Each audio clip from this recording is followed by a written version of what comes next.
global infrastructure is crumbling this evening as the Nintenbyte Podcast continues its unprecedented rise. In cities across the globe, fans are rioting. The Pentagon has issued a statement describing the Nintenbyte Podcast network as a pixel-based prophecy. Some say the rise was foretold, others say it's just a really good podcast. We're talking twisted nipples, milk, and a sock puppet who doesn't talk. It's dangerous to go alone. Watch this. Welcome to the Nintenbyte Podcast, bitch. That's right, ladies and gentlemen, you're watching the greatest Nintendo podcast ever!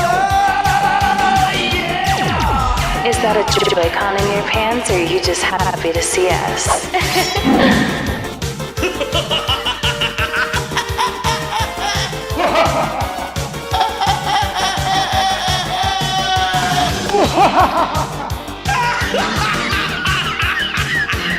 Shut up! Now feel the power. Everyone, do you feel that? Oh my god, I feel it! I feel it too, Gamer. What is it? It's the power of our podcast. I feel it! This is rad, Nintenbyte. So rad. Power.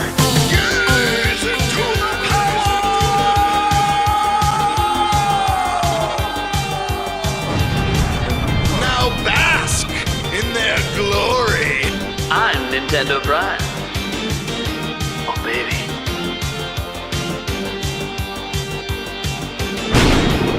I'm Thunderstash.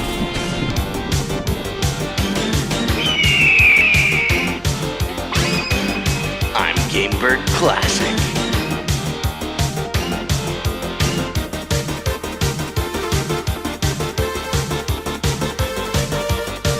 Nintenbyte rules.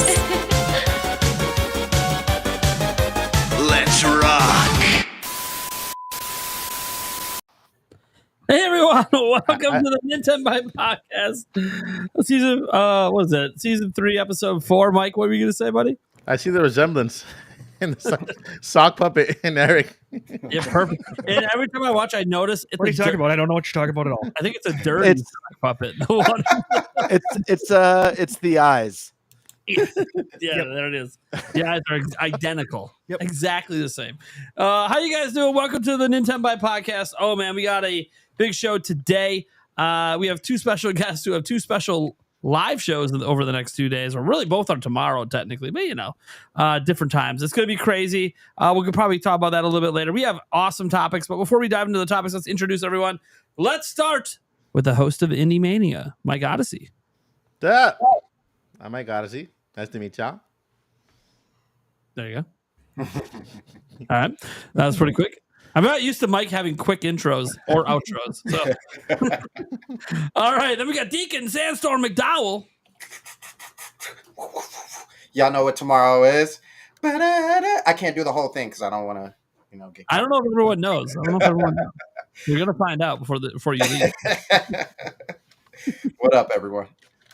Oh, that's gonna be great. Everyone's like, "What is it? What are you talking about?" Don't worry about it. We'll talk about it later when he adds out. We have the Spice Lord, Eric Moore. Yeah, well, We have Gamebird Classic. The one and only, baby. Here to kick some ass and talk video games. All right. We also have a co-host of Indie Mania tomorrow, Thunderstash Gaming. Hey, what's up? Happy to be here. Just another wild, busy week. This has been, I don't know, the busiest summer I can think of. We've all been busy, haven't we? Between Switch 2 and just everything else. Life. Yeah, how's everyone sleeping, by the way? I feel like we need to Barely. At least I'm not.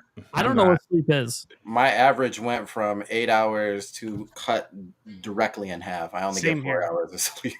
Same, like 4 to 5. If I'm lucky.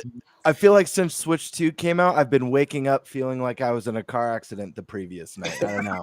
That's just, that's like How much did I I describe it? It's like, crazy. Like video game drunk. Like, how much did I play? Oh, let me go get some more. Funny.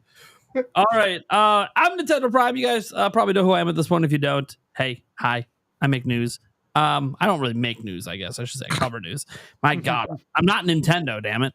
I make headlines for some channels, just not for the right reasons.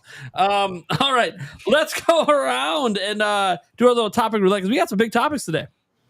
We got a couple topics that you could argue are a little negative, but we'll see how we react to them. Oh, what's that? Another podcast has decided to say there's going to be a direct next month. What? Oh man, we're gonna be talking about that. That's crazy, and I don't even know what the other topic is because it's dealer's choice. So we'll see what happens. All right, let's see. I'll be nice. Eric, you can go first. Thank you. That's why I totally picture Eric slowly slipping Prime a note to the side. Please let me go first. Please. There's only like one topic I remotely can talk about. Imagine that. The direct in July, rumored. Oh, yeah, man. I wonder if you picked that because I have to open a link and then I just play it and it basically does the topic. No. What? There's a reason why we're gonna have like another special guest on the show today. There's a reason why I'm a sock puppet. He doesn't even know it. We're gonna have another special guest. The biggest Nintendo YouTuber in the world is guesting. He doesn't even know. We're bringing on a rival podcast. Anyways, cool. So you're doing the direct. I guess we're doing that topic right away, baby. If you guys are here for that, damn. You'll be dipping out in like an hour. Let's go to the Bird Master over there. Yeah, I'll take a topic called issues with Switch 2 screens. Oh boy. There's more to it than that, but there's quite in the notes, so there's quite a bit more. There's quite a bit more. I took good notes on that one. Yeah, and if you guys like screens, you're gonna love this topic. We all have them. All right, Stash Man, what do you want? I'll take dealer's choice. Ooh, you don't have to tell us what it is. We can, bad to the bone. You could surprise us. Yeah, again. He's gonna leave it as a surprise. Yeah, don't even give me time to prep. Okay, that leaves me. That leaves me with probably the topic that I should take because we got some issues with Switch 2 accessories from the premium accessory makers, and I'm sponsored by one of them. There's no conflict of interest at all. I swear. I swear. There's no conflict of interest at all. I swear. No, not at all. Nope. Hi, D-Brand. How you doing? Not just D-Brand. There's other ones. Anyways, we'll talk about that. You guys kind of just saw what the primary issue is with it. All right. Let's go ahead then and get into our first topic, which I guess I have to open a link here. Oh, my God. Eric, what are we talking about, buddy? We're talking about a rumored direct in July. Beat 'em up's the source on this one. Yeah, as I said, we have an extra special guest today. Look, Beat 'em ups, massive YouTuber, Nintendo Podcast is what he did this on. So he's getting the spotlight today. Yep. Yeah. Huge Game Bird fan too, I heard. Yeah. Yeah, I heard he's a massive Game Bird fan. Yeah. Like, I mean, look at the hair. He's trying to be you. I get that a lot. I mean, that's a gift. I think he took my jacket too, to be honest. And the mustache. You know, he never had a mustache until he saw Game Bird. Oh yeah. All right. So let's go ahead and see what Beat 'em ups had to say about a Nintendo Direct. We'll just let him talk for himself because he's the source. There's going to be a Nintendo Direct next month. In July. How do you know? I can't tell you. I just said I can't tell you how I know. You know how I know, but I can't tell you how I know. Okay. You know that I know that you know. Right. Here's what we're going to see. Metaphor. Oh, hell yeah. That's actually perfect for the system. I know. Although now I'm worried it's going to be a Game Key cop because the Raidu is Atlas as well. Well, everything's a Game Key cop. But Metaphor is a huge download. And I think it's a $70 game. Then they should do physical. They should do physical. Atlas, if you're listening.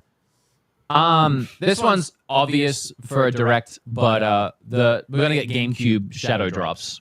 Oh, thank God! And I heard it was Pokemon Coliseum was one. No. I mean, it's already in that list that they mentioned. Not Gale SD. That's coming later. They're doing one at a time. Yeah, it's in that list. It's just not announced when it's coming in. So this will sit. That's really pretty dope. This one, I don't know about this one. It's just what I was told. Death Stranding Director's Cut S. Ooh. I can see Death Stranding coming to the Switch. Well, the new game's coming out too soon. Okay. This one's also obvious, I feel, but Witcher 3 Nintendo Switch 2 edition. Oh, there's apparently a double audio. Yeah. Yeah. I'm not hearing it. I'm not either. It sounds cool. It sounds like a lot of reverb is how it sounds. Like there's just a lot of That's reverb. weird. Yeah, because I'm not hearing There it is at all. literally no echo on our side. Yeah, on my end it just sounds like double, like literally two double. Like when you don't sync it correctly. Exactly. Wait, is it just when the YouTube video's Yeah, playing? it's when the video's playing. Yeah, it's from the video. I mean, it's understandable though. Yeah, it's not a problem. It's not like it's hard to hear. Well, here we go. Okay, yeah. They also just added cross save and cross play to Witcher 3. Did it go away? No. That's cool. No. Oh, did it go away? No. Well, it's not playing, so we can't even. Yeah, I know. Just hold on. Right now, did it go away? Are they gonna charge $10 for Now it? it's Oh yeah, it did. Or, It did. like- Yeah. I mean, I don't know specifically. Yeah. So you guys can I hear it. haven't been told specifically. Yeah, we can hear it. But You they, can't, they're right? known to No, Gone no, now. I guess so. they give free updates. Even the PS4 got like. Well, I think you it guys was let a me know when I a should free stop. Yeah, PS5 but update. the Switch 2 editions are actual like releases that will get like a physical. Okay. So I mean, I don't know if they're gonna add anything to it or they're gonna add like motion controls like they did for Cyberpunk, but That'd be cool. they already have the engine You in swing your place. sword and stuff. Obviously, the main reason for this direct is to like refresh everybody. I don't know if it's coming before Donkey Kong or after Donkey Kong, but to refresh everybody with like what's coming out for the rest of the year. Included in that is Metroid's release date, Finally. Oh, let's Obviously. go. which obviously we need. Yeah, we need that. And then, as far as I'm aware, the one more thing is supposed to be just a teaser card. Animal Crossing. I heard Isabel's going to show up, and it's going to tease a card Animal Crossing coming out in You 2026. got it now. People are gonna lose their minds. That's everything. We're good. That's Yeah, it. we got it. Yep, that's it. That's the last thing that he talks about in the direct. There. Okay. Eric's probably all confused because he didn't even know what the games were. I did a video on it 4 days ago. Yeah. No. No, yeah, no. Yeah. No. Just go to the Gaming Leaks and Rumors subreddit, Yeah. and then there's a post that has them all on there. Yeah. All right. It's fine. Otherwise, I can always watch this back. Sure. I'm gonna be making clips of it tomorrow anyway. So, woo. Okay, but it's your topic. That's kind of the point that I was trying to mention. But okay.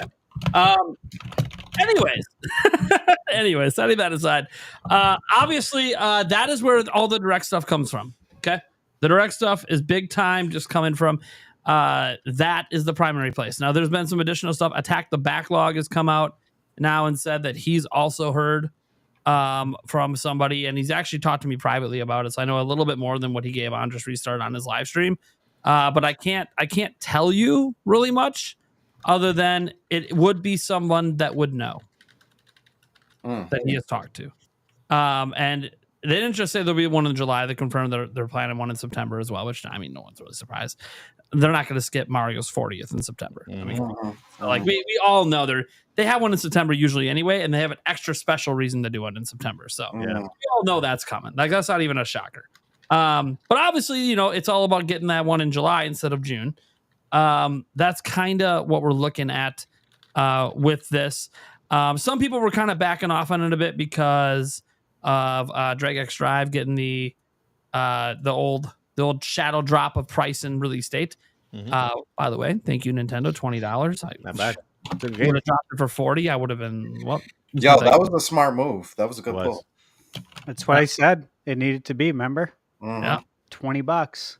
I know there's people. Everyone said I was crazy. Yeah. Yeah, well, Nintendo. It's a small game too, so it's not that. Also, You need the slow zoom, Stash, when you say that. And I was crazy. Also, just to point out, this does fit the narrative, by the way, in the opposite direction. When Dub Bowser said there will be variable pricing. Yeah. Everyone ran that headline in the negative, like, oh, 80 is not where they're going to stop. It's going to be 90. It's going to be 100. No, they just meant everything's not going to be $80. It's going to be cheaper. Hey, let's talk about that in a little bit. Yep. Okay. We'll save that. So I find that just to be really interesting, but that's not really got anything to do.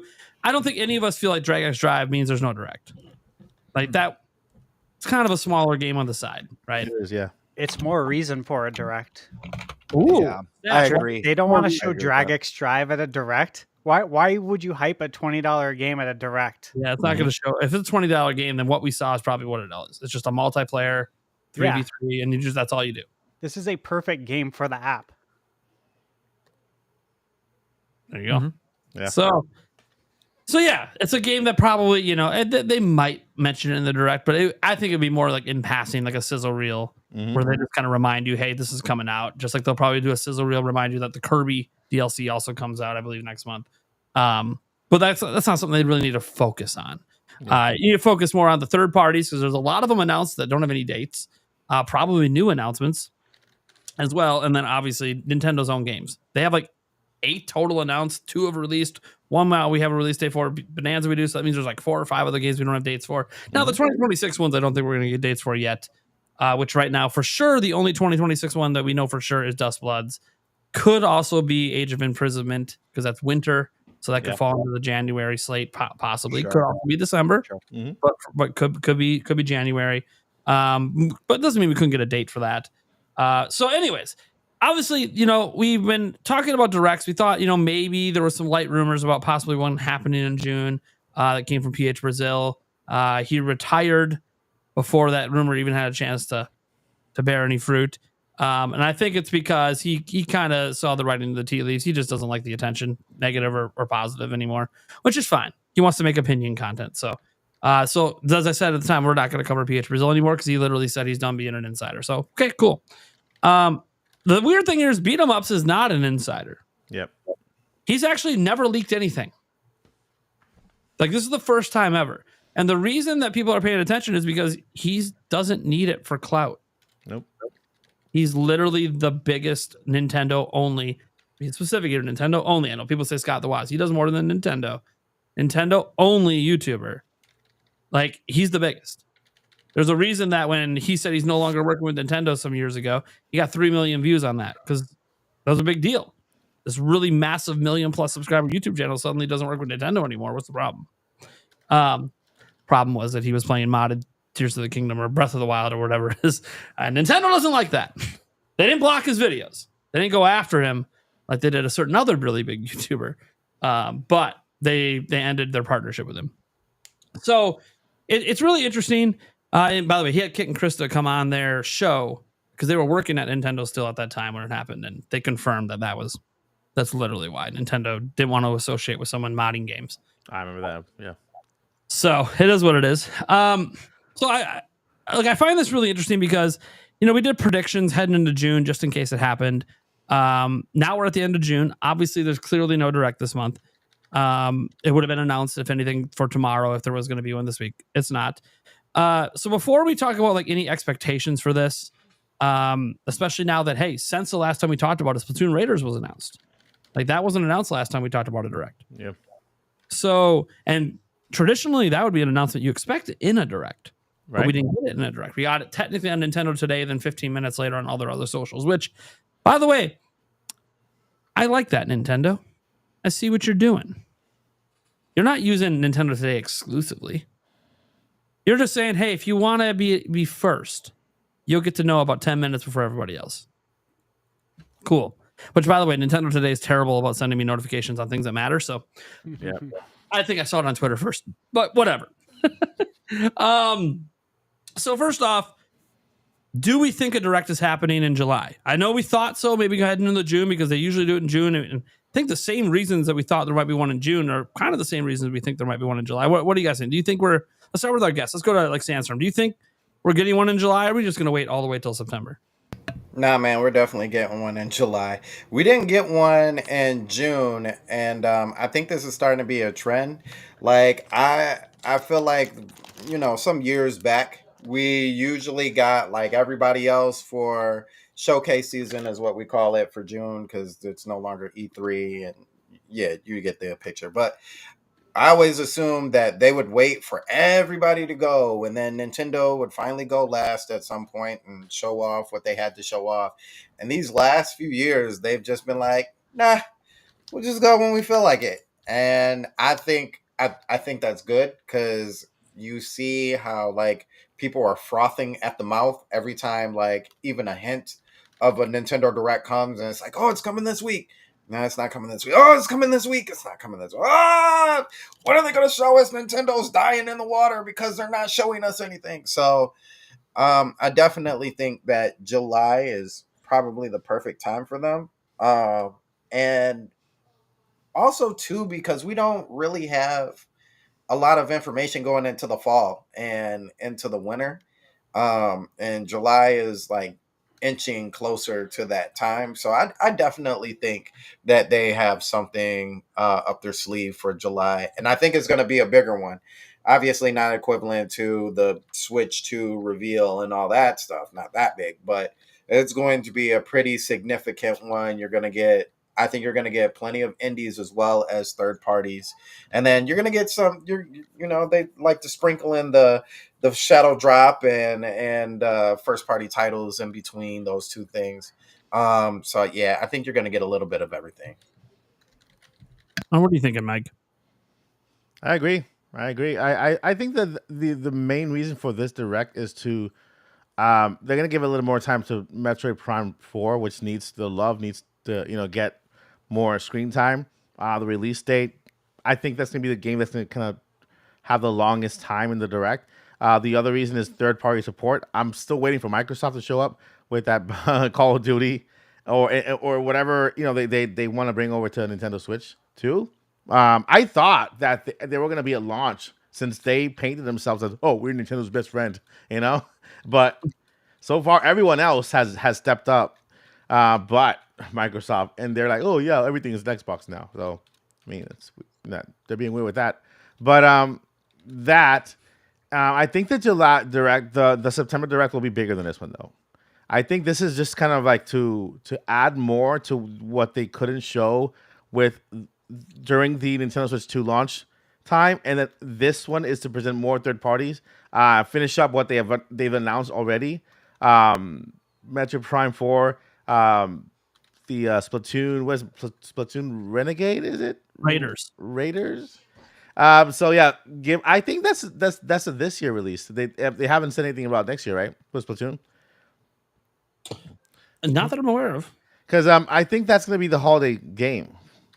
Splatoon Raiders. I think Mario is for next year. They might bring on Mario in September, but then release it next year because this year is way too packed with. It already has like a lot of good games. For example, Donkey Kong is like the biggest Donkey Kong ever, the best one I've seen so far, and I think that game is going to be like the main big game of the year.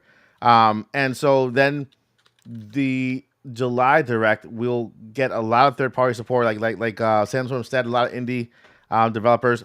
Shadow, that Hollow Knight Silk Song thing might show up, and finally get a release date just because it's coming out this year, right? It's coming out this year, and so far the only times we've seen Hollow Knight show up is in a direct. Like the last direct, we saw that little clip during that little montage they showed, right? They showed Hollow Knight Silk Song 2025, and so I think they're just kind of, best friends with Nintendo, and so this time around they'll release the Hollow Knight Silk Song release date finally for that one.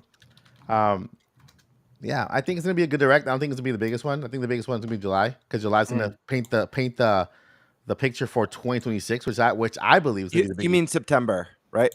Yeah, September. July's not gonna be the biggest one. September's gonna be the biggest one, I think, because it's gonna paint the picture for next year. What's happening next year in January, February, March, April, May. Big Mario game, big Animal Crossing. That's gonna be huge. I think if we do get that little hint of Animal Crossing in this direct, then we might see more in September in a bigger scope, and then maybe a release date. If we do get that big Mario game, the Mario game announcement in September. That's going to make it even bigger for 2026. So maybe even a Zelda teaser too around there. So I know we have the age of imprisonment. Yep. I think my assistant is chattering over there because I said age of imprisonment. It's giving me all the information. But yeah, I agree with Samstorm. I believe this one is geared towards finishing unfinished business for 2025 and third party games that have still yet to been announced, and then the September one will be the big one for 2026, and the beginning of the Mario celebration. Nice. Well, Eric, it's your topic. What are your thoughts on all this? Yeah, it feels like this Nintendo so far with the Switch 2 and everything has been just kind of holding on to their information for as long as like possible. So it makes sense that it feels like, July would be a decent time for, a direct because, everybody's expecting it in June. So we're just going to hold on to this information for as long as possible. So I'm actually going to guess that the direct here is probably going to be the week after Donkey Kong. So right around the 23rd, which would be great if it was the 23rd, because that's, a Wednesday and podcast Wednesday. But yeah, it's we need some sort of information. I know I've seen rumors out there that people are saying, Nintendo's done with directs now because they got the app and that's how they're gonna, show things and announce things now. And it's like, man, I don't see that being the case. You never know with Nintendo. Nintendo just does kind of what Nintendo does, and it's sometimes way out of left field and you don't see things coming. So yeah, I think it's that there's going to be a direct here coming soon because we got to see something. We got to know something. So yeah. Cool. I'll go next year quick and just kind of get my quick thoughts out of the way on this. The thing is, we have Pokemon Presents, right? Is that July 22nd, I believe? Okay. So I bring that up because one, we'll already get to talk about the Pokemon Presents that week. That'll be great. Let's go. Yeah, we have to might have to reach out to some Pokemon YouTubers, see if I can get them to come on that week. That being said, I assume Legends EA is getting blown out, and that's going to be wonderful. And who knows what else they announce. But what's very interesting is people have tried to use there's a Pokemon Presents next month, so that we can't have a direct. And if you actually look at the history of Pokemon Presents, there's almost always a direct the same month, usually within a week before or after. So the Pokemon Presents is actually kind of evidence that there would be a direct. Now, why the Pokemon Company announces so early, I have no idea. But I appreciate it. I wish Nintendo would do that. It would be much appreciated, Nintendo, if we got more than 24 hours notice, 2 days notice if it's a game direct. It would be nice to know a little bit sooner than that. But Nintendo, they're kind of like, why fix what ain't broke, right? It keeps working, so who cares? And Nintendo, I think you can get even more viewers if you gave us more heads up, give fans heads up. That said, yeah, I think once. Look, just like I thought going into June, the same reasons I thought we could have one in June are the same reasons I think we can have one in July. Now, I will say this. If we don't get one in July, I don't think there's one till September then. I don't think they're going to sneak one in August. Now, I do think it'll probably be very early in September in that case because, we'll have nothing with release dates because Kirby will come out.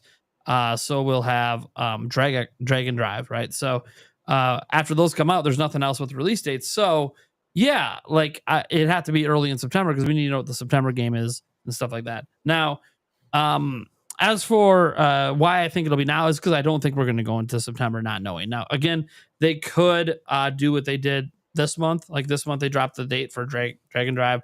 They could drop a date, for the September game next month. They definitely could do that or drop it in August or whatever. But obviously, fans are getting a little frustrated just knowing one game at a time. And the reason is because not everyone's excited for those one games. Like Dragon Drive gets dropped, but not everyone's excited for that. So everyone's like, okay, if I'm not excited for Bonanza and I'm not excited for Dragon Drive, when are the dates on the games I'm actually looking forward to? And that's what the directs are nice for, is getting that information for all of those games. Because what people don't realize is I've seen some comments on this online where people are, well, hey, you just always want what's next and you always just want what's new. You can't appreciate what we have right now. Well, some people don't like what we have right now. Like, that's what you have to understand is like Nintendo's got a very large audience. 150 million people bought a Switch. Not all of them. Like, yeah, everyone bought Mario Kart. No, actually, only about 70 million of that audience did. That means 80 million people bought a Switch and did not buy Mario Kart. Yeah, see? So, like, that's more than 50% of the audience that didn't. So not everyone is interested in that.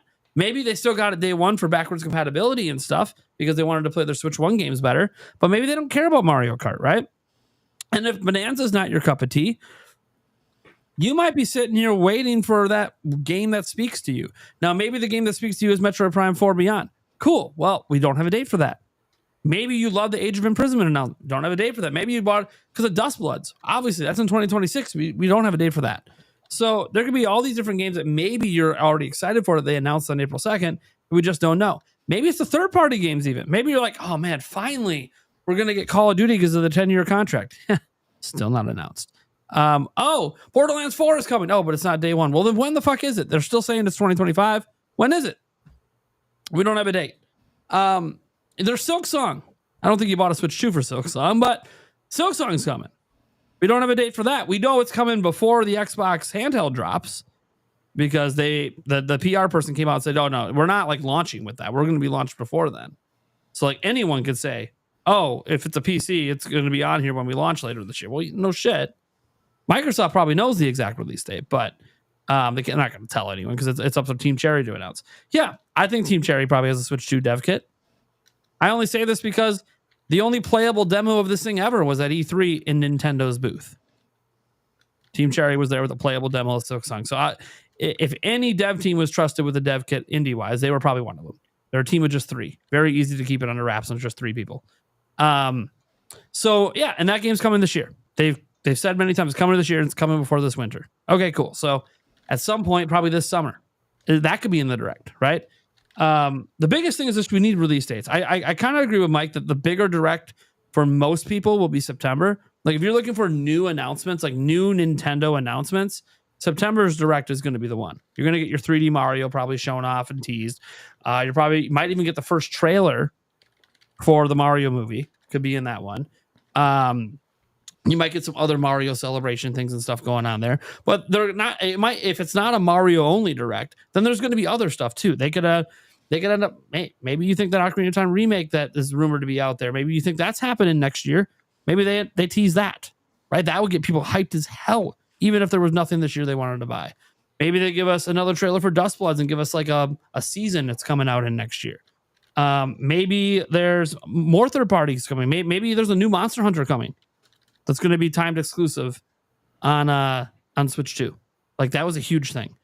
There's the big thing that the big thing that everyone's talking about from beat 'em ups, Animal Crossing supposedly being that one more thing. Maybe that's not shown now. Maybe that's shown in September, right? Yeah. But maybe it is shown now because I do think if you're going to do a general direct, you have to have the one big surprise. You have to have the one big new announcement. So maybe it is Animal Crossing, the one big new announcement. And I don't like the idea of it being a teaser card. No one likes the teaser card announcement. That's what we got with Metroid Prime 4 in 2017. No, it took us how long? What year is it that the game's coming out? Nobody likes teaser cards because it kind of just feels like it doesn't exist. And I swear, there's a rumor out there right now. This just happened during the show. Kiwi Talks, for those who don't know, the guy, he does interviews with all these game developers, including Nintendo people, and he's got all these connections.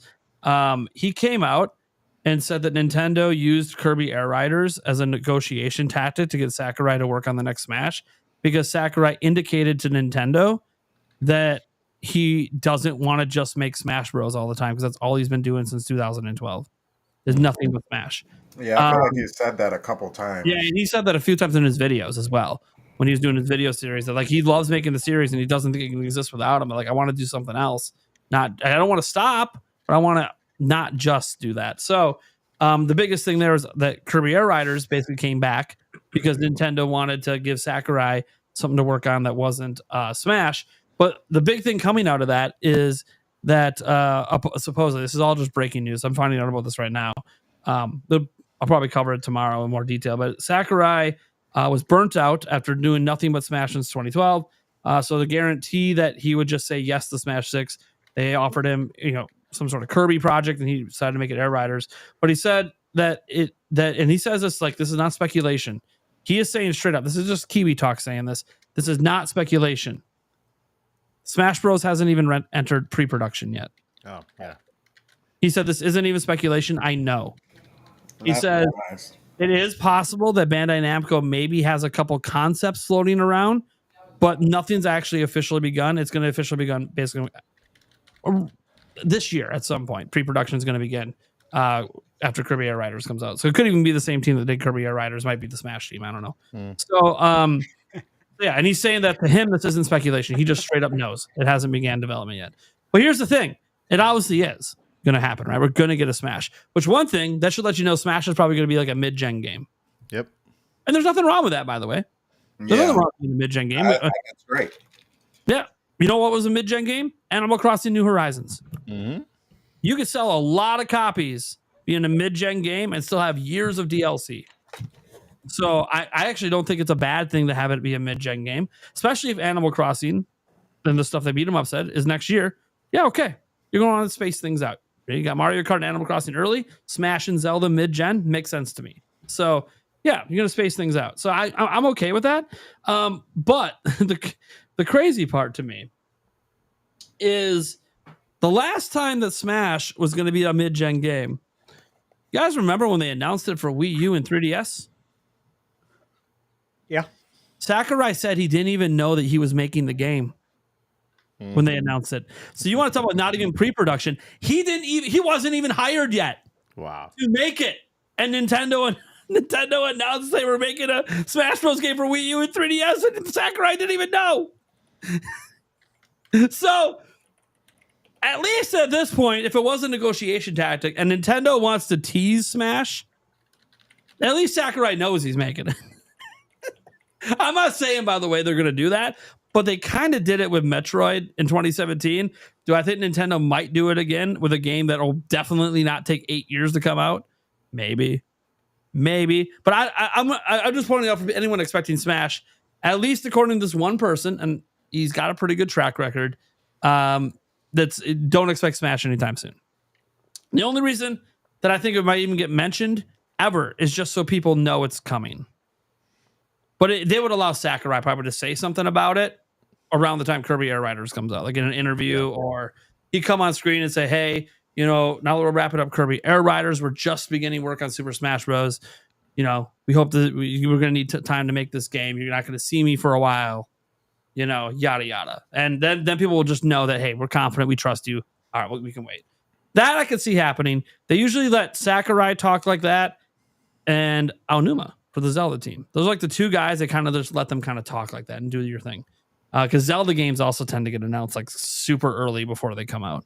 The big 3D ones, I should say, not the smaller top-down ones. So, and no, I don't expect the new 3D Zelda anymore this year. I know, guys. I last year I'm like, we're gonna see it this year. I don't think we're gonna see it this year. But I do think there's an outside shot at teasing some sort of Zelda for next year. That said, yeah, my general thoughts are that I think this is mostly going to be a cleanup direct, give us release dates for everything that's already announced. One big announcement for Nintendo. I don't expect a lot of indie games, and that's just because indie devs have come out and just said literally we don't have dev kits. So like they're all in Indie Mania, so it's just they're all in Indie Mania. We're about to get a bunch of Switch 2 announcements in Indie Mania. That's what's happening. So no, I don't expect there to be a bunch of indies. The only ones that have already been announced and or something like Silk Song, which hasn't yet.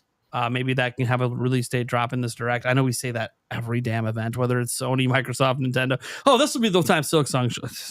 Silk Song was in the Microsoft one. Yeah, right. It was there. Yeah. It was there for dude. They used it to announce new hardware. That is insane. Hey, well, we got this partnership for this handheld PC, and we're showing off a game that can run on a Wii. Okay, maybe a Wii's being it's a Metroidvania. It's a good game. I played it. It's awesome.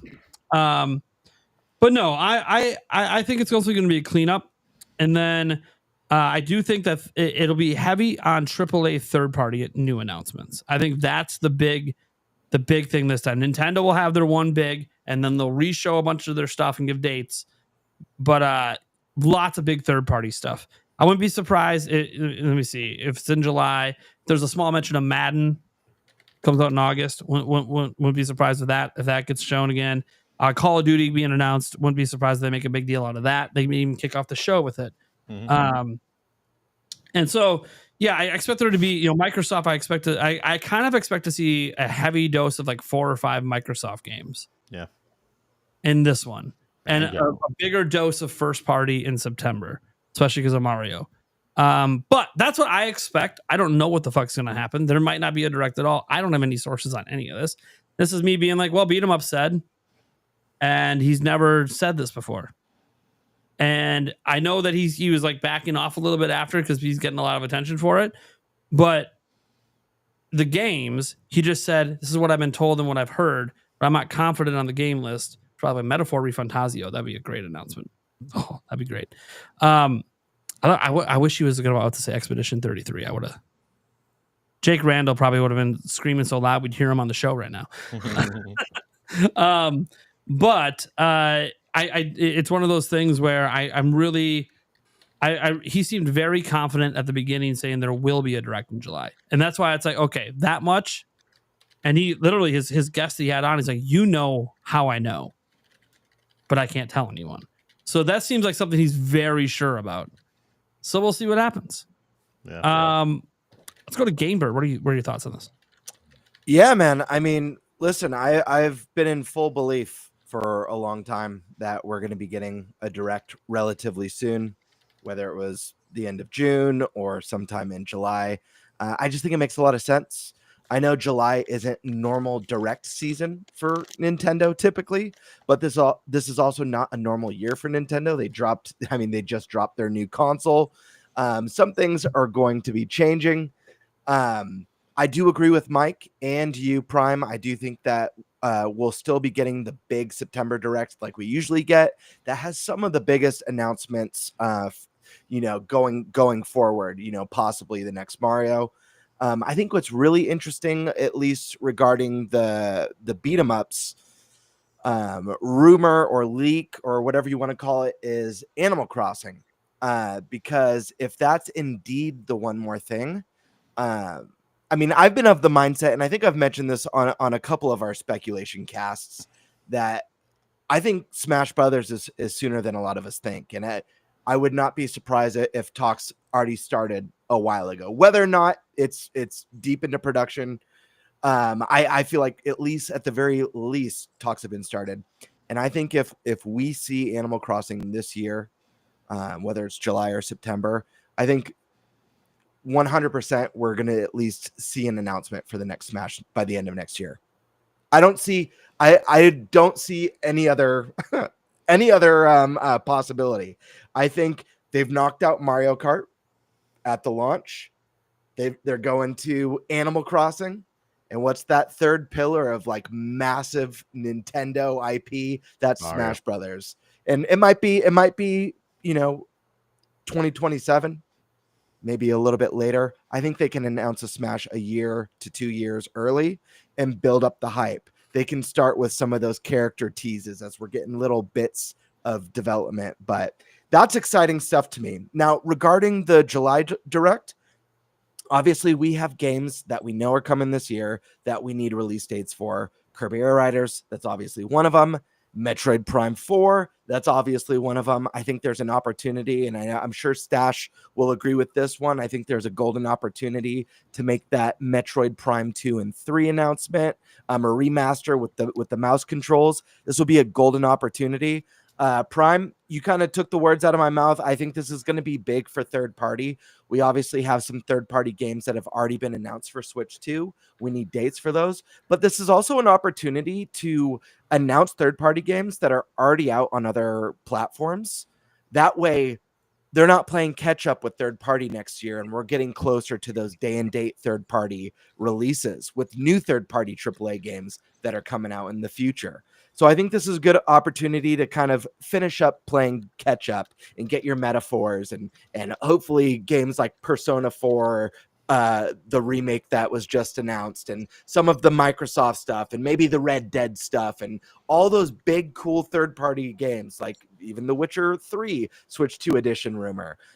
So I think that will be a big part of it. We also have games that I don't think they need to save. These are probably games a lot of people have forgotten about, but they're ones that I've been anxiously awaiting. There's Deca Police, a brand new, really cool looking RPG from Level 5, and Professor Layton, guys. This is one that was announced a long ass time ago, and we haven't heard anything on it. Silksong, that's another one. I've been fully expecting Silksong to get its release date announcement in a Nintendo Direct outside of Microsoft. It wasn't surprising to see Silksong at Microsoft's conference, but I just feel like when it comes to indie games, the Switch 2 is kind of the perfect home for indies. It's, it's your hybrid console. It's at home and on the go. I feel like they probably have the strongest audience of indie consumers on Nintendo platforms. Why are you throwing gang signs at me, man? What's going on? It's a 1 and a 2. Yes. 12. What game with a 12 in it do we desperately need to see that's already been announced? Dragon Quest. Boom. That's right. That's And right. Dragon their Quest. audience is huge in Japan. They're the number one selling system yet again. Do we see Dragon Quest 12? Woo! That'd be nice. Yeah, no, I agree. And I don't know that we will get the release date for Splatoon Raiders, but I guarantee you in a July Direct, if it's happening, we will see Splatoon Raiders and at least get a release window. That still could be this year. I mean, that could be the December game. I have no idea. Yeah. I don't think it's the big holiday. I still think there's a big holiday game. And I think Nintendo's in a place where there's so much hype and so much excitement, depending on what sort of bombshell they're going to drop on us for this holiday. I think they, even if they hold it off till September, I think Nintendo could get away with it. We were talking a moment ago about them using the Nintendo Today app and, fears of our, people worried that our directs going away. I don't think there's any chance in hell that directs are going away. They're really popular. Some of the most recent ones have been the most viewed we've ever had. I'm looking at you, Nintendo Switch 2 Direct. But additionally, Nintendo, they're a wild card with a lot of stuff. They're unpredictable. For all we know, they'll have another big Twitter drop or Nintendo Today drop that we've never heard of, that they keep outside of the July or September Direct, where it's like, holy shit, where did that come from? So they're crazy, man. They have a weird way of doing things that's not traditional. And I think we're going to be in for a lot of surprises this year. But I certainly hope at the very least we get those crucial release dates that we really need in a July Direct. And they kind of tie the knot on those third-party games that we already know are coming, as well as including the ones that we're all speculating will make their way over. Leaving room for the future and all new goodness going forward. Yeah. To add to that, in 2024, in June, the Direct for there, they announced Echoes of Wisdom, and Echoes of Wisdom released just a couple months later in September. They did it with Paper Mario and the Origami King. Yeah, that was a Twitter announcement. Mario and it Luigi came out like Brothership. 2 or 3 months later. Yeah. So there's precedent for that. I would not hold it past them. Kirby Air Riders could be that for all we know. Yeah. I don't think it will be because it does have Sakurai attached to it, but I wouldn't be shocked if they just dropped a 5-minute trailer for the game that's a deep dive with the release date on Nintendo Today. Especially because we don't really know anything about the game other than it exists. We saw exactly CGI reveal. I'm like, okay, and that's it. Okay, when that CGI reveal happened, I was like, oh, so this is like a 2026, 2027. Oh, it's this year. Why the CGI reveal? Right. And I don't want to be over what do you call it? Hopium, they call it now, like the Hopium stuff. But honestly, man, I wouldn't be surprised if we got a July Direct, we got a September Direct, and then we got another, whatever gets announced in that time, we get another dedicated game Direct this year. Because it seems like those dedicated Directs are really working for Nintendo. They've leaned hard into it this year already with Mario Kart and Donkey Kong. Look at what it's done for Donkey Kong, dude. Yeah. Even someone like me, Stash got to play it, and I completely trust Stash's opinion. Great taste in games. You know, he's an honest dude. So when he told me the game was fantastic and a ton of fun, I wholeheartedly believed him.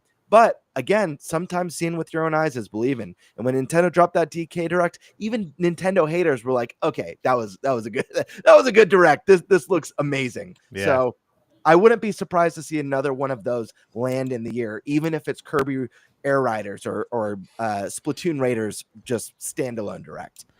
We can't forget about Switch One because we still have games coming up for Switch One. We have a couple that were announced, and I don't think Nintendo's done at all with Nintendo Switch One until at least, like I said, 2026. Well, into 2026, we'll still get Nintendo Switch One games, and I think there's still games that are coming on Switch One that they haven't announced yet. I'm gonna throw it out there. Wind Waker, Twilight Princess. Like it's tradition. We can't do that. It's like the rabbit, like the rabbit foot. If we don't say it, the world might end. We need a second screen attachment before that happens. Mike, I'm telling you. I am still in belief that it's going to happen between the Switch 2 and the Switch. Yeah. I've got one last thing I want to add. I'm going to make one game prediction for July if we get the July Direct. This is one that I predicted from Nintendo. Going into the Summer Games Fest, because we speculated that Nintendo would have a presence there. It didn't turn out to be so, but I specifically said, I think we're going to see the next Suda51 Grasshopper Studios game on Switch 2. It ended up being in the PlayStation Showcase. I expect we're going to see that one announced for Switch 2 this year, hoping sooner than later. But at Suda51, he's got a great relationship with Nintendo. Most of his games come to Nintendo, at least the No More Heroes stuff. And this looks like a full-on spiritual successor to No More Heroes. So I hope to see it there. All right. Stash Man. Okay. Let's see here. All right. So he's got to gather those thoughts. Yeah. So let's see. Starting, I guess, from the top. I still think we're going to get a July Direct because we need to, out of necessity. So we got Tony Hawk releasing July 11th, DK on the 17th, Shadow Labyrinth by Bandai Namco, July 18th. We got the Presents on the 22nd, Pokemon Presents. Mario Party Jamboree TV. This is an $80 game, mind you. That releases on July 24th. Presume Nintendo is going to want to promote that in some fashion because this is one of the best ways to sell the camera attachment.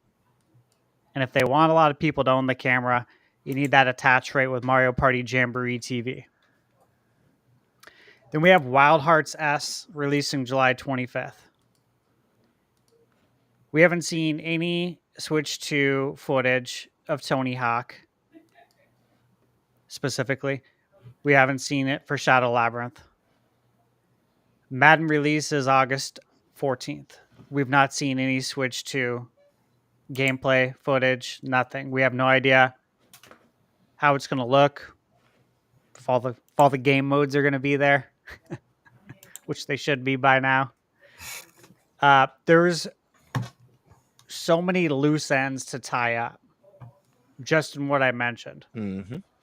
Kirby, DLC, again, the full game is $80. If you already own the game, you can buy the upgrade for $20. That's on August 28th. So between July 24th and August 28th, Nintendo's releasing two $80 games that I think they're going to want to talk about. Also throw in Dragon Drive, yes, releases on the 14th. Star Wars Outlaws. Again, we need to see how this is going to look on Switch 2 and play. September 4th, that comes out. I still expect a ton of third parties to speak up, right? Final Fantasy VII Remake. I expect a Rebirth next year, probably around the holiday time. Red Dead 2. Labor Day weekend every year is when NBA 2K comes out. On the Switch 2 Direct, They said they're bringing NBA 2K. So I expect to see that. We haven't seen anything. I want to see how that runs. A lot of people want to see how that runs. It's one of the best-selling games every year, along with Madden. I want to see if it's going to run at 60 FPS. Same goes for WWE. That was shown. We haven't seen anything. And then a handful of games like Ninja Gaiden, Oblivion Remake. Perfect for Switch 2, especially to fill that Skyrim slot. I do expect Fallout 4 Switch 2 edition to coincide with season 2 of the show. That's a great way for them to make money. You got to tap into the Nintendo market. They've already upgraded it on PS5. They did a PS5 edition about a year and a half ago. Looks amazing. They could probably use that one. Same goes for Resident Evil. Right? Now, we're going to get more information tomorrow about Resident Evil. Tomorrow's the Capcom Spotlight. So we're going to be getting info on, Resident Evil, Street Fighter 6, Monster Hunter Wilds, and I believe one other game. So that'll be tomorrow at 3 p.m.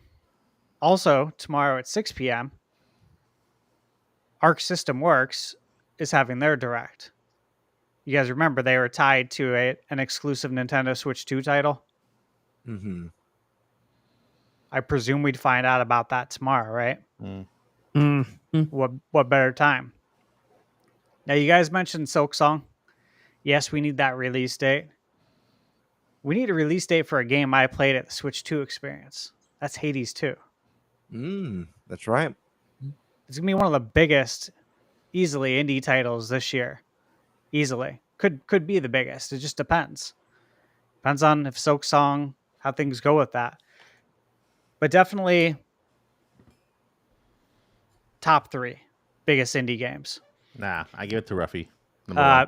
Mina the Hollower, October 31st. Again, it's going to be can't huge wait for that game. Yeah, huge indie title. Nintendo needs to show it at one of their directs. Elden Ring doesn't have a release date. What are we doing there? Right? All of these games, they don't have release dates. Indiana Jones, the Giants DLC releases. Mind you, let me throw this out there. This was supposed to release the beginning of spring. The Giants DLC. That was the release date. That's what I talked about in my published review of the game.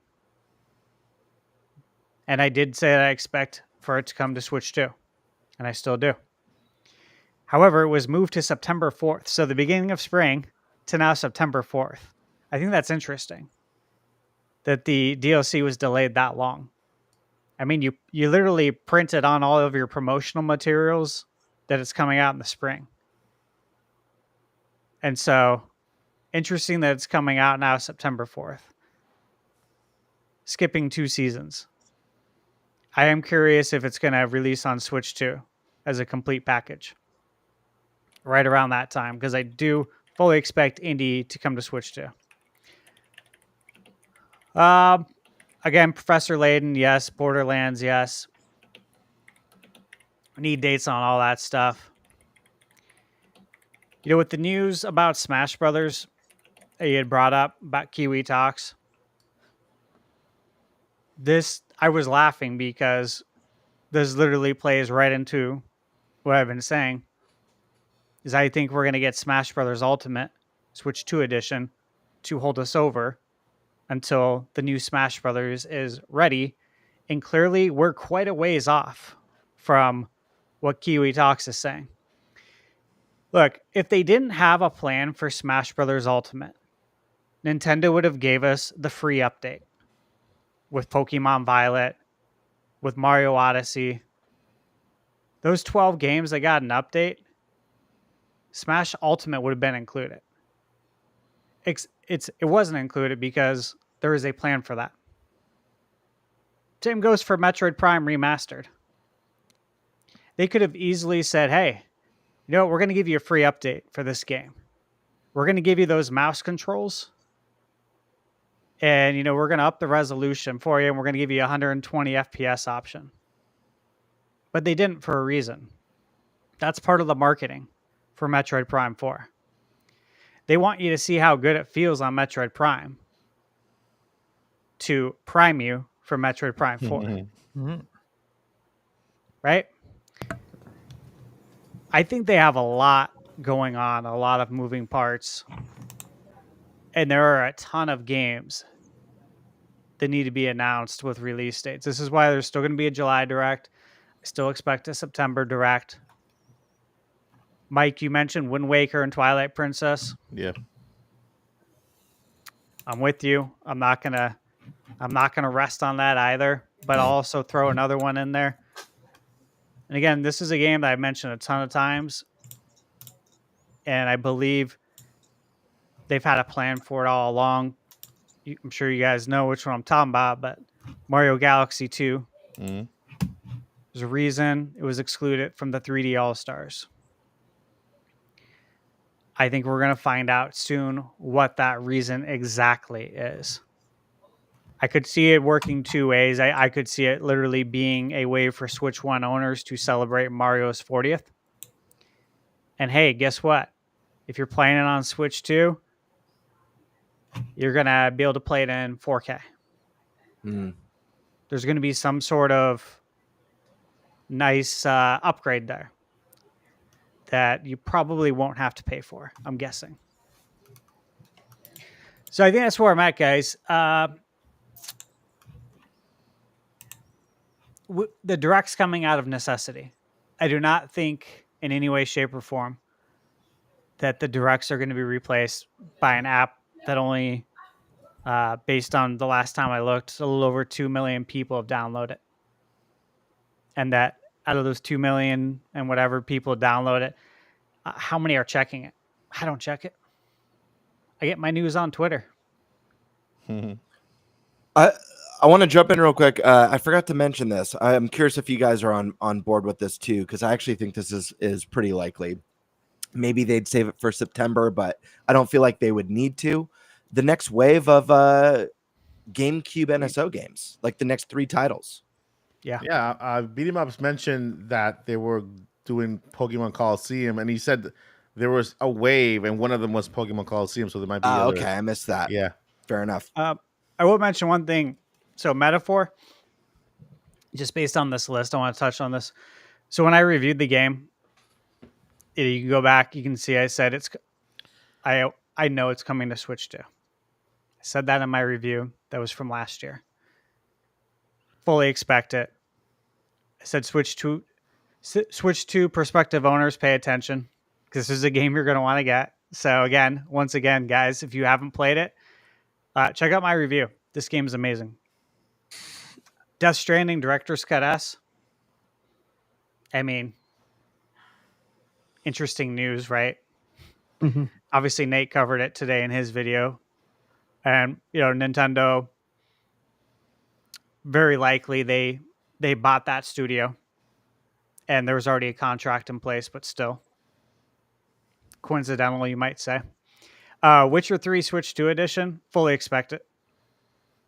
I bought the game, the complete edition, maybe 3 or 4 weeks ago, because I fully expect it to get a Switch 2 edition. I bought it digitally on sale for $10. And so I'm expecting a $10 upgrade path, possibly 20. I don't care, because it's still a great deal. And yeah, as far as the GameCube stuff, we still need some 64 games too. Like Donkey Kong. DK64, still absent. There's still some stuff there that we need to tie up some loose ends on. But I hope we get more GameCube games than that. Wave Race, man. Yeah, it's perfect summer title. Perfect. Who doesn't want to hit the waves, man? Like, come on, dude. It's so easy. You know what I mean? Like these marketing tweets can write themselves. This is easy stuff, man.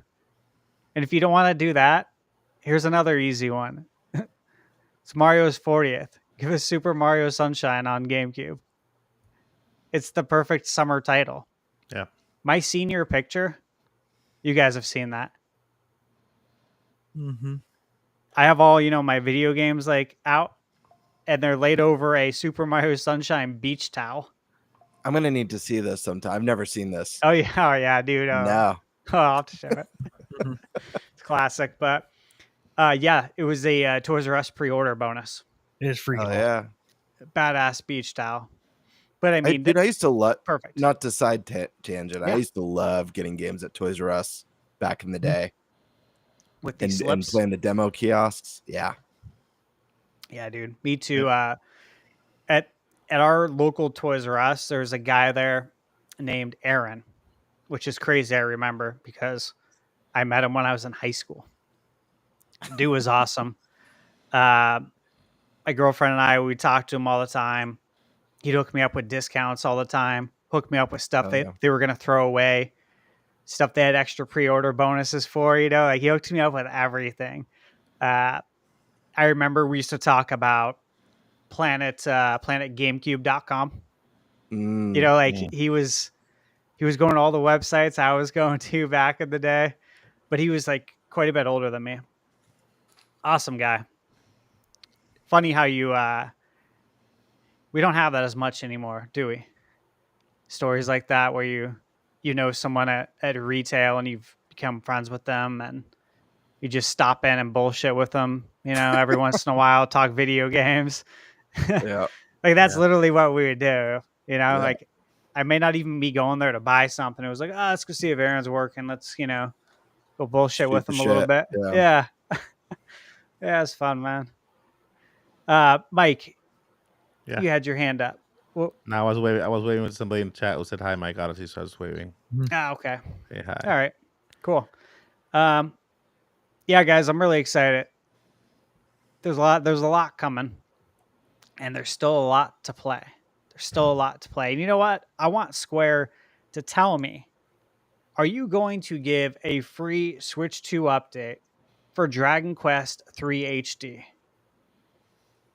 Because I would like to use my Best Buy reward certificates that I earned to pre-order Dragon Quest 1 and 2 HD.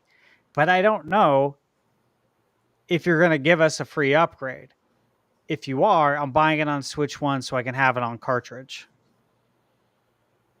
If you're not, I have to buy it on Switch 2, which is a key card. Little things like this I would like to know. There's so much unknown right now. Bird. You got a word? What's the word? Bird's the word. The bird is I got no word. Yeah, there is no word. There is no word. There's no word. There's no to word. describe this bird. I mean, the word is you're the next topic, Game Bird. What are we talking about? Oh boy, what are we talking about? Let's talk about some screens and things, guys. We have it's a red alert, guys. We have issues with the Switch 2 screen. Issues everywhere, all over the internet. First, we have Digital Foundry. They have drawn attention to some issues with the Switch 2 screen. First is that it doesn't have enough nits, topping out at 450, which is dimmer than the Switch OLED. And doesn't have enough to properly take advantage of HDR. We also have Digital Foundry saying that it's 3 times slower than the Steam Deck screen, except apparently that isn't true. Dr. Trey81 dug up a nugget in the Chinese Post saying that Switch 2 screen is actually pretty nice despite latency issues. It all may just be software issues. So as the man in this cast who's not the hardcore tech guy, you took the tech topic. I picked the tech topic on purpose because this is a great opportunity for me to ask you guys your thoughts on these screen related issues that people are talking about everywhere right now. that way I could kind of learn from your guys' perspective. The thing that's really interesting about this is it's like we're just hearing it now. When I first unboxed my Nintendo Switch and I booted up Mario Kart World, I thought it looked fantastic. I played both on my TV and in handheld mode. And we had multiple guests, including one of our co-hosts here, go to the Switch 2 event and get hands-on both docked and handheld. And I've heard nothing but praise about how great the Switch 2 looks in portable mode. Yeah, it's not OLED. You know, there's a difference between the OLED and the LCD that they're using now, but that the colors really pop. The screen still looks fantastic. It's weird to be hearing all this stuff now after hearing so much praise and not hearing even, you know, a lot of the outlets that put out their reviews. Obviously, a lot of them mentioned in their hardware review that, you know, they wish it was OLED or, you know, there's a downgrade from OLED to the LCD. But I haven't heard anything until now about problems with the Switch screen, and now everybody's talking about it. So I find that interesting. So let's start. Prime, you have your hand up. I know you've done some research on this one, and I believe you put out a video, if not today, yesterday, or within the last couple days about it. So let's start with you, Prime. What are your thoughts on this one? Educate me, because to me, what do I know? I'm just a gamer. The screen looks great, and I have zero issues. Yes. So help me understand why I'm wrong and why the screen is ass. So when the Switch 2 reviews that people put out came out, for starters, it's important to note that most people that do console reviews aren't like tech savvy people. Okay. They're more in like your general consumer space, which is, except they happen to be journalists or whatever, and that's fine. So the latency issue, as an example, it factually exists. It can be measured with certain tools. Yes, there is like 17 milliseconds or so of latency with the screen. That's not good. Whenever you think about buying the gaming monitors, you're always seeing like 5 ms or 1 ms, not 17. 17 is not. It's slower than Switch 1's. Switch 1's launch screen was faster than that. Now, the big deal with 17 ms is it can create this thing called motion blur, where you're seeing like shadows or like double of an image as you're playing. And it's more noticeable in like side-scrolling games than it is in like a Mario Kart game where you're driving forward on the screen like this. It's more so for side-to-side motion on a screen. So any games that kind of go side-to-side is where it's more noticeable. Now, the big thing about it is that not everyone's going to perceive it. In fact, it's arguable most people don't perceive it. Most people can't tell the difference between 1 ms and 30 ms. That's just a general thing because it's about your eyes, and everyone's eyes is different. So most people are not going to perceive any motion blur. That's just the way it is. Most people won't. Nintendo's own developers might not have. But it doesn't mean it doesn't exist. And what happened when it launched is while there weren't any reviews bringing it up, because most people aren't going to notice it, there were some people posting on Reddit, posting on Twitter, posting elsewhere that were noticing that there was motion blur. Now, they didn't know that what it was 17 ms, but they were noticing motion blur. Some people saying, oh, I don't know what you're talking about. You're making it up. That's the thing. All of our eyeballs are different. There are legitimately people that can't discern the difference between 30 FPS and 60 FPS. That doesn't mean 60 FPS isn't better and smoother and more responsive. Sure. But they just can't tell the difference because of how their eyes work. And it's even more true. If this is more for like the bigger audience, 60 FPS and 120. If you guys have played Welcome Tour, there's a mini game in there that tests your ability to tell a difference between 60 hertz and 120 hertz. And I know a number of people that said they couldn't tell any difference and they were just blindly guessing. I was actually able to, I didn't even realize I could tell the difference. But I instantly could pick out which one was 60 and 120 the entire way. I never got one wrong. Was never guessing. I just literally could tell. I didn't even realize that I could. Maybe it's from all my years of PC gaming playing at high frame rates. But sure. I literally, it was really easy for me to tell the difference. Now, I don't know if I could tell the difference between 120 and 240, but 60 and 120, I could tell the difference. But I can't see the motion blur. So it's interesting because I wasn't aware that motion blur was an issue because I probably wouldn't notice it till it's like 30 ms or worse.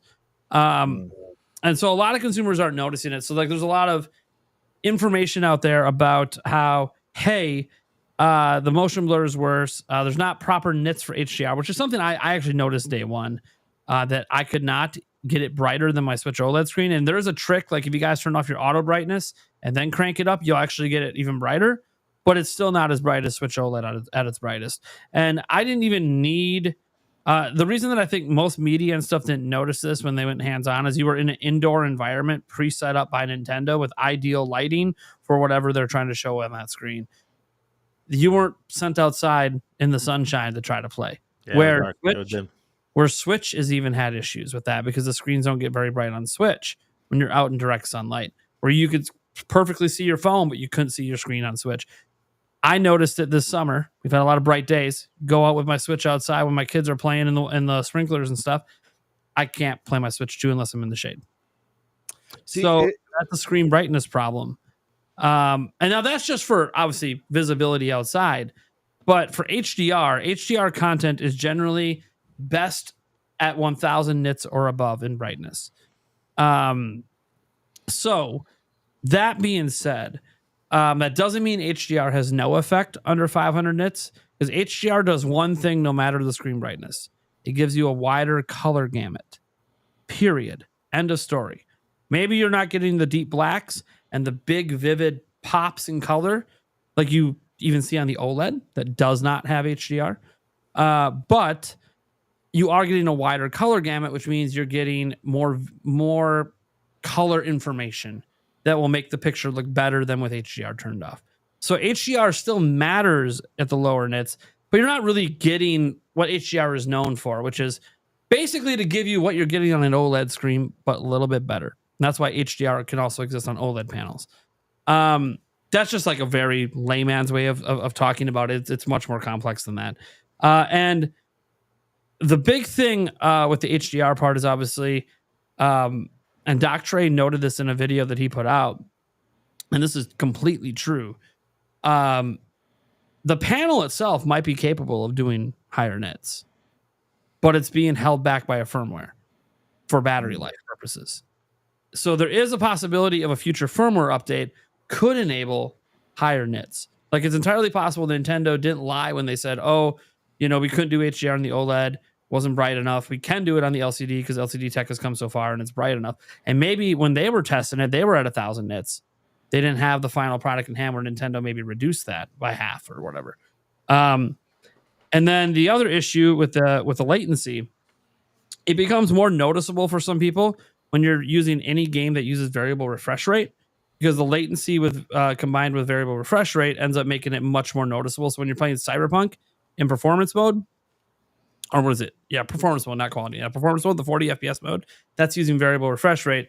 Some people are noticing it when they're doing that because it's just more noticeable with variable refresh rate. It just is. And Digital Foundry did note that some of the issues of variable refresh rate could be fixed with a patch because the panel supports this low LCS mode or whatever they called it that it's just not enabled right now. And that's how this got fixed on TVs. So for some reason, it's just not enabled. Also, John Linneman did come out and kind of agree with Doc Trey that it is possible that the panel is better than it's showing. And Nintendo did make the latency worse, make the nits worse intentionally for battery life. And that as Nintendo improves on the efficiency of their operating system and maybe gets it down a gig in RAM, gets it down a core on the CPU, so it's using less power just to run the system, they could maybe then bump the nits and lower the latency with a firmware update.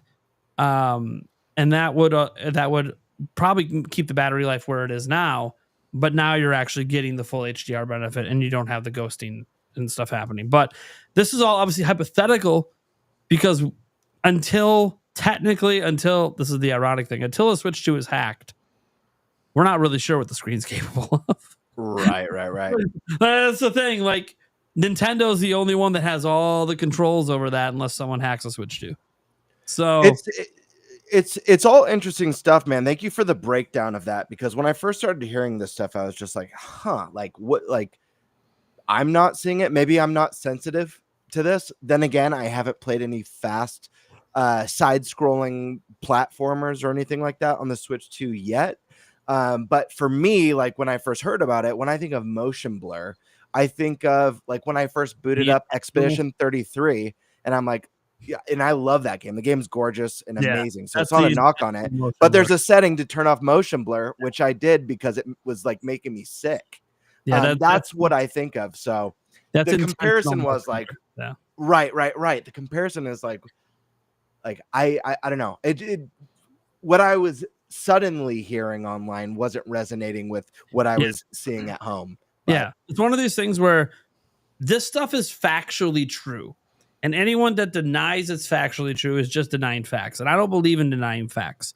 It is factually not bright enough to take full advantage of HDR. And it is factually a very bad latency screen that for some people will notice motion blur. Not most people, but some people. These are not good things. But it also is potentially fixable in the future. And probably the first revision or an OLED revision would obviously fix it. So it's one of these things where for most people, none of this will be a problem. Sure. But there are certain situations where it can be for some people. So it's like one of those, yes, this is factually true. But a majority, like this is what I wish Digital Foundry would have done. Because the reason it's being all talked about is because Digital Foundry, right? Because they're so big and they're the tech guys. And so they put this out there. And they're not wrong. But I wish they would have noted, and they didn't really note this, that most people are not actually going to be able to see the issue with the latency.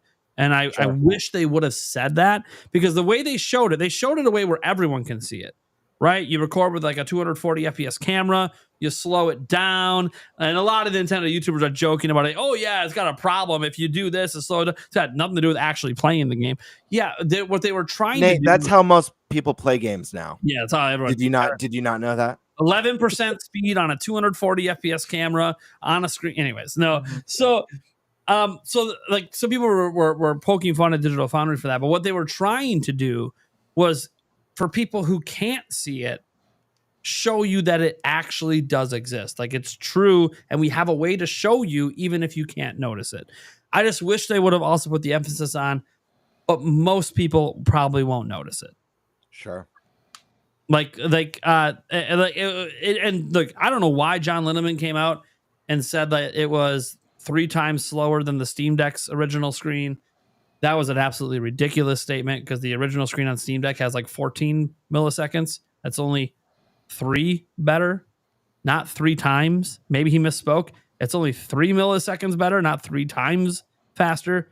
So a lot of people, NeoGAF and other places were like, whoa, what the fuck are you talking about? That's notorious. Because, tech heads are really big on like handheld PCs. Right. Like that was known to have motion blur on that launch one. And you go all the way back to I think it's like the PSP or the PS Vita had like 30 ms.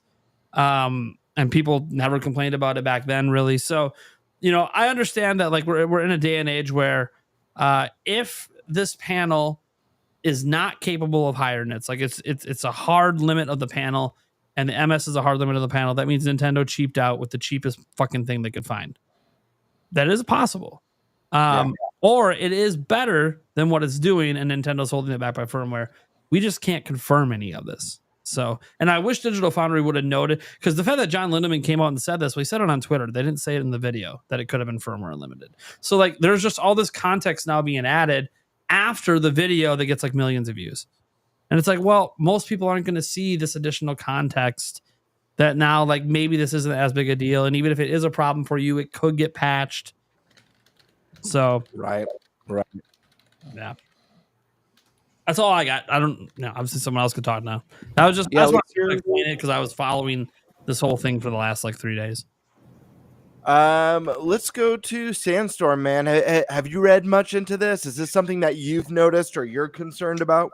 So, off my purpose, it's weird. I was just like holding the bottom of the Joy-Con too, because I was like, you know what? I've never actually put this thing on to see what it actually felt like. I think it would make more sense if it actually had the Joy-Con to it. But No. So after watching this video initially, I like got on my Switch because I've like many, I've never really like noticed the motion blur at all.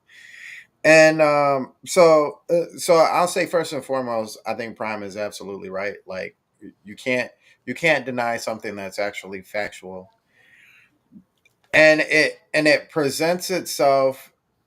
So the problem I have is not necessarily with it being shown or it being said or like these are the facts. I think my problem more so lies with and we've all noticed this. Even leading up to the Switch. It's like what can I find? What can I find to give some flaw to this Yeah. system in a negative light? And so and especially with Digital Foundry, Yeah. we've seen them. It's who we got the information from. Not Yeah. that they're wrong, but Digital Foundry for like the last year has been, even before we knew what the hardware was, has been trying to find ways to downplay what the system can do. Yeah. Like at one point, they said, at best it has a 720p 60 hertz screen. Right. When rumors came out about 120, they're like that. That's not happening. That's not even possible. Yeah. And They're now like, and now it is. Not And even- they're like I love that's not even possible. and, Yeah, and you they know literally love said it. that. It's crazy. That's That's so the stupid, problem. Like, dude. Digital Foundry has been like shit talking the system before it even came out, and then they continue to shit talk it before they even played it. So that's the problem. Anyway, and they go on. still I mean they even still do it like like oh it's it went from okay wow it's 1080 120 back to like oh it's a crappy screen just because it can do resolution doesn't make it any better. And then like they even talked about the hypothetical stats of the next PlayStation and they're like 720p it's great and you're like where are we going like what is the standard here? But those same clowns doubted that little Mac could take on Mike Tyson. Who's laughing now? Right. So it's I think it's I'm not against, like I said, I'm not against throwing out facts. I think it's the way that you present the facts because especially now in times we're looking at, now that this information's out, it went from like, oh, the screen is great, it's quality, blah blah blah, it's 1080 120 hertz, blah blah blah blah blah. But now I can easily see like somebody asking another person like, oh it's crap, like the latency in here is absolutely horrible, da da da, you get ghosting and all this other stuff, it's a cheap screen. So it like it immediately turns people off even if they don't know what you're talking about. Like, oh, it does that, like that doesn't sound good because you're making it sound bad.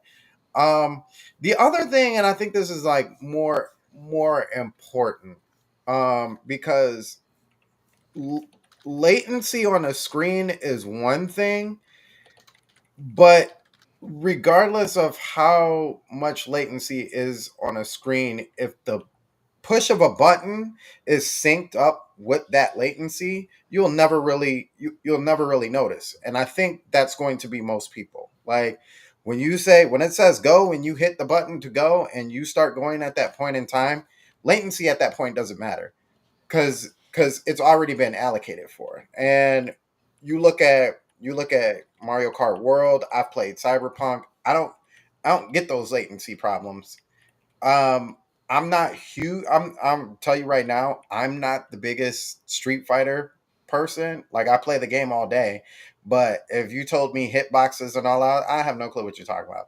I just play the game. You know what I'm saying? So I think in those kind of aspects, maybe it matters a little bit more. But when you're talking about games that are just you personally, as long as you hit the button and it responds when you need it to respond, latency is not that big of a deal. And if correct me if I'm wrong, because maybe I am, but I don't remember them really playing in any games and being like, look how much latency there is in this game from when I move and shift to when the actual game responds to what I'm doing. It's all been in the menu, has it not? Like it's just been look at this, slide this way, and look at this, slide this way, and going into the menu and going up and down. So it's yeah, I like I said, I agree with Prime. I think there should have been a huge asterisk at the beginning.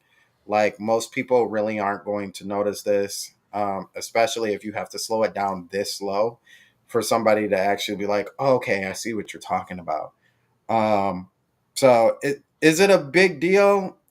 No, especially if you can do it with the firmware. If there's no firmware update that will allow that to change, then maybe we can start talking about it more and diving deep into it. But like as far as it is right now, like the system's new.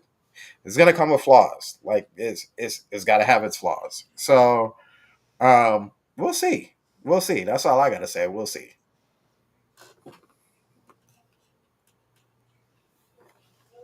Awesome, man. Let's go over to Mr. Michael. What do you forget what your topic for a moment, bud? Yes, I did. I'm like, Yes, I did. What? Oh, well, that's did it overheat? yeah, probably. What's going on? No signal for Eric Moore. Yeah, we'll get it fixed. Don't worry about it. Okay. So, asking the blind guy if he can see some little motion blur. The answer is no. I was totally hoping you were going to say yeah. If you ask me if I care, the answer is no. I'm just right here. Like I'm more impressed about this right here. Look at this guy. Look at that. Look at that handsome guy right there. That right there. Why is he shirtless? I haven't added a shirt. Well, he's wearing a red shirt, but I don't know where the camera. It looks like he's just one color. Yeah. But there you go. There you go. There's a color. Oh, there we go. There's the color. Yeah. So, I mean, I'm looking. When Nate started describing all the stuff, about the screen and first thing I'm gonna say it publicly, I don't like the Digital Foundry. Never did. I think they're a bunch of old farts and just need to relax. And so, this. I'm looking at this, and I remember picking it up for the first time at the experience. And yeah, you're right. The room was dimmed. It was nice. It was nice on the eyes. The room, right? It was the lights were low. It was all romantic. It's like you're gonna meet your lover right now. You heard the music. Let's get it on, and they give you the switch, and you fall in love for the first time. And so I picked this up and I played Mario Kart for the first time in handheld with my condition, and that to me just blew me away. And that's all I can think about. Like, wow, I finally have a Switch with the screen big enough where I can, at least with Mario Kart, I can enjoy it. Not other games I already tried, but at least with Mario Kart, I can enjoy it. Handheld mode for a little bit. The screen to me looks beautiful. It's brilliant. This thing here, this is amazing. This is a beautiful system, right? With the everything about it is beautiful. I do play more docked than handheld mode, but man, you have to have some time in your hand to find something negative to say about this, and to slow down the video slow enough for you to see some kind of a blur. If I start running on the street and you slow me down, you'll probably see some shadows too. I'm like, and so. Does it really matter? I mean, right now it's a good system. We know it's the base model of the Nintendo Switch 2. Nintendo already told us what they're gonna do. They released a base model with the LCD screen. They released an updated version with a better chip, better battery life, and an OLED. Then they release a light version, and then they'll release maybe a pro version of this or Switch 3, right? So this is the base model, and for it being a base model, this is freaking fantastic. I love the system. I love the screen. I have no complaints about it. Digital Foundry, they have grandkids, right?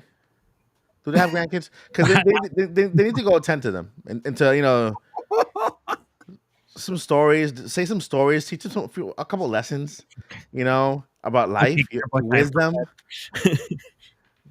Something of value. Because to me, there's that video about the. I understand what Nate said. He's right about the the MPS about 30 and 16, 17, whatever. But for me personally, I'm like, I love my Switch. I enjoy the screen, and I'm pretty sure that's all that matters. Like the reviews are based on the general public. Like Nate said, not everybody can see that. I'm glad that I can't because I don't want to be focusing on something so minuscule, right? Right? When you have a game like Mario Kart World, beautiful game, then you have Donkey Kong Bonanza that's coming up next. This is incredible, right? That's what you want to focus on, the gameplay, how fun it is, and yeah. I mean, I'll leave it there. I will say though, for the people that can see it, I do feel for you because it's extremely annoying. As someone who's seen it on, I remember this back when I had still have it actually. I had this really shitty monitor I was playing World of Warcraft on that had like 75 ms. It was so bad.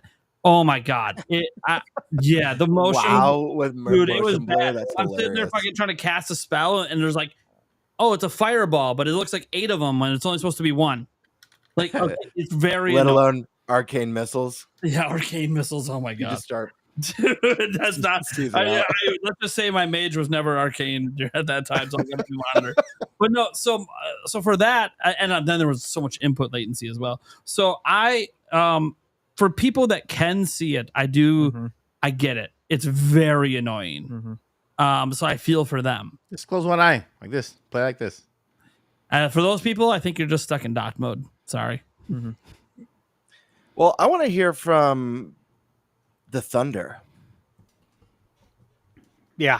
So, I've talked about Digital Foundry before. I'm not a fan. I think they cater to sheeple.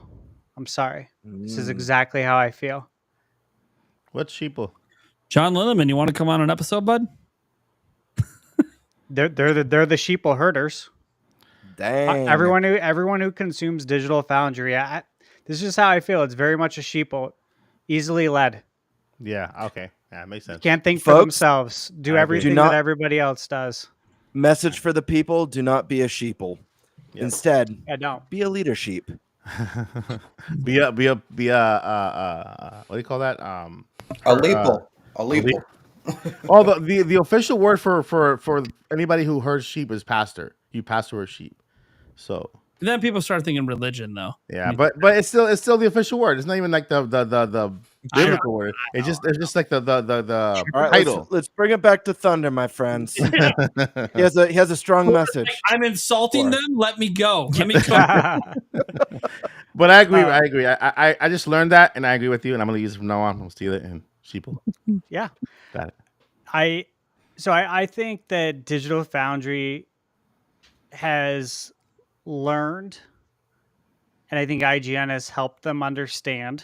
Because remember, IGN owns Digital Foundry. Ah, okay. Yeah, now you're talking. Was last year? Yeah. Yes. Yeah. There you go. I think. Now, hear me out on this, okay? I want to try and piece this together. So, IGN has kind of been doing a lot of stupid shit the last few years. Okay, I've been watching IGN. I've been following them since IGN 64. Okay, so I'm talking 1996.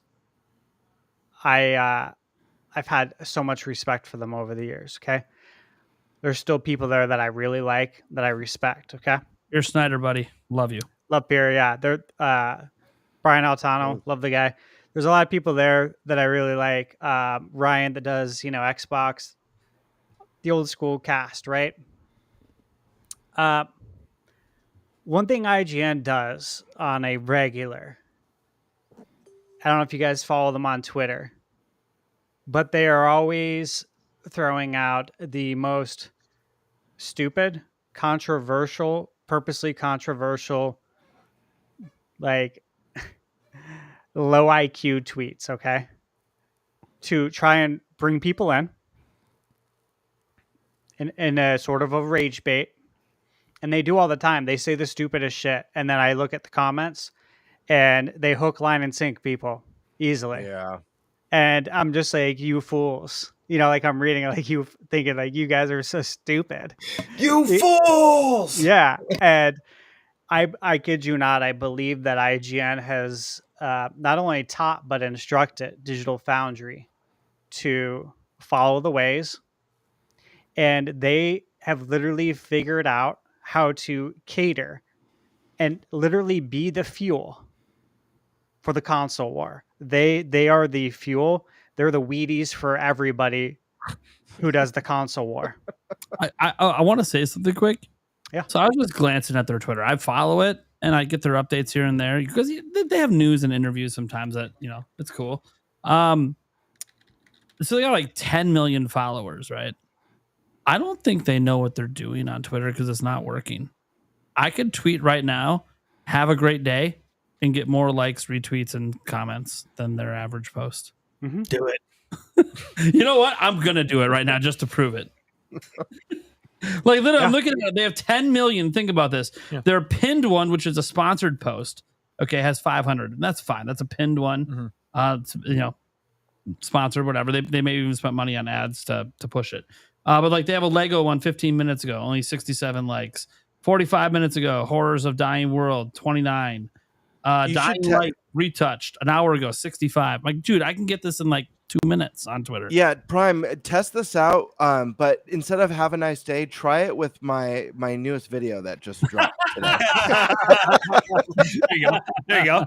Ruffy in the Riverside. The Stashman and Gamebird. Stashman too. Stashman crushed it, dude. Both the He's drop. the review king. Reviews. I look up to the guy. And both beat me to the review. I got kind of a feeling that we might be seeing a little Ruffy tomorrow. Just saying. It's launch day, and there's a certain indie event happening. Hey, man, no spoilers. I do. The only spoiler is I'm in the show. That's the only spoiler I got for people. I haven't seen it. I don't know what's going on. Yeah. So to sum this up, I think Digital Foundry's caught on how to be the go-to, the main resource for all the sheeple. And sadly, in this world, there's more sheeple, right? There's always going to be. You're never going to have more leaders than you have sheeple. That's how this world works. And they're playing their hand perfectly for what they're trying to do. I can see right through them, though. I don't have any interest whatsoever in viewing their content. I was asked on my Twitter DMs what I thought about the Digital Foundry stuff, and I'll just kind of summarize what I said. But I said I think at some point in the timeline, they've turned into very harsh critics of Nintendo instead of providing impartial reviews. It feels like they are actively looking for faults, like you said, Sandstorm. And I said, personally, I do not consume their content. I've said this a million times, but I don't need them to tell me what's good and what's not. I have eyes that can see, ears that can hear, and I have the discernment to know the difference. And that is as simple as that. That goes for anything in life. But these dudes are the last thing I need in my life. I don't require their assistance for shit. Yeah. And a message to people, there are kiosks set up now in retail stores where you can go hands-on with the Switch 2 for the first time. Decide for yourself. Look at the screen. See if it's too blurry for you. If that's something that you're worried about. You can play a new demo of DK Bonanza. Mm-hmm. Absolutely. Yeah. No, Mike got to play it. I did twice. Hell yeah. Yeah. Let's shoot over. I got a lot. Well, Stash. So I know I have a lot to say about IGN, but I'll leave it after Indie Mania. I'll spill the beans after Indie Mania. Yeah. A lot to say.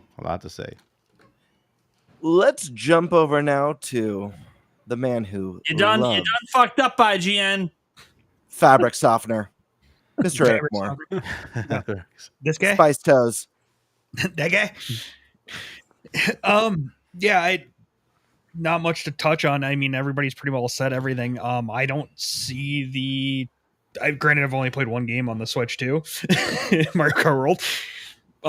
But I don't see much for motion blur. I've seen it before, like on TV with baseball and stuff, where all of a sudden you'll see a trail of like a comment of a baseball. But so yes, I can see how it's annoying as shit. But I have not seen it on the Switch too, and quite honestly, I've enjoyed my experience with it so far. So, I mean, for those people who, as Nate said, it's for those people who can see it. I am sorry. I can see how it would suck, but yeah, I don't see it. Yeah. I'll be the first to let you guys know on the show if I end up playing a game where I see it and it bothers me.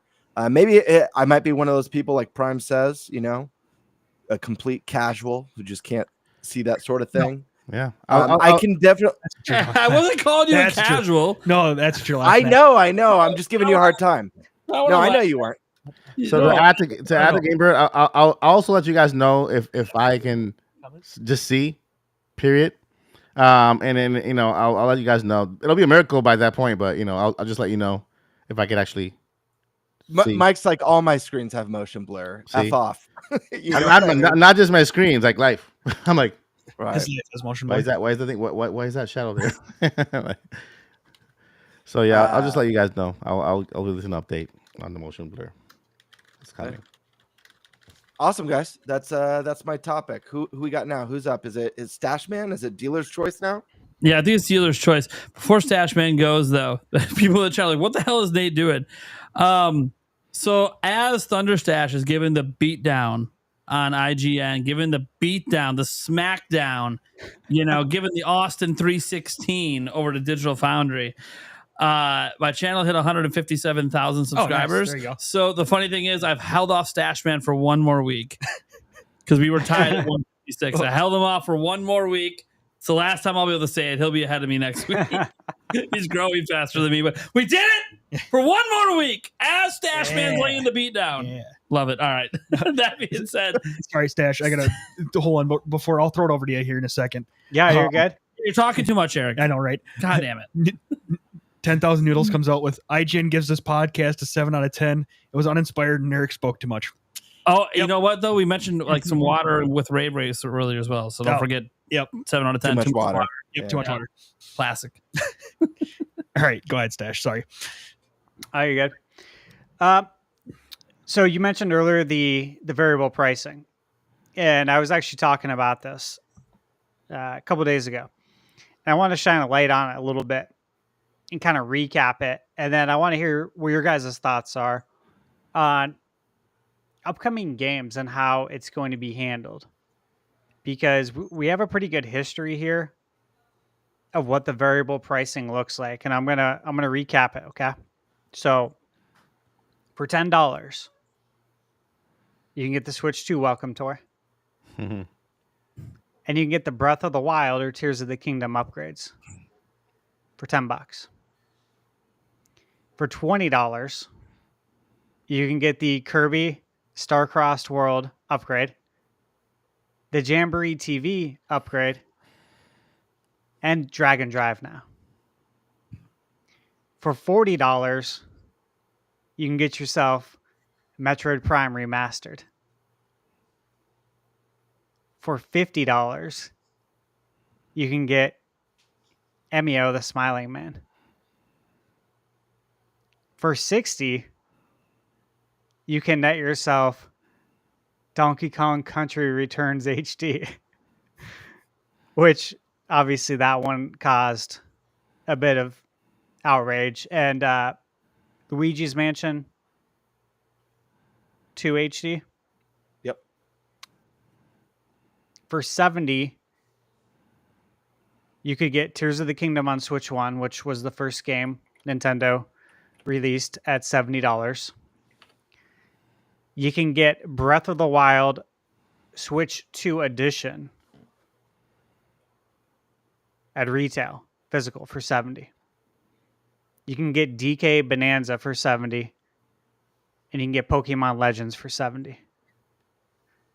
For $80, you can get Mario Kart World, or $50 if you get the bundle.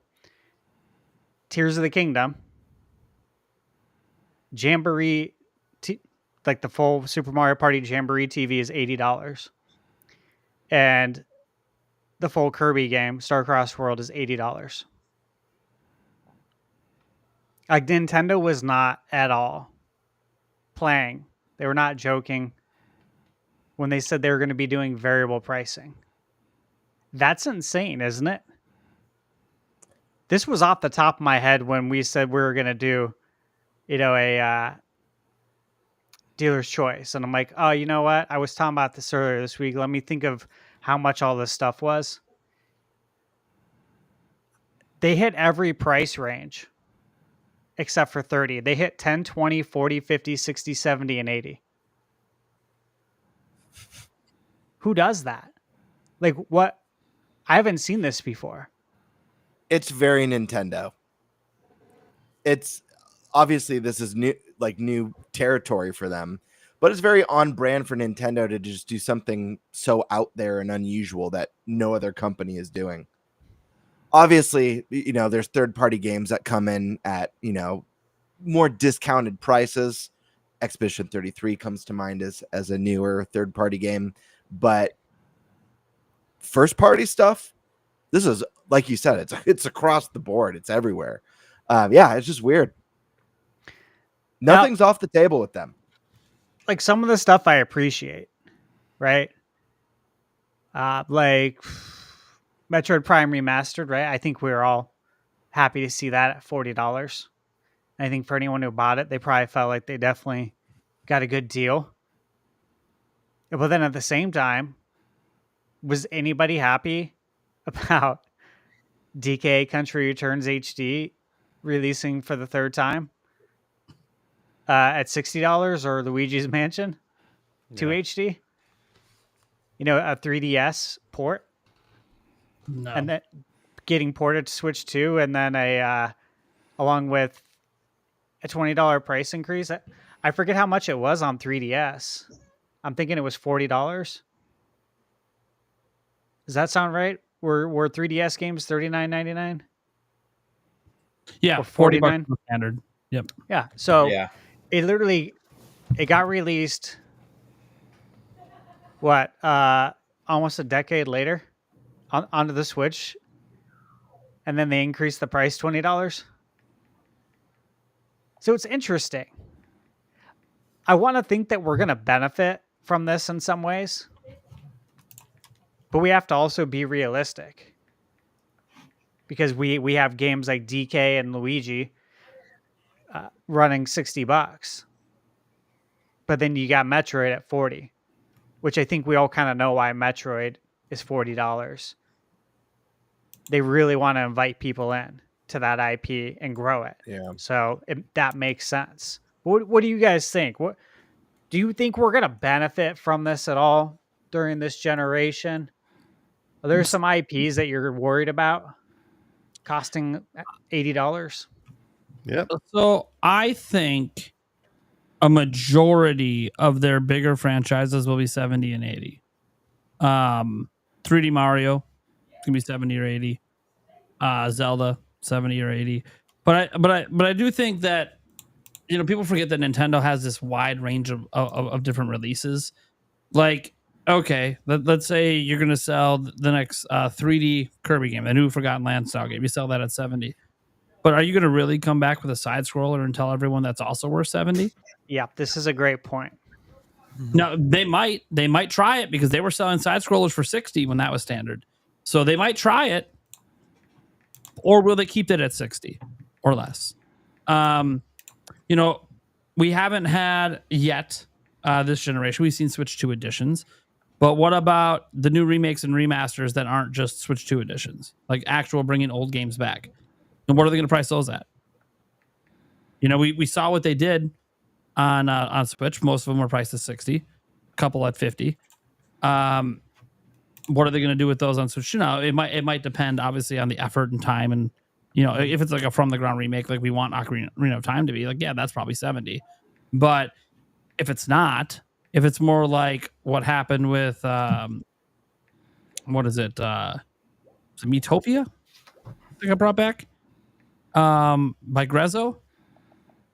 Whatever one they brought back. I think it was that or Tamagotchi. I think it was Miitopia. But either way, they brought that back, and that felt more like an HD and widescreening of a 3DS game. And obviously, there was some work done. They had to change the control schemes and stuff. Yeah, that I think should be like a $40, $50 game. I don't think that should be higher than that. So it's going to be interesting to see what they do because the prices have gone up. So I kind of feel like it's sort of weird because Nintendo is raising the prices on the top end. And I kind of feel like that could reflect on the low end as well. So I wonder if like on Switch, Welcome Tour would have been free and Dragon Drive would have been 10. But because we're on Switch 2, it's 10 and 20. I wonder that. I don't know. So I'm very like it's more of these the premium IPs like the Marios, the Pokemons, the Zeldas. We know those are 70 or 80. Like I don't know how many are going to touch 80. I almost guarantee the next 3D Zelda is going to be $80. That's one I think they will charge 80 for because they charge 70. They charge 70 for Tears of the Kingdom. Well, it's 80 right now. Yeah, 80 now. You get that extra content. So they're already normalizing 80 on Switch 2 for Zelda. So I kind of feel like the next one's going to be 80. Now, I do think 3D Zelda has a higher opportunity of blowing people away, unlike Mario Kart, where people will feel like, damn, of course I'll spend 80 on this. Look at this shit. Because the Zelda team cooks, and they always cook. And right now, at least as of Tears of the Kingdom, that's the biggest budget game Nintendo's ever made. So it is also their biggest budget team. So with that being the case, and we kind of figure their next 3D Zelda game is probably their most expensive game ever made. Yeah, it being $80, you can kind of understand why Nintendo's going to keep that at the top end of the price point. But I'm going to be very curious. Do they put 3D Mario at 80? I don't think so. I think the next mainline Zelda is going to be 80. I think the next Smash Brothers is going to be 80. The two big ones that I don't think are going to be 80 is 3D Mario. It's just a gut feeling. And the other one, even though it's one of the biggest sellers and is insanely popular, but I still don't think they're going to make that same jump in price as Animal Crossing. I think Mario and Animal Crossing will stay at 70, which is going to be like your typical AAA Nintendo game. So how many games do you think Nintendo is going to even attempt to put at 80? Like they did it with Mario Kart, which we all know the reason they did it is because it's their best selling IP. So if you use that logic, they did 80 on that because it sells a shitload. Okay, well, what other franchises always sell a shitload? Pokemon. Let me ask you this though, guys. This is what I want to bring up too. Was Pokemon next? If they charge $80 for Pokemon, Jesus Christ! Think about all the people that buy, both versions, right? Mm-hmm. We're looking at with tax out the door, 175, 180. Mm-hmm. What if they did? Some countries paying 200. And the thing is with Pokemon is we'd be like, oh, they wouldn't do that. Well, technically, it's all be handheld games, and then Switch came and they all jumped to $60, and they sold better than ever. If I was the Pokemon company or Game Freak, I think the right move is you increase the price to 80, and you give it's both in one. Kind of like how Fire Emblem Three Houses, it's 3 campaigns in one game instead of the multiple versions that they were doing on the 3DS prior to Switch. And I want to keep this in mind with Pokemon. Brilliant Diamond and Shining Pearl were $60. So was Scarlet and Violet. Yeah. Does that even make sense? I think I know. I think I know Nintendo's pricing, how they price things. Mario Kart 80. We should rename it. Mario Kart World was $80 for 2 reasons: best selling game and its multiplayer. So you can buy just one copy for the household and just play that game with your friends, and it's a multiplayer. It's a big IP multiplayer. Donkey Kong Bonanza is 70 games. It's a 1-player game, massive game. But so I think Nintendo's gonna go that same route. Any big multiplayer IP, Smash Bros might be 80 whenever it comes out, and the next Mario is gonna be 70. So for like they said, Mario IPs will probably be from 70 to 80, depending on if it's a one player character game or a multiplayer game. If it's a multiplayer, it's 80. They can charge more for that because more people playing one single game, less copies of that they need to sell. And then there's tiers per IP based on how much value that IP is to them. So, for example, we're looking at Princess Peach Showtime. That game was $59, $59, but it's in the Mario IP. So that in a way, it brings value to that little game. For $59, it's a Mario IP. It's a $60 game. And I just think I don't think if they make a Showtime 2 and it's $70, that's a bad move. That's a bad move. But like regarding Pokemon, I think the winning move is charge 80, but you get both campaigns in one game. You choose when you're in the start menu, you choose what campaign. It solves issues that exist in Pokemon, like Pokemon that you can't evolve unless they don't. You I don't think they want to solve those issues though. I know they don't, but that's they what lose you a lot of It's money. a massive win because then you could charge $80 for a game that's probably going to look like ass compared to everything else on the platform. Yeah. Oh my god! But it's still a better deal than what you were getting on the previous consoles because now it's in line with buying 2 3DS games. If Pokemon win Gen for 10 us. is $80, Huge win.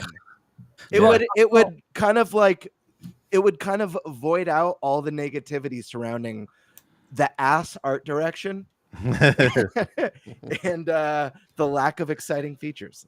And I love Pokemon, don't get me wrong, but there's always some major compromises that the Pokemon company is making that ticks people off. So charge a little more, give us both campaigns. Fire Emblem did it. Fire Emblem gave us 3 campaigns in one game. It's the most loved Fire Emblem game at the Game Awards when it was snubbed a nomination. It was the fan choice game of the year. Like, so give us that. By your logic, Splatoon 4 is $80. By my logic, yeah. I think Splatoon 4 is going to be $80. I think big Nintendo IPs, IPs that have sold Nintendo a lot, and especially if they're multiplayer. Animal Crossing is going to be a $70 game. $70 game because that's like just a one player thing. Although you can play with friends, they each need their own copy, and so they could put that at $70. $70 is their new floor for their top IPs, right? I don't think there's any way that Splatoon's going to cost 80. Yeah, just because I don't think anything that sells under 20 mil is going to get. They're going to charge 80. Can you play Splatoon together with multiple people in the same system in a split screen like Mario Kart? Yeah. How many players can you play? How many players can you use in Mario Kart? Because I don't know. I haven't tried it like that. That's a good question. I only tried. They showed it in the direct, but I don't remember. I think it's just 4 split screen. Just 4. Okay, so Splatoon the same, right? Just 4 split screen. Split screen. I don't know. I don't think you can do 4 split screen. I know you can do like 8 people with different the game different on systems. all the systems. Yeah. That also matters. In Mario Kart, you can do 4 people. That's 4 players. So this is what I was confused for a moment. Splatoon does not support any split screen at all. Okay, so that's a one player game then. Everyone has to. Well, it's a multiplayer game. That's what it is. Yeah, but that's a one single. Yeah, exactly. So it's not like I can play with my daughter on the same screen. She needs her own copy of the game, right? Yeah. The reason that people get confused is that the original Splatoon on Wii U did have split screen, but 2 and 3 did not.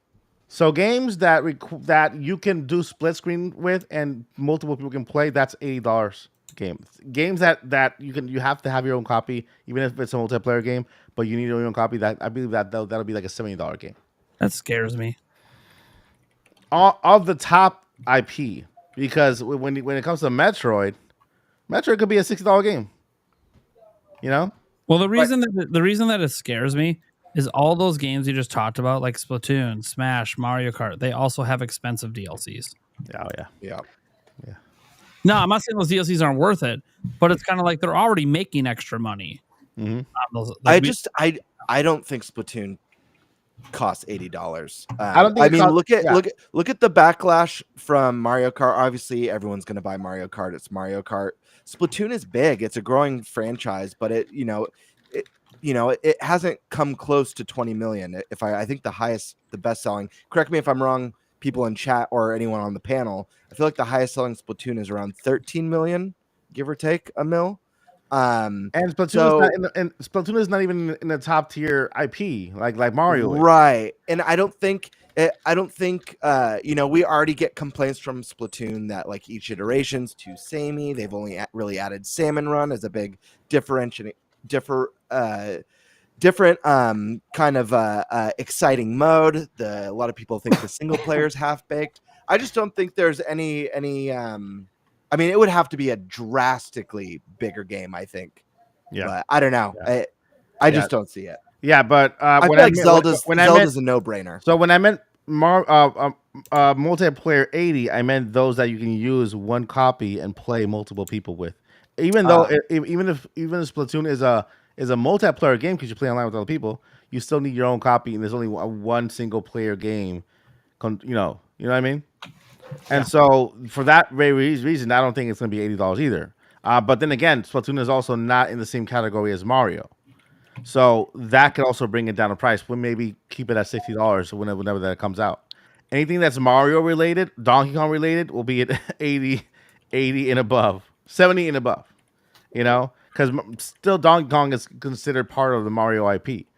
And so that's the tier that I believe Nintendo will go with. They'll keep their big names at 70 and above, depending on whether they're multiplayer or not, how many people can play per system or per copy, and then going down there with those tiers. Animal Crossing is one that, because of how great it became a top tier IP like Mario last year with Switch, based on how much it sold. That one feels like a $70 game when it comes out, because it is a one player game, although it's also multiplayer where you can play with other people online. So I know Nintendo doesn't care what I think. I'm just going to say this right now. There's only one franchise they have I'll spend 80 on. Zelda. One that I already did. Zelda. That is it. Says the guy who has Mario Kart World. Bundle, $50. Yeah. But Nate, is that the Switch 1 and then you update it? No, the Switch 2 edition. So I'm saying, is the cartridge a Switch 1 cartridge and then it comes with the update? Yeah, the update's on the cartridge. It's a Switch 2 cartridge that you can also use in your Switch 1 if you want to. Okay. Nice. Yep. All right, fellas, I gotta go. Yeah, buddy. Yeah. What's going on tomorrow? Why should people be checking you out tomorrow? What's happening? Oh man, so check this out. I know you guys have heard of a little guy named Angry Vigilante. He is going to be going up against in a debate. So if y'all didn't get enough of debating, he is going against real debate, moderator and everything. He's going against the champ, my boy, the Muhammad Ali of the debate Nintendo world. He's going against Shadow Fox tomorrow, so that is going to be quite an epic duel. Expect feelings to be hurt.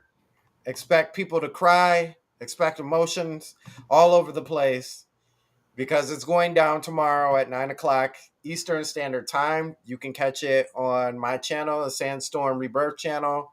You can catch it on Shadow Fox's channel, and you can catch it on Angry Vigilante's channel. And let's just say if you miss it, you definitely don't want to miss Prime's recap of it. Yeah, I'll be reacting to it live on Friday night. I'm avoiding all spoilers till then. But guys, I'm not streaming tomorrow night. So you guys want to go catch it and already know what happens. And you make me have to get off my own Discord server because I don't want to know. I don't want to.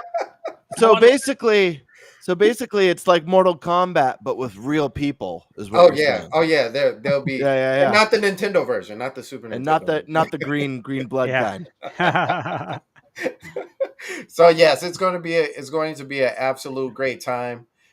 We are having polls too, so you definitely got to come through and put your polls for who you are feeling like. Will there be dancers there? I like what you did there.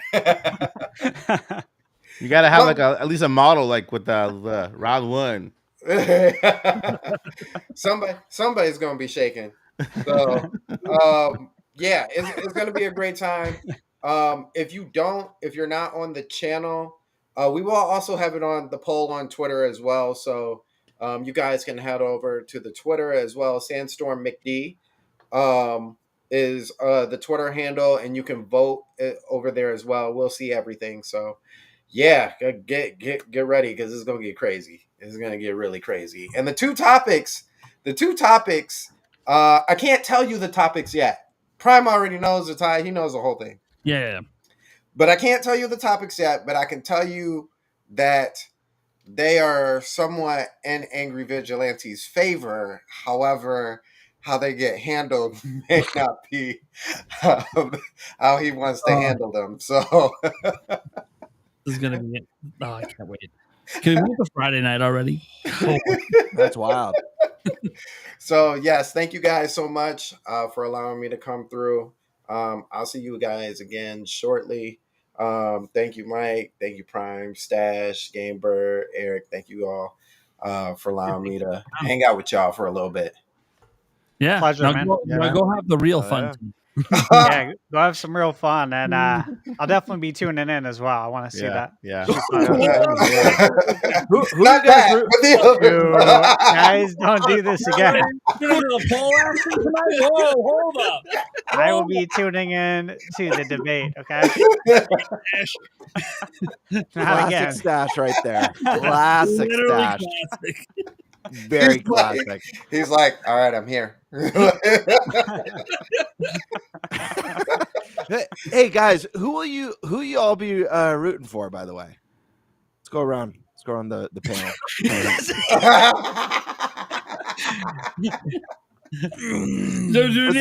Let's start with Mike Odyssey. Come on, Sandstorm's got 30 seconds. Mike Odyssey, I'll be rooting for whomever for Sandstorm's boy because this is the first time I hear about the whole thing. So, I'll be tuning in at tomorrow after the mania. To wind down for the night.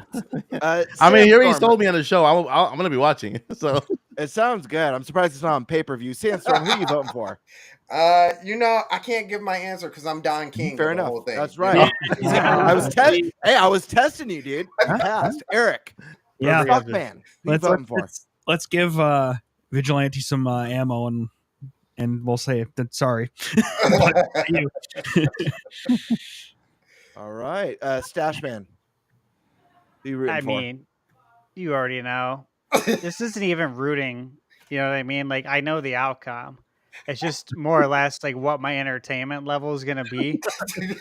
And I think it's going to be pretty high. I'll just say that. I think it'll be high entertainment value.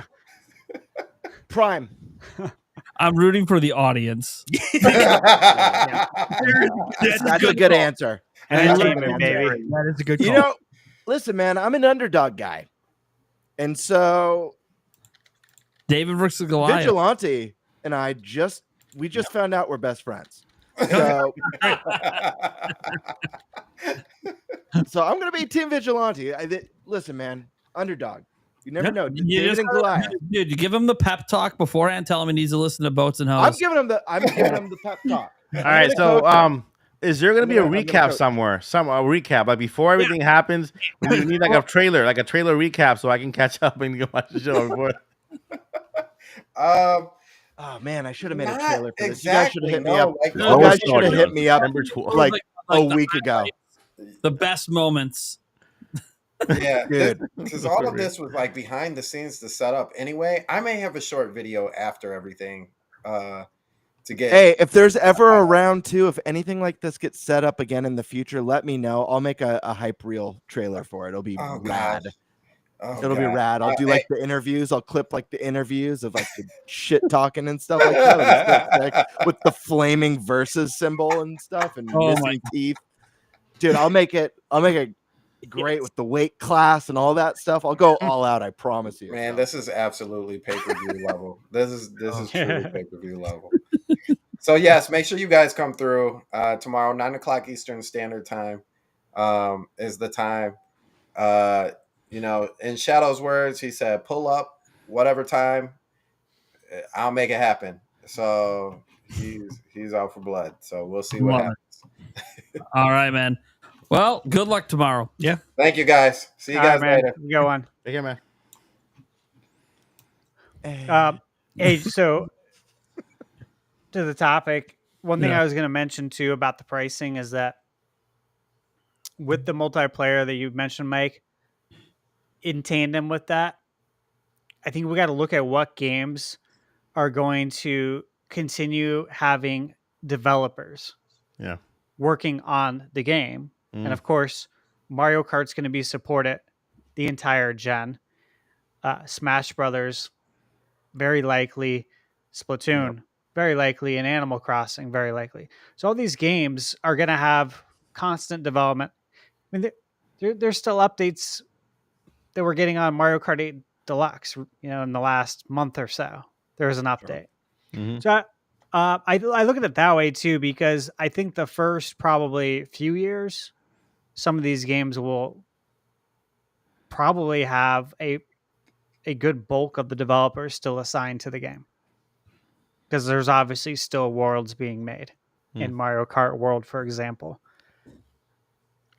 So yeah, maybe that's one thing to factor. Maybe that's why DK costs 70. Yeah. Because, it's not going to have constant development, but maybe it's 70 because they already have planned an expansion or DLC down the road that they're planning on charging you 20 for.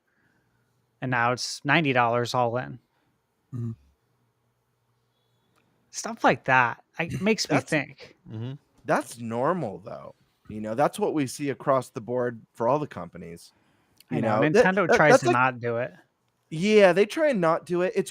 That is one weird thing about, like, we look at like Kirby and Breath of the Wild, and obviously they're older games now, so people are going to get upset. Nintendo charges full price; they don't really discount their games. But if you just look at it at face value, you're buying the game at its retail price, and then you're paying a normal DLC price for those. Yeah, so it's not that odd. Most people.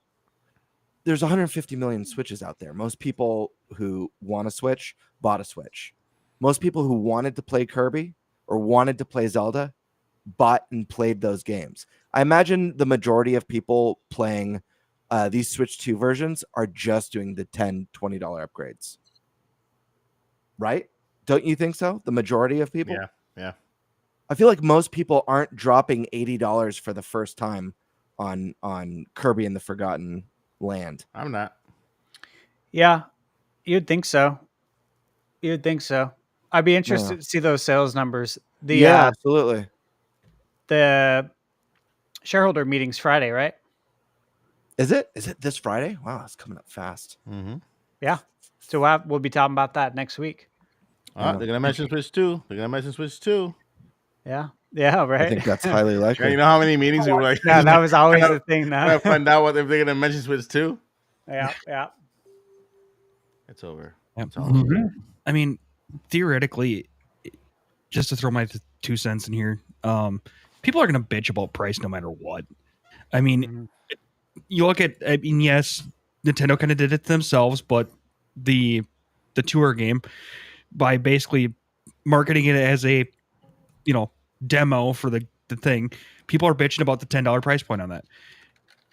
There's going to be people out there that are bitching that Dragon Drive is 20. It's like you're damned if you do, damned if you don't sometimes. It's going to be interesting to see how they kind of it'll be interesting to see where Nintendo views its tiers of how its software is at. And I can also maybe some of these ones that they want to kind of maybe get some more people into, maybe they will give a little discount on to maybe bring a few more people into it, getting the idea of them buying it and coming into it, and then slowly ramp the price up on the next few games to, maybe keep people, and you might lose a few, but hopefully you gained more than you've lost. And it's going to be definitely a weird thing to see kind of how Nintendo plays this out, and hopefully it's for the better, but we don't know. I just realized something, thinking about, Stashman did a breakdown of the pricing that we've gotten, this variable pricing. And was it $60 you said that we haven't gotten? Is that the one? No, 30. we got. Yeah, it's just 30. That was it. 30. Everything else okay. we fit. Okay, well then this is kind of a moot point. Because I was thinking it was 60 for a second. But that being said, what do we think Metroid Prime 4 is going to cost? Because this is not, this isn't a system seller. This isn't a super mainstream IP. It's niche. Yeah, it's a critical darling, but it's niche when it comes to consumers. Could this be a $59.99 game because they want to sell it?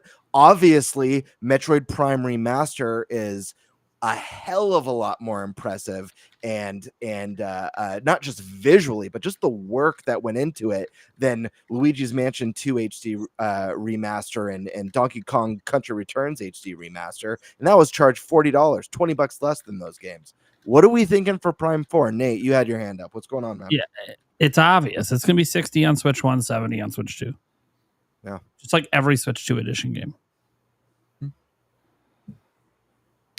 I think that's Look, right. Metro Prime 4 is a AAA budget. Yeah. Regardless of anything we want to say, they rebooted development, major studio. I know that you can talk about, remaster was 40. Sure. And that was a remaster. That was not a new game. It's Dread was 60. Dread was 60. So it's going to be 60 on Switch 1, 70 on Switch 2. That's 8 years of writing paychecks. Yeah, with no product. Mm-hmm. Let that sink in. Think about how much staff. Think about all the people that you've paid that don't even work there anymore. I got the pricing. It's gonna be $10.99 a month. It's gonna be a subscription. Yeah. The subscription game. God damn it! All right, Battle Pass. boot him now for just suggesting that. Jesus, damn no, no, it's you got to do a down payment for $50 and then my $10.99 after that. They have to get all that back on them. I think all this management of Indie Mania has fried the brain. Yeah. Yeah. So yeah, I literally don't see how it can be anything other than 60 and 70. Mm-hmm. Again, Dread was 60. I think if this didn't go through the hell it went through, you may have gotten it for a little cheaper, but I don't think so. Dread didn't had any development hell, and as a side scroller, and they charged 60. Yes, but I can also see them maybe doing it a little bit cheaper to maybe get, because you captured with Dread more people than what you normally did. You bring 4 in, and it's a completely different experience, but it's Metroid, so you can still hopefully grab more people and bring them into Metroid. I have the counter. Okay, here's the counter. Dread outsold Prime Remaster, despite being $20 more because it's a new game, right? And also it's the best-selling Metroid ever. Yep. Okay, so we have that established. Yeah. What does a cheaper price tell someone about a game? What did it tell people about? Okay, I was about to say, what did it tell people about Expedition? Yeah. Well, Expedition 33. Here's what it tells people: it's an indie game. Yeah. It is AAA quality. I'm not doubting that, but it was made by an independent studio, published by an indie publisher. It was not published by a big AAA publisher. And there are more than 30 people working on Metroid Prime 4. No, just want to put that out there. Tall Show is correct. Dread did have development hell. It was canceled for a long time. Okay, the studio that made Dread over a decade, 15 years. Yeah. I know, obviously. The team that made Metroid Dread they didn't. Yeah, they weren't the team that originally did. But that's 15 years of uncashed paychecks right there. But think about it. Drag X Drives, $20. What does that tell you? It took like a week to make. Yeah, it's not a premium Nintendo experience. Welcome to her, $10. What does it tell you? Ain't no Donkey Kong Bonanza. That you're getting gypped. Yeah. Sure. But the point is that when Nintendo does lower prices, they're telling you this is not a premium game. And I'm not saying they have to lower prices by much, but here's the thing. And honestly, to lower the price means you're selling it cheaper than you sold Metroid Dread for. So you're saying Prime 4 is not up to par with a side-scrolling Metroid game, price-wise. That just doesn't make sense to me. I said it was. I could see a possibility. I know, never said it was true. So I actually I'm glad you brought this point up because I actually think that's what Nintendo thought by releasing Metroid Prime Remaster at $40, and I don't think it helped the game. I actually don't think the $40 price point helped Metroid Prime Remaster. Was that before or after Dread?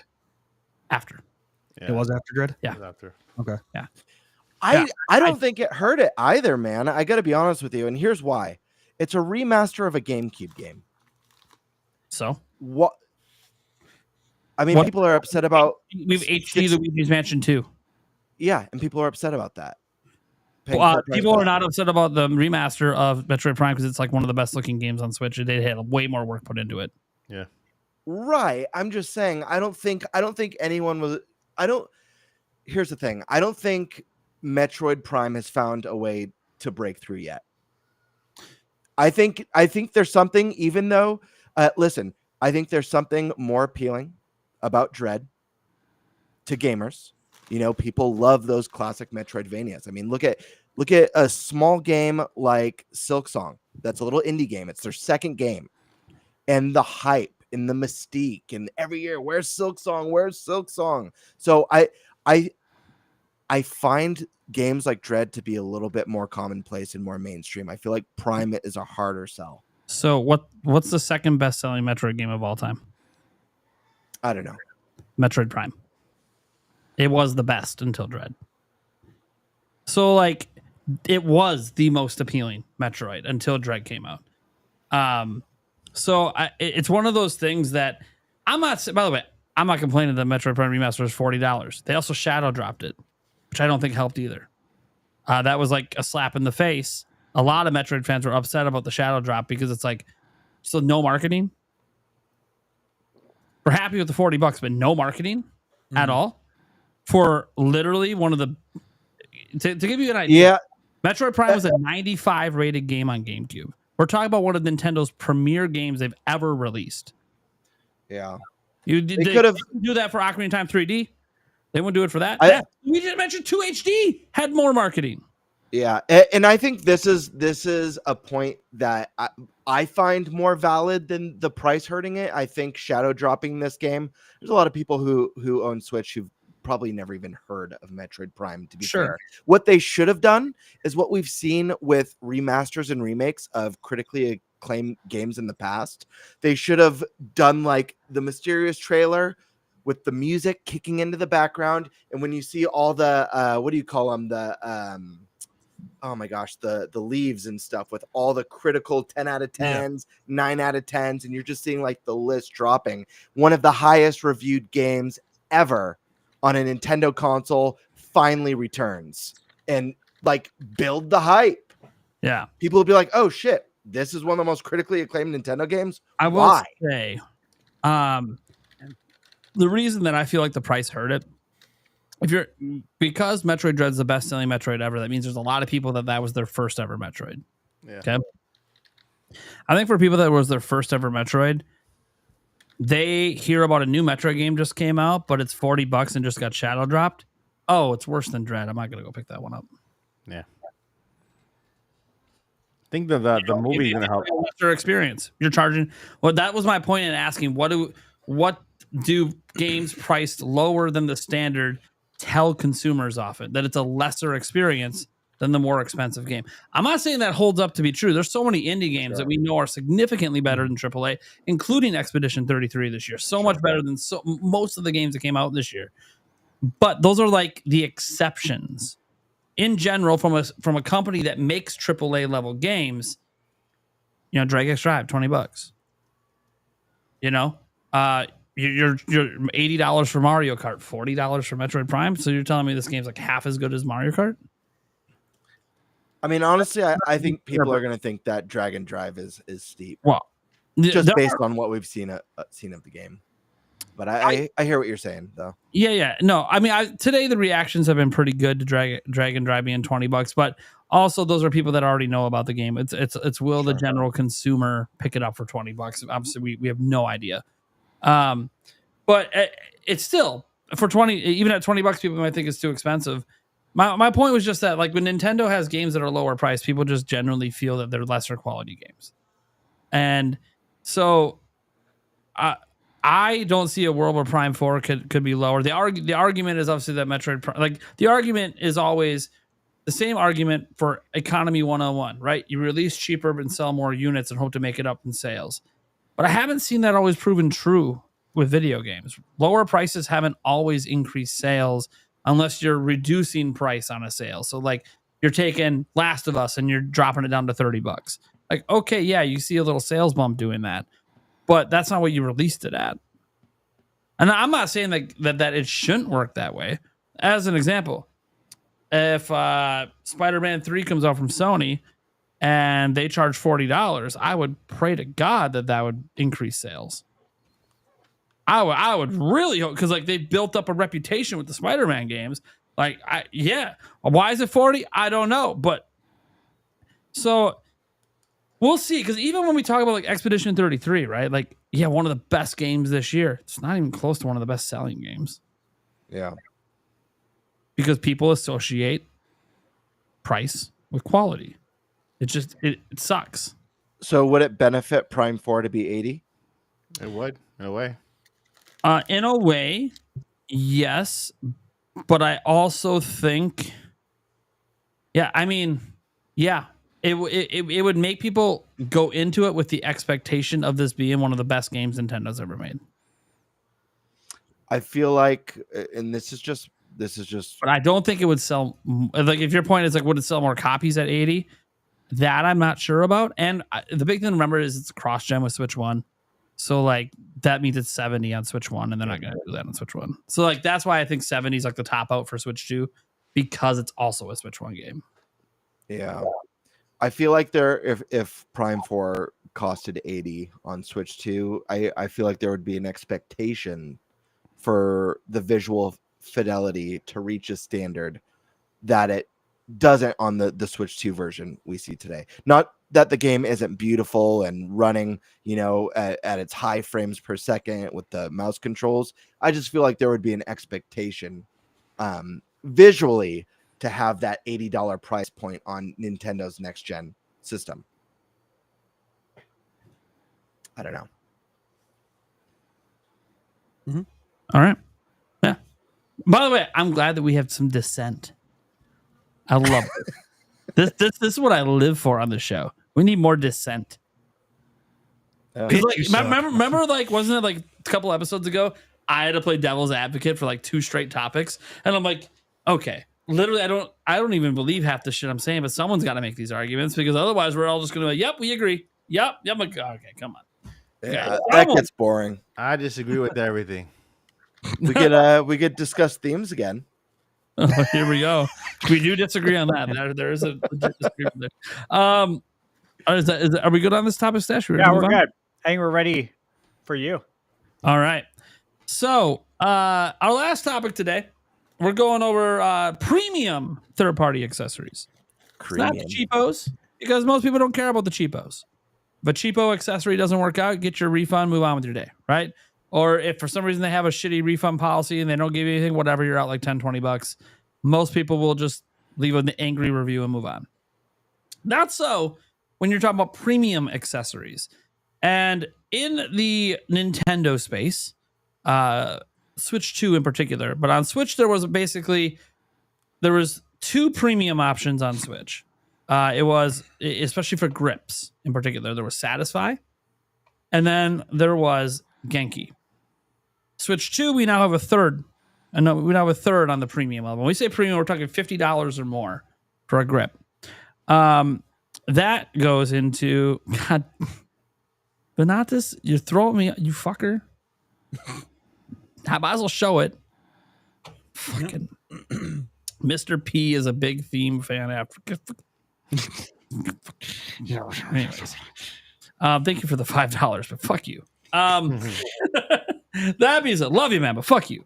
You know, I say it with love. So no, now my whole thought process is thrown off. God damn it. D-Brand joined in, right? So we got 3. So we have Satisfy still doing their thing, Genki and D-Brand. Genki, infamously at the moment, has an ongoing lawsuit from Nintendo because they showed renders of the actual Switch 2 before Nintendo revealed it. And they had Nintendo branding at their booth at, I think, was it CES or whatever event happened in January. Yeah. They had literally Nintendo's branding and the logo and renders. They had 3D prints as well. I don't know if they would have got in trouble if that's all they would have had there. But anyways, so setting that aside, I don't know what's going on with that lawsuit, and I'm not going to ask Genki what's going on with the lawsuit. That's legal stuff. Not my concern. My concern is the accessories.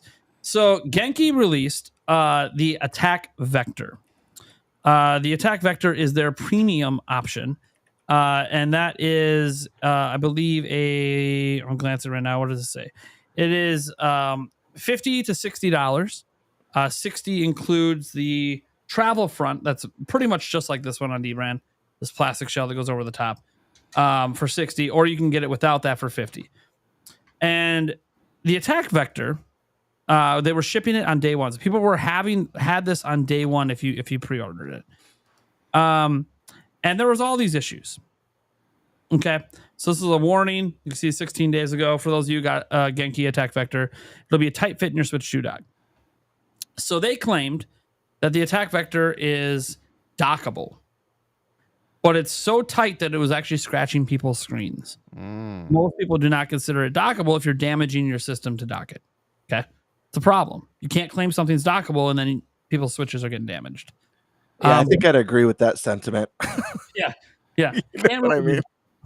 But that's not the only problem. So as you scroll down here, there's more and more issues that were coming up. Slim enough to slide right in. That's obviously not true. At least it wasn't at launch. And then part 2, another message from Genki's Discord server. The Attack Vector loves to seal in heat when it's docked. So for some reason, probably because it's such a damn tight fit, it's not letting heat escape the back of the system. Why? Well, if you think about it, when you put it in the dock, it's actually kind of loose in the dock, right? So that's allowing there to be a little air gap between it and the back of the dock. Well, if you get rid of that air gap, now you have full heat transfer from the Switch 2 through the back of the Attack Vector onto the dock, and now there's no airflow in there. You're going to increase heat. Okay. So that is something people were noticing, is that their Switch 2s were getting even hotter than when they didn't have it on. All right. Some of the grips were coming in chipped and damaged as well. A Switch 2 encased in Attack Vector was causing connection and display issues with the Switch 2 dock. The TV was hooked up to. Again, just doesn't seem dockable, right? The Joy-Con connectors would kind of be wiggly and wobbly, like when you would, because they had similar ones like D-Brand where they detach like this, but you would sometimes just be there holding it, and if you move your hand, sometimes the whole thing would come off with your hand, even though you didn't take your Joy-Con off. So that's not good. Also, the Attack Vector case reported multiple Discord users in Genki server has a bottom lip which keeps coming off when undocked from the Switch 2. So the bottom lip that holds it on would just like this one here on D-Brands would just come off, right? So there's just a whole bunch of issues, right? It keeps going on and on and on. There's just a bunch of issues, including with their sleeper case. And the issue with the sleeper case, it turns out, is that the factory was using the wrong glue or something, and so the zipper would just come off the case, which would kind of suck if you're walking around holding a case with your Switch 2 and then all of a sudden the zipper just falls off. It's a problem. And I don't mean like the little zipper itself. I mean the whole zipper assembly just falls off and your case opens up and out drops your Switch 2. Yeah, that's a problem. That's not good. So yeah, a bunch of defects. Steve, hold up. Steve, look at the private chat, man. Look at the private chat. Okay. Let me see. Sorry, Nate. Okay. That being said, so the Attack Vector has all these problems. All right, whatever, right? And here, just to make this easier for everyone, we'll do this. So there's all these problems with the attack vector. So one thing that Genki, I know what Genki's doing to solve these problems, but the problem Genki had is not only were they available day one, they have like a no refund policy if you open the package. Oof. What? Yeah. This isn't a video game. What? Yeah. It's not like you're copying it. Yeah, it's literally on their website in the refund policy. If you open it, only unopened products can be returned. So if you open it, which of course you did, you can't return it, right? So I'll get to what Genki solutions were, but the problem is Genki has no clear public communication on what they're doing. Okay. Still, right now they don't. There has been communication, but only on their Discord server. That's not, most of your customers aren't on your Discord server. So now you're just relying on people leaking messages from Discord. Now, Stash and the crew here, they already know. I've shared all the messages from Discord. But the point is that that's how they found out what the solutions were, because there's no public statement on the solutions. So here is what the solutions are. And this is where Good Guy Genki comes in. They are a small company. They're trying to do right. One, they are offering refunds for the first time ever on open products for the attack vector. So you can request a refund. Two, you don't have to request a refund. They will send everybody. They went back to redesign the attack vector and fix the sleeper case. And in July, they're going to send everyone who has one a new one. Okay, cool. I mean, it's pretty much all you can do. Offer refunds or offer to send people the fixed product when it exists, which it'll exist in July. So Genki's problem was they rushed to market, right? They rushed to market. They wanted to be first. They wanted to get ahead of Satisfy. They wanted to get ahead of D-Brand. And it just turns out that, you know what? It kind of works in their favor in the lawsuit against Nintendo. Maybe they didn't have a Switch 2. Because they would have discovered all the issues that they had. Oh, yeah. So it's kind of like this might have worked in their favor for the lawsuit, but not great for their public reputation with consumers. Right? So that's Genki. All right. And Genki had a really good reputation before this. All their products highly reviewed, yada, yada. Now, people are not review bombing the attack vector too bad. I think it's like a 4.2 on their website. It is one of their worst reviewed products, but it's not getting too bad. It was at 3.6, but I think it's because people started realizing they will give you refunds or they will send you a new one. They might have sent out emails to everyone, that I don't know because I didn't buy one. So I don't know if they contacted everyone via email. So that could be what's saving the reviews for now. So I don't know what the product's going to be or look like or how it's going to work. Some people also had other complaints about they have so the Genki one, how it's different than DRAM is that they got swappable grips back here. Some people were complaining that the swappable grips were loose and would fall off all the time. I didn't experience that at PAX East. They were a little tough to put on, but once they were on, they stayed on. So I got to touch this at PAX East. I didn't think that was gonna be a problem, but that's obviously their unit they're showing off that they know works, right? That's not a mass manufactured run. That's a private unit they showed off. Also, they showed off their private unit. Yes, they did. I got a picture with the private unit on my wall. Oh no! They also have a MagSafe magnet that's meant to attach battery packs or any other MagSafe accessory you want to attach. That's one of the unique features of it. It being dockable, well, D-Brands is not. That's one of their touted features. And so. Yeah. Okay. So problems, not good. People spend $50+ $60. Maybe they even went and bought the $70 battery bank accessory they have, and now they have a thing that's just it's not doing what it promised. Not good. Or you bought the sleeper case with it, and now the sleeper case, the zipper's breaking. Like it shouldn't be breaking, not anytime soon. It should be years and years before you got to worry about the zipper having problems. And even then, usually if a zipper breaks, how does a zipper usually break, guys? Like it gets snagged, and then one of the teeth break or something, right? Like that's not what we're talking about. We're talking about the literal thing coming detached from the damn case, right? So not good. All right. To get to Satisfy has not shipped any products yet. So we have no idea. They're still just taking pre-orders. It's probably fine because they were fine with their old ones, but so was Genki. So we don't know if there's any issues yet with the Satisfy Switch 2 ones. They're only taking pre-orders. So no issues there yet. Could there be some? Maybe, but we don't know yet. Then we get to D-Brand. And this is the one that people are coming at me and getting pissed at me about because I'm sponsored by them. And yes, folks, I still have 2 more ads I'm running for them in July. And Dbrand has one major issue and then one issue that's a bit more minor. And it's not universal. Well, I'll talk about that issue in a moment. The major issue is mostly with the right Joy-Con grip. And I'll show it. It's super easy. I've shown this before. If you only hold your system by the Joy-Con, you don't, no fingers on the back, just Joy-Con only, and you put it level like this, it falls off. Just like, I'm not doing anything special here. See, my finger's nowhere near that latch. It just falls off. Okay? And this isn't on every unit, but it is on some units. And I happen to have one that it does do it on. And it has to do with this lip that they put on here to prevent this from coming off. What's one of the things I mentioned was the issue with the attack vector. People would have this grip come off their Joy-Con without trying to pull their Joy-Con off. It just kind of slides. And Dbrand didn't want that issue, so they put a lip here. Well, that lip fills some of that gap. And if you played Welcome Tour, you know why that gap is there. So when you fill that gap, it creates a leverage point and it makes it pop off. Well, they didn't mean to fill the entire gap. And some of them came out of tolerance. Now, people molds. As someone who's a sponsor, you're a shill. Why didn't you mention this before it got mentioned on Reddit? Because I've never held a single Switch I've ever owned by the Joy-Con.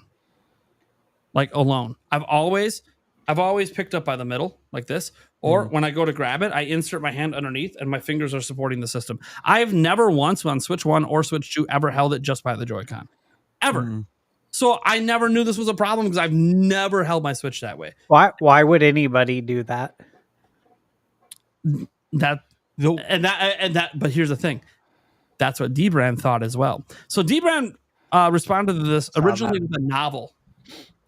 With a novel that most people broke down to Dbrand's just telling you you're holding it wrong. And to their credit, you have to hold it a very specific way for it to happen. Right? You have to hold it a very specific way for it to happen. So and in that long post, they explained everything. How they knew about Welcome Tour, and they did rigorous testing because Dbrand was not available day one. They waited till they had a Switch 2 on hand to verify things, and they still had this issue. The other issue that came up, and Dbrand's original response, people were really pissed about because they basically were telling people, we're not doing anything about it. You're just holding your system wrong. That's what people broke it down to. Lots of backlash over that post. Of course there is. That's not. Now, they were willing to, like, hidden in the novel they wrote was a really small section where they said, hey, if yours is out of tolerance, just email us and we'll send you a new one. But it was hidden in this like novel that, so most people didn't even realize you could do that. The other issue is you can dock this, but not in the dock. It comes with a dock accessory that slides into your dock, and then you put this in the front of your dock. And some people had two issues. One issue was people saying that, it's not as easy as the normal dock because you can't one-hand it out. You have to put one hand on their thing and then pull up. I've known this the whole time. I thought that's just how it worked. I didn't think anything of it. Apparently, people thought you should be able to one-hand it. You can't. It's like trying to one-hand remove a cable from the wall. Remember, you're plugging a USB-C cable in. You have to disconnect that. If you want to know why Nintendo's dock works one-handed, they put a spring mechanism in to help disconnect it. So you're actually getting help when you pull that up. It's not just your hand. There's a whole mechanism for it. That mechanism's patented, and they can't use that exact mechanism on theirs. So they're just basically plugging a cable in. Anyways, I don't think that's a big issue. The other issue people said is that it was scratching the bottom. It was scratching down here. Why? Because you're misaligning it when you put it in there. It's easier to misalign than the original dock is. Now, I pointed this out on a live stream. There's a dot. You can kind of see a shiny dot there. That dot at the bottom also has a dot on the actual dock thing. You're supposed to just line up the dots and then put it in, which is what I've been doing since day one. So I never thought this was a problem, but you know what? People manhandle things. Right? It's just the way it is. All right, fine. So what are they doing about it? Dbrand finally gave the right response. I'll show it since I showed the other one because this is what I think Genki should have done as well. They should have made a public statement. And D-Brand first public statement really bad. Second public statement really good. So this breaks down what they tried to summarize what they said with 2%. Like literally, they're not kidding. This is like about 2% of the original length. This post right here is about 2% of the original length of the post they made. Jesus. When I say it was a fucking novel, it was a novel. And it just felt like it was a bunch of excuses and you're holding it wrong. Anyways, so when you hold the Switch 2 in a specific way, detachment between the Joy-Cons and the remainder of the console can occur. Some experience this issue, some do not. This discrepancy is due to a manufacturing tolerance issue on the retaining lip. Anyone who suffers, and then they mentioned like could reach out and we'll get them. This is just them summarizing the last one.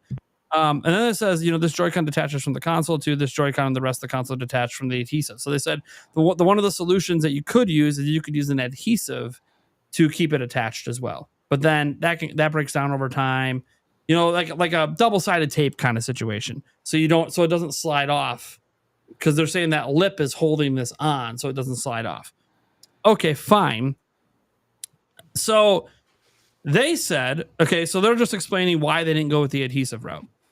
So they go down here because basically the way to solve it obviously is you don't have a detachable handle like the Satisfy one. That's not detachable. You can't detach your Joy-Con and keep it in the grip.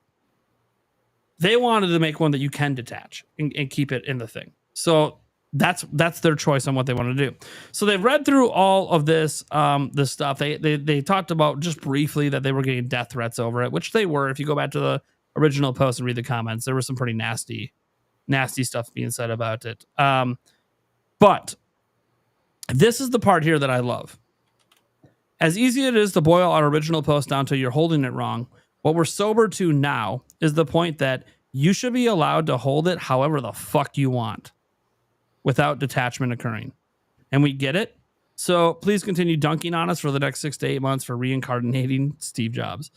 That's them basically saying, yeah, we know we fucked up. And you know what? We should have never blamed you. You should be able to do that. It's stupid. They're not backing up that it's a stupid way to hold your system, but you can do it without ours things on. So you should be able to do it with it on. So however the fuck you want. So this is what they're doing. The good news is everyone, whether or not you're experiencing this issue, so even if it's not a problem, you're going to get a free replacement. And the replacement, because there's good stock and bad stock, they said it's because what they're working on right now is even better. Then they go over 2 things they're doing. They want to do this second one, but they aren't sure if it's mass manufacturing. They tried this in testing, and it failed the first time they tried to mass manufacture it. They're going to try it again on July 10th and see if it works. But either way, they have this option as well. The long story short is basically they're replacing everyone's units, whether it's a problem or not. And everyone's going to get emails. You don't have to contact them. They're going to reach out to you to ask if you want it replaced. Just as a caveat from reading that, it's just the Joy-Con parts. It's not the dock, or not the back panel. It's just the Joy-Con parts of it. Yeah, it's just the stuff that's attached to the Joy-Cons. Yes. Yeah. Just so yeah, there's no issues with anything else. Yeah. Besides, just so people aren't thinking they're gonna get the back panel and everything, the full on. No, it's just the Joy-Cons. It's just the part that's the problem. Now they do say in here, I guess I shouldn't have stopped sharing it. Because I talked about the dock part. The reason I brought that up is they did actually respond to the dock part and some of the issues people had. Where is it? What about the dock issues? So he says there are 2 dock adapter issues at play here. The dock adapter doesn't pass connection between the NS2 and the TV. If this is happening, it just means that you have a lemon. So it means you got a broken one, and they will replace it for free. So we explained this elsewhere, but we'll restate here. The dock adapter is just a USB 4 cable with a female USB-C on one end. Like I said, you're plugging a cable in. That's all you're doing. Like any high-speed cable, a single bad pin or a misaligned trace or any strain during manufacturing and assembly could knock it out. So if you have a lemon, so if that's a problem where you're just not getting the signal, contact us with your order number. We'll get you a replacement. Then they address the point about the one-handed removal. The console can't be removed with one hand from the dock adapter. This really is just a result of us not wanting to add friction between the dock adapter and the OEM dock. So one of the solutions is they obviously could have made it thick enough that it sticks inside the dock and it's really hard to remove from the dock. And they didn't want to do that. because that might damage the dock itself, the OEM dock. They don't want to damage that. So any additional material that causes interference fit between the dock and the OEM dock could result in a misalignment or undue stress on the original dock. By keeping it a touch loose, we can ensure proper registration of the dock adapter, regardless of tolerance discrepancies. All right. I recognize it's not a seamless one-handed solution like the original dock, which features a spring and plunger to aid in removal, but the addition of those two parts to build a more seamless removal would also necessitate a front wall, which when paired with a full body case could cause thermal regulation problems, which is exactly what is happening with Genki. They're trying to avoid the Genki problems. So that's why they didn't want to even put this in the dock. No, we want an external dock so there's open air and we don't have this problem. Okay. This is what's cool. This is where D-Brand, I think, is finally getting it. So D-Brand, for those that you guys don't know, they're known for their skins, right? That's what they built their company as, making skins. Skins for your phone, for your controllers, for everything. This person says, perhaps you can offer some sort of skin or something to go around the port of the console then. Since the current dock design can cause scratches if you misalign putting it in, right? Like you're jamming the USB-C cable, and you miss the port, you hit it on the side, it can scratch it. D-Brand says, not a bad idea. We'll look into this. Could even potentially bundle it with the Joy-Con replacements. So just give it to you for free. You're going to take it back to the team. They'll update on July 10th. So obviously we don't know for sure if they're going to do that, if they're going to give a skin down there for scratches. The point is D-Brand's being good guy D-Brand. Now,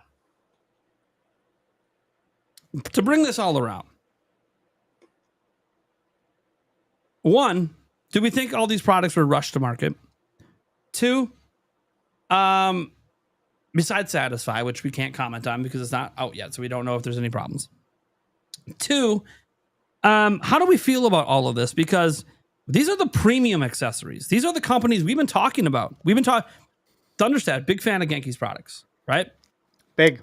I was glowing about the Genki products when I touched them at PAX East, but I never got to put them in a Switch 2 back then.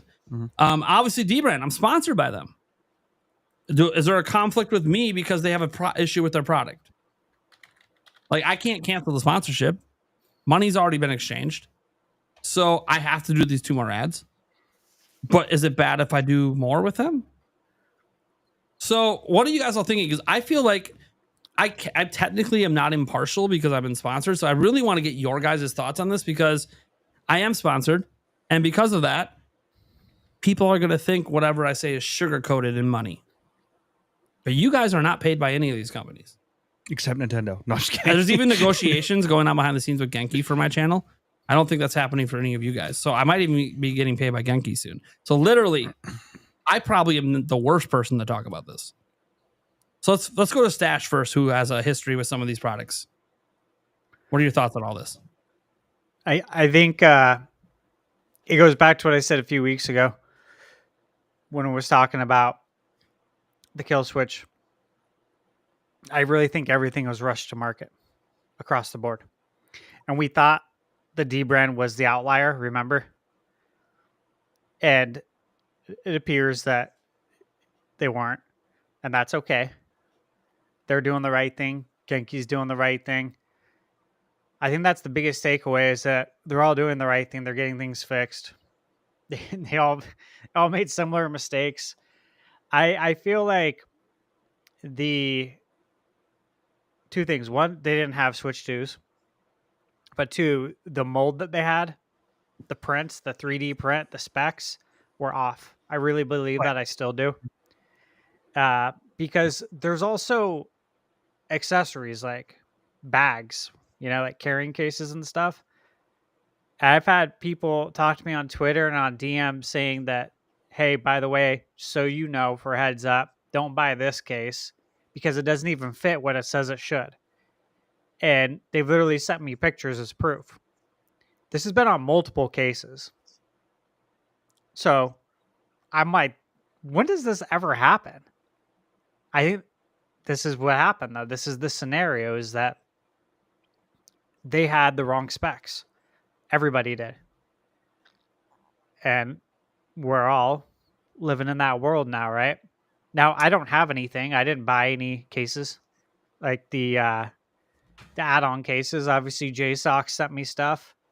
Everything works there, but I wanted to take a wait and see kind of thing, and I'm also, working with Extreme, right? So I'm going to be customizing like my whole Switch too, like removing the case and everything, putting some fantastic colors on there. So Yeah. for me, it doesn't make sense to get a case because it I would could cover tell the whole you- thing up. I could tell you where they went wrong because remember, guys, I've had this mock-up for a while. This is sent by an accessory maker. I can already tell you what the difference is. It is the right dimensions and everything's perfect. You know what's not on any of these mock-ups and probably wasn't in any of the dimensions because why would it be in any of the dimensions? There's no gap. There's no gap. Yeah. There's no gap. It's all flush. And when you just get dimensions of things, the dimensions of the Joy-Con are fine. They're right. But there's an intentional gap that wouldn't be part of the dimensions because it's just air, it's just space. Yeah. And so I think that's what happened is that wasn't in any of the dimension stuff. So that's because that's the one thing I noticed when I put this in the cases. All the cases I have do fit the Switch 2, but it's kind of funny that some of them, this one fits a little bit better. So sounds like that's the case. Yeah. But again, pun intended. I only brought this up because I know I'm the only one on the team here that has this particular thing. So that's why. But again, this is a topic that I need other people's thoughts because I've had money handed to me about this Look, stuff. I'm not upset at Genki. I'm not upset at D-Brand. Clearly, you don't want this to happen as a company. You know what I mean? Like this was not done on purpose. I think everything was done in good faith, and I also wonder if really was it so much that it was rushed to the market, or that again they had the wrong specs and that they didn't account for the gap, something that they wouldn't have even known. So yeah, I give everyone a pass on this truly, and I think you should continue doing deals with D-Brand and Genki. I think they're both good companies. Well, that was my thing. Like, I was all for the D-Brand deal because they're such a highly reputable company that's made quality products. And when they had issues with the Kill Switch originally on the Steam Deck, they did right by everyone and fixed everything. So I wasn't even worried. Genki is a company I've never even used their products, but you spoke glowingly about them. Bob Wolf spoke glowingly about him in person when I was talking to him because he's been using their products too. So it's like, well, two people I trust are telling me that these things are great, but all of a sudden I've never even had one in person, and here all these issues come up with their premium, their most expensive product they're selling for Switch 2. And it's like, okay, well, what you want to see is obviously the response, and the response from everyone's been the correct one, even though I think Genki should have made a bit more of a public statement, because that also would have helped with the press around their product as well. Because I am in direct contact with like the top person at the company right now. Literally, I'm meeting with him next week, and I have a lot of questions. And I'm sure they got a lot of questions for me. And they have a lot of unannounced products coming for Switch 2. And, my number one concern is always going to be, okay, are these products going to have problems? Yeah. Because that's what everyone's going to want to know now. Like, hey, your launch product. It is a legitimate question. Yeah. So, because, they want to work with me. They want to sponsor stuff. And D-Brand never gave me a bad response behind the scenes. As soon as this issue popped up, I emailed them, and they literally, everything you saw in that post they put up, I already knew they were going to do it before they did it. I didn't even know they made a public post that was a novel that they kind of basically blamed the user. So, and D-Brand's a bigger company. So I fully believe that first message was sent by like a lower level, I'm just the PR guy, let me just deal with this. And then when the response happened, the upper management came in and said, what the fuck are you doing? And then they did the right thing. Because the contact I have with D-Brand behind the scenes is he's like a manager there. So I was hearing all this stuff that wasn't being said publicly yet before they did it. So I feel like, look, I'm going to have biases. But my bias is based on my own experience. Notice that this is an issue. This is an issue that mine has, and I haven't taken it off my Switch 2 because I'm not worried about it. Nor did I tell Dbrand that I wanted new ones. They're going to send them to me anyways. But I didn't tell them I wanted new ones. I literally use this every day. I like it. I actually like the kill switch, and I've had no issues with the dock. I have no scratches on the bottom because I've never misaligned it in the dock. I don't know. When I hear people doing that and scratching, I kind of think, "Are you a dumbass?" I'm like, it's not like I'm sitting there and being super careful putting it in there. I see dot, push down, it's in. I don't, but I know not everyone's as careful. Kids especially are never as careful, right? And some adults can be lazy about their products. They expect it just to work as well as the OEM dock, which is not something they ever claimed. The seamlessness that they mentioned on their website, if you actually look at where they talk about it, it's about the taking on and removing of this, like how easy this is to take off and put on. That's what they were talking about, how seamless it is to take this on and off. They weren't talking about the dock, but people thought they were talking about the dock because that's the next topic they go on to on the website. But anyways, so for me, it's tough because I'm getting called a shill when I'm just trying to deliver the messages that are telling me to the public. Well, you're not sharing anything negative. I'm like, what do you mean? The fact I'm even talking about this whole thing's negative. Mm-hmm. Like if I was just a shill, I wouldn't even talk about it at all, and I just run more ads. But I literally told Dbrand, how am I supposed to run ads right now when I'm just going to get yelled at? I'm going to get blamed because people are buying it off my recommendation because I legitimately like this thing. And I'll probably legitimately like the new attack vector because I will have never used the original one. It seems like nothing works that it was supposed to. For example, like all the third-party docks, they don't work. Like docks that were supposed to work. And it's not just BenQ, it's all of them. None of the third-party docks work. The Aver Media one that I had a sponsorship with, yeah, I'm allowed to say this. Yeah, actually, they told me to say this. They did release a firmware update, and it works with Switch 2 now. Good. I talked to BenQ. They're working on a firmware update, but they had to contact like the chip company to do the firmware update. Aver had a beta one out like the day of launch, and it worked mostly. But you couldn't get the what was it? You couldn't get the 120 pass through because it had 120 pass through, and the 120 pass through wasn't working with the beta one. And then that's all fixed now and all works. So, beautiful. Yeah, I'm happy. By the way, good job, Aver. You were on top of it. You even knew you were going to need a patch day one. So, can I jump in? Yes. Give my thoughts on this one.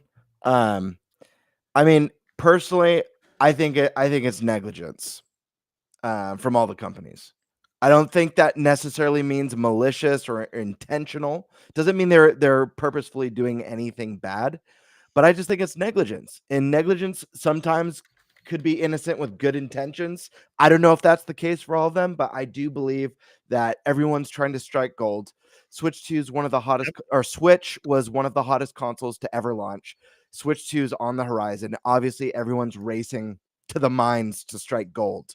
Everyone wants to find the gold vein first. So I do think it's negligence. And I think anytime a company is selling a product that's not properly tested and has in the fine print that it's non-returnable, when it's not something like, like software that you could download and stuff like that. That is one of the questions I'm going to bring up in my meeting next week with Genki. I'm going to be like, what's this open product non-returnable fun? What is that? It is wild, and that is extremely anti-consumer, and I don't agree with that at any capacity. Now, we talked about multiple companies here, so for any of the companies or all of them, if they retconned that policy and are like, we understand there's an issue and we're going to take care of it, then good on them. Because when you're buying a product and when you're paying a premium dollar for a product, you should be buying something that works. Now, for me, I never, and this is a recommendation to a lot of people here. This isn't really regarding the cases and the grips and stuff, but when it comes to docks, I didn't buy any of the third-party docks for Switch 1. There were stories coming out about docks bricking consoles. It's new tech We don't know how it works with proprietary Nintendo shit. So like for me, I'm a wait and see kind of guy with that sort of thing. I do think it was a misstep for D-Brand to tell customers that like you're just holding it wrong. I'm glad they went back on that and gave a more customer friendly response. Listen, if this was something that they already knew might happen, I'm assuming they didn't. But let's just say, for to play devil's advocate, that they knew that this was a possible issue. There should have been a sticker or a picture with the little circle, red circle with the line across, showing the like holding it like that. There should have been some sort of disclaimer. Yes, most people would not hold their Switch like that, but guess what? Just thinking as a consumer, I've got 3 kids. One of them's 8 years old. I have no idea how my brand new $450 Switch 2, how he's going to pick it up or hold it. Maybe he lets go with one hand and he's just holding the Joy-Con and it drops. Screen is shattered. Switch 2 is not working. So it is an issue, regardless of like who holds their Switch like that. So I just think I think it's bad communication. I don't think it's customer friendly. They retcon that. It sounds like they're wanting to make all the right moves now, and I'm all for that. I'm sure their products are going to be awesome when they figure it out, but this is a reason why, sometimes like it's best not to jump head on in. For me, it's carrying case. I buy the carrying case and I buy a screen protector and I wait and see. And I know there's going to be some good products out there, and I'm sure Genki and D-Brand have some amazing products. And Stash said, like, this is a big deal for companies like this. Like, no one wants this sort of thing to happen. No company is just intentionally gambling this. I believe you said they're smaller companies. Like, this could be detrimental. Yeah, to Genki is small. Genki, there we go. That could be detrimental, like catastrophic for a small company like this. Depending on people complaining about damages, the number of returns, like all the last minute fixes and the rush to fix the product. So like, I'm sure staff is stressing and struggling over this. But again, I think the big thing is accidents happen. Obviously, there's a form of negligence happening behind the scenes. Doesn't mean it's intentional. Something could be negligent that's not intentional. It's missing something, not taking maybe as much time as you needed for product testing. So I'm wishing the best for both those companies. I do think they have some interesting products. I hope they make everything right. And I hope customers that did have issues or did receive damage on their hardware get that squared away with the companies. I hope they do right by the customers. So that's my view on it. I hope that's not too brutal. Like, no. I'm just trying to be honest, man. Like, no. And again, I really want to stress, like, I understand the holding thing. It's just a bad consumer thing to say because again, I've got 3 kids. I got an 8-year-old. I have no clue how my 8-year-old doesn't even sit on the couch normally. He sits on the couch upside down with his legs doing the splits. So while eating Cheez-Its. So you know what I mean? Yeah. No, so I definitely agree that all the companies, besides, I can't say Satisfy, product's not even out yet, but definitely Genki and D-Brand rushed to market, as did several other accessory makers. As Stash brought up, like these Switch 2 cases that are supposed to fit your Switch 2, but suddenly they don't because maybe they didn't consider the gaps. So they didn't build enough tolerance in there in case it was a little bit bigger. So yeah, no, I agree that everyone, Genki especially, because they're small. See, D-Brand can survive this and just never make it again and move on. They've got so many other successful products in the tech space. Like, they don't, their D-Brand's huge. But Genki in particular, and this isn't me, Eddie, and everyone else at Genki, I'm not picking on you guys, but I know what you guys were trying to do. You wanted to be first to market, and you were, because you wanted to become the go-to accessory. And when that risk works, it's the same reason you took the risk at CES or whatever by having the models. When the risk works, man, is it a brilliant payoff. You could become the size of D-Brand when the risk works. But when it doesn't, it can be devastating. And it didn't work. So one, I'll just say this. I hope Genki is okay. They got the lawsuit with Nintendo, this backlash from consumers. So one, I don't want to see them go out of business because from what I can tell, their Switch 1 products and some of their other stuff have all been really high quality and have really high reviews for a reason, because people really like the products. They make quality stuff. But and cool looking stuff, man. I mean, I was behind the scenes asking about Genki to both you and Stash. That battery that attaches, that has like that, it reminds me of like 80s / early 90s sci-fi aesthetic. I'm like, oh man, I'm all about that stuff. So so it's interesting to me just because I get what Genki was trying to do, and obviously it backfired, and I hope they survive it and it's okay. I don't know who's going to become the go-to premium grip accessory maker moving forward. Satisfy might have just by default gotten the lead because their product's not out yet, which probably fundamentally means that maybe they had issues with their testing and they didn't bring the product to market yet. They're waiting till they get it right. And Satisfy has a sterling reputation from Switch 1. I read his Twitter. He replied to a message and said that the reason why they haven't came out yet is because he's not going to put them up for sale and like start delivering them until he's completely satisfied. And I'm not saying that because it's a pun. He did legit say that. I laughed because I'm like, did you know what you just did there? I love that you have to clarify that, knowing that no one's going to believe you if you don't. Yeah. When you saw, Genki had all these problems day one. Now you're seeing the D-brand stuff. It's more advantageous that because they haven't come out yet, hey, whatever we're made, we've had all these test runs. There's just something off on every run, and we're not quite getting this right. We're not dropping this. Like we might have pre-sales. We ain't sending this to anyone.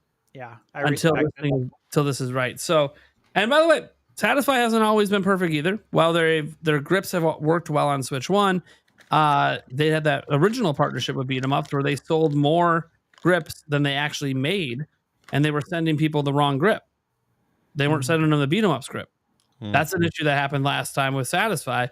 But Satisfy did make it right by those people if they reached back out and talked to them. And I don't know if they fixed everyone's problems. I don't really know. Mike was one of them. Yeah. Yeah. So, they never sent me anything at all. So they ignore my messages and everything. So they suck. They're dead to me. They're dead to me. So that was an issue Satisfy had, but it wasn't with the quality of the product, and it wasn't with worrying about your Switch falling out. And it like the product worked. That wasn't the problem. It was just getting the right version of that product. So I appreciate Satisfy's approach that they wanted to wait and basically just let everyone else fuck up, and then we'll come out with the product that works. I kind of feel like they're probably going to get a lead in that premium market because of it, but we'll see. Like I said, D-brand's massive. I guarantee once all these fixes are out, they're going to do another round of marketing campaigns and try to get people to give faith in their brand. Genki literally told me today, I have no deals with them. So as far as I'm aware, unless I'm being told I can't talk about it, I'm going to talk about it. I was told directly by Genki today that, hey, so we can't compete with D-brand. Just straight up. So we can't compete with them. We can't pay you what they pay you. We can't fix problems as fast as they can. We can't afford the same mistakes that D-brand can afford, and we have major fuck ups. And that's why I said it could be catastrophic. Yeah. They're going to survive it for now, but there was like a heavy hint that like if the new version doesn't do well, there could be trouble brewing. So, and I don't want to have that happen, right? But I'm also not just going to promote products to keep them alive. That's not how that works. So, point is that I do think that they fucked up. D-brand, you fucked up. I don't care if you sponsor my channel. You fucked up. You fucked up with the lip. You fucked up with how you handled the initial response. You're doing right in the end, and that's what matters. Now, once you fuck up, ultimately, what's the solution? You're doing the right thing. And even maybe including extra things for other issues that people are having that are more user error than anything, but it doesn't matter. You're still giving them solutions anyways. That's good. Genki, you fucked up. You're doing the right thing. Satisfy, you fucked up last time. You didn't do right by Mike Odyssey, so he's done with you. Fuck off. But the point, just the general point is, the end response is correct. But yeah, they got greedy. Mike, do you have any additional thoughts on this? I know, like I never even owned a Satisfy grip. They sent me one at one point, that like the Tears of the Kingdom themed one. I'm like, this is cool. I used it for a day. It wasn't a dockable one, so I just stopped using it because same thing with the beat 'em ups one. It's not dockable, so I just didn't really use it anymore. Yeah, but working for Apple for all the time that I did, I started working before I went to corporate. I was a retail, and so I was part of a whole bunch of launches of iPhones, right? And whenever we tried to sell them a $1,000 phone, hey, you want a case with it? How much a case? $60. No, it's okay. I'll get it on Amazon. And so now I can say that because I don't work for Apple anymore. I'm like, sometimes I just recommend get on Amazon. Same exact thing. Just because it has an Apple logo behind it, just because it has a brand behind it, it doesn't make it more expensive. They all get it from the same place, And same thing with Switch. I mean, if I'm gonna get a screen protector, I'm not gonna spend $50 on a screen protector. I'll buy 2 for $10 on Amazon. When that one breaks, I'll buy another one. Same thing with cases. This is in my personal thing, right? I it's like when you see how the sausage is made.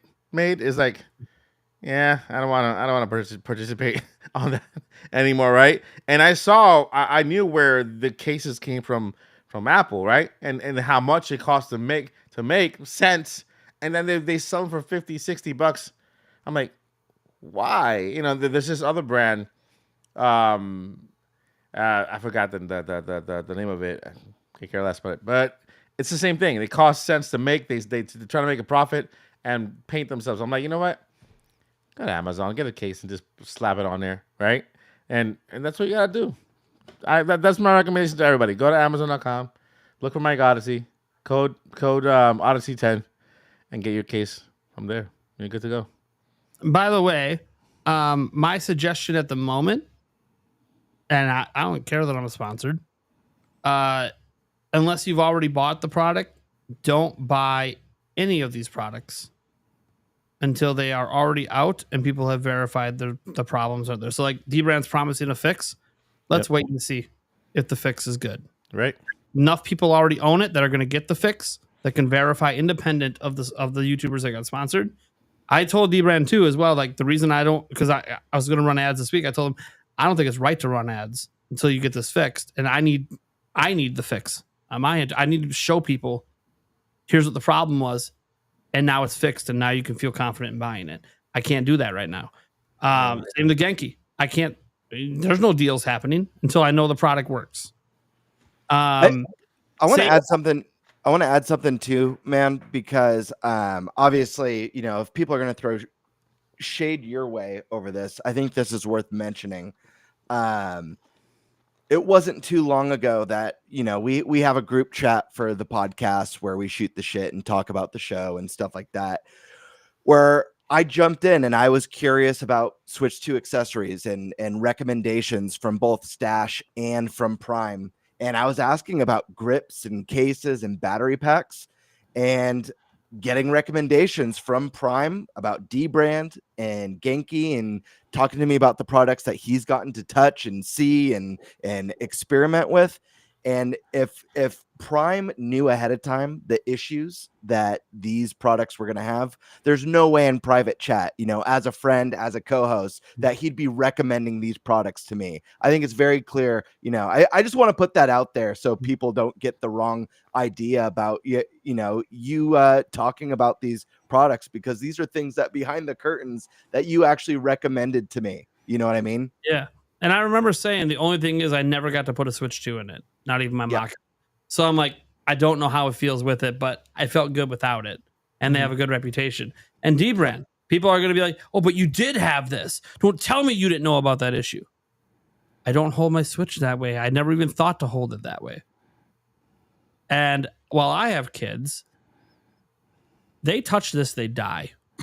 I'm just kidding. They don't actually die. But it's a pretty strict rule in my house. I need this for work.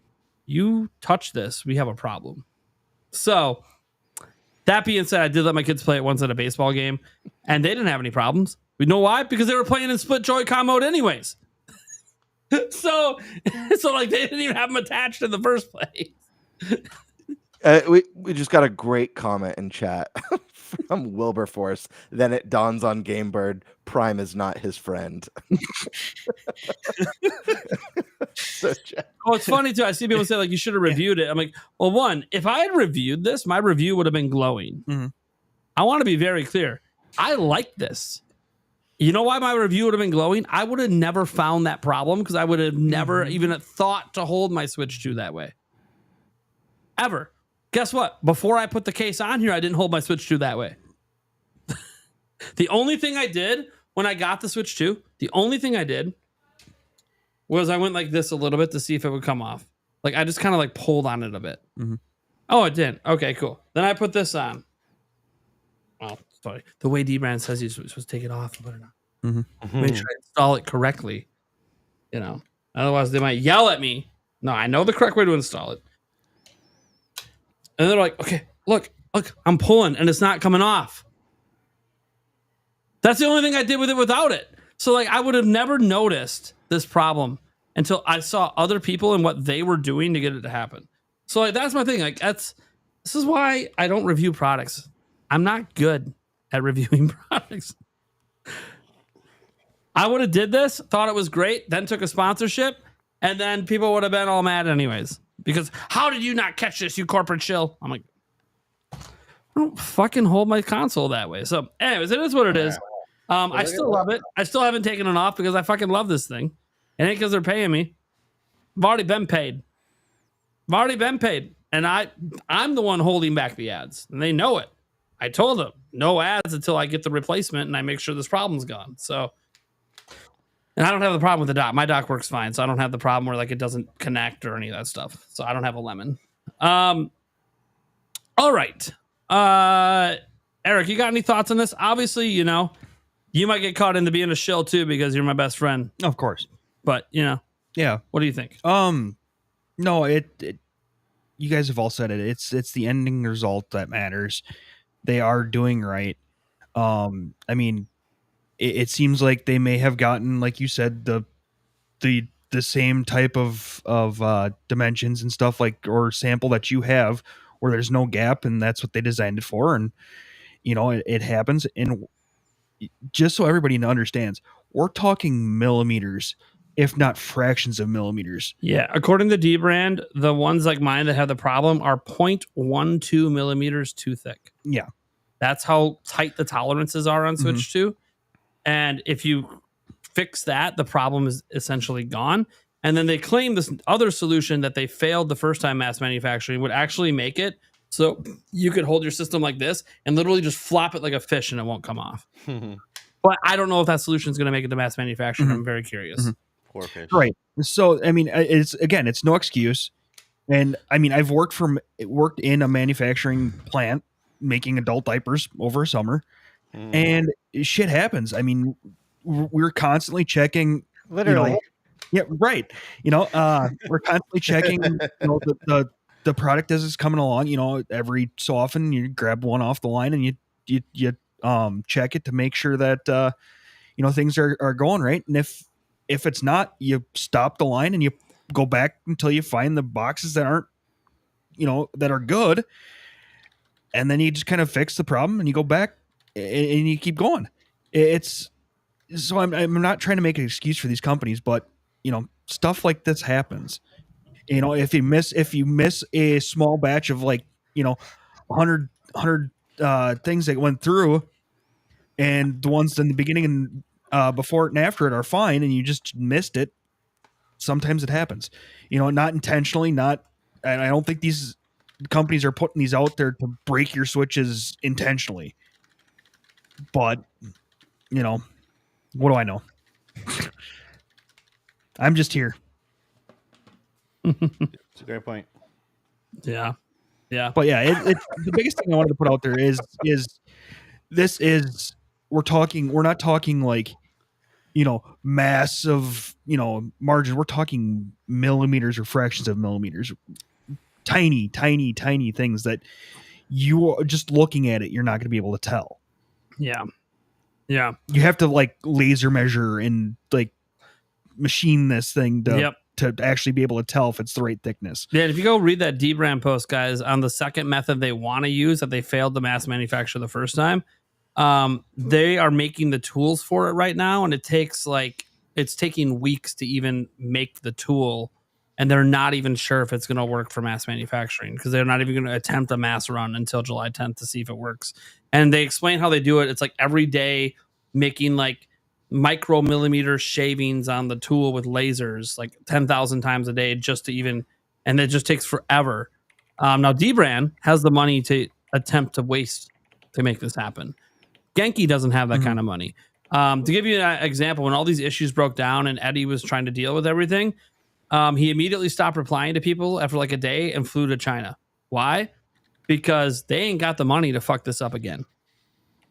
So he wants to be there personally overseeing the tool making.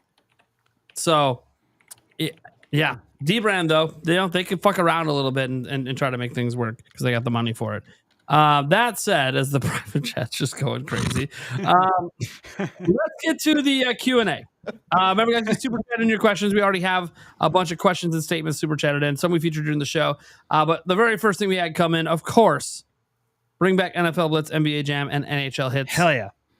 Not by the usual. Yeah. Wasn't by the usual person this time, but it don't need to have it by the usual person. It just has to happen every week. Tradition. Just for keeping the spirit alive. Keep that spirit alive. That's right. Demonic Brawler comes in and says Pokemon Coliseum makes more sense to be dropped at the Pokemon Presents. I think the reason that it'll be at the Direct is it's already announced. That's the thing. It's like already pre-announced, and they announced it in a Direct. Yeah. Also, I think we're probably going to be getting that Pokemon Stadium spiritual successor. That game that they teased already is a likely contender to see actual gameplay at this Pokemon Presents. Yeah. So they could want to focus on that and just let Nintendo do the Shadow Drop. They'll be within a week of each other anyways if that Direct happens. And again, this assumes that Beat 'em Ups has good information. Give me a Pokemon Ranger game with mouse controls. Oh, dude, that would be cool. That would be cool, dude. I haven't played Pokemon Ranger in a long time. What's Pokemon Ranger? It sounds so familiar, but I can't put a picture on it. Well, maybe you should Google it. Then you can put a literal picture. Fair point. I'm like, I could try to describe it to you, or you can literally just look up a picture of it. Anyways, the internet. Yeah, the internet will answer the question for you. Yeah, that reminds me of when people used to ask me that, and I'm like, dude, okay. Oh, I do remember this. Yeah. They'd be like, let me just go to that website. Let me Google it for you and send you the link. Yeah. It's a game where you drew on the screen with the stylus and everything to do like remember this. Yeah. It would be awesome with a mouse. Yeah. To be honest, guys, the mouse seems like a solution to almost every DS and 3DS port. Yeah, it does. Just stick drift. And stick drift. You don't hear too much about mouse optical drift. The lasers don't drift, guys. Sorry. Indie Mania and the Capcom Spotlight are both tomorrow. Yes, they are. Indie Mania's pre-show begins at 10:30 Central Time AM. Full show 11 a.m. Central Time. So there you guys go. I'll be live streaming it at 10. I'll do my little pre-show and get us going to get into it. I'm going to be in the show. I made the cut, guys. I wasn't sure if I was going to make the cut. I made the cut. I have no idea what the edit looks like, but I made the cut because I did something in my video that I'm like, I don't know if this is going to get in. I don't even know if this even fits. I don't know what the fuck's going on. Let's see what happens. So I made the cut. So we'll see what's up with that. No idea. Like a 3-hour show, including the pre-show. So you blink, you might miss me, but I won't miss me. I'll be there. And then, the Capcom Spotlight. I forgot what time the Capcom Spotlight is at. Capcom Spotlight's at 3 Pacific time, and then the Arc System Works. Oh, the Arc Spotlight System, is at 6 Pacific time, and they should have a Switch 2 exclusive.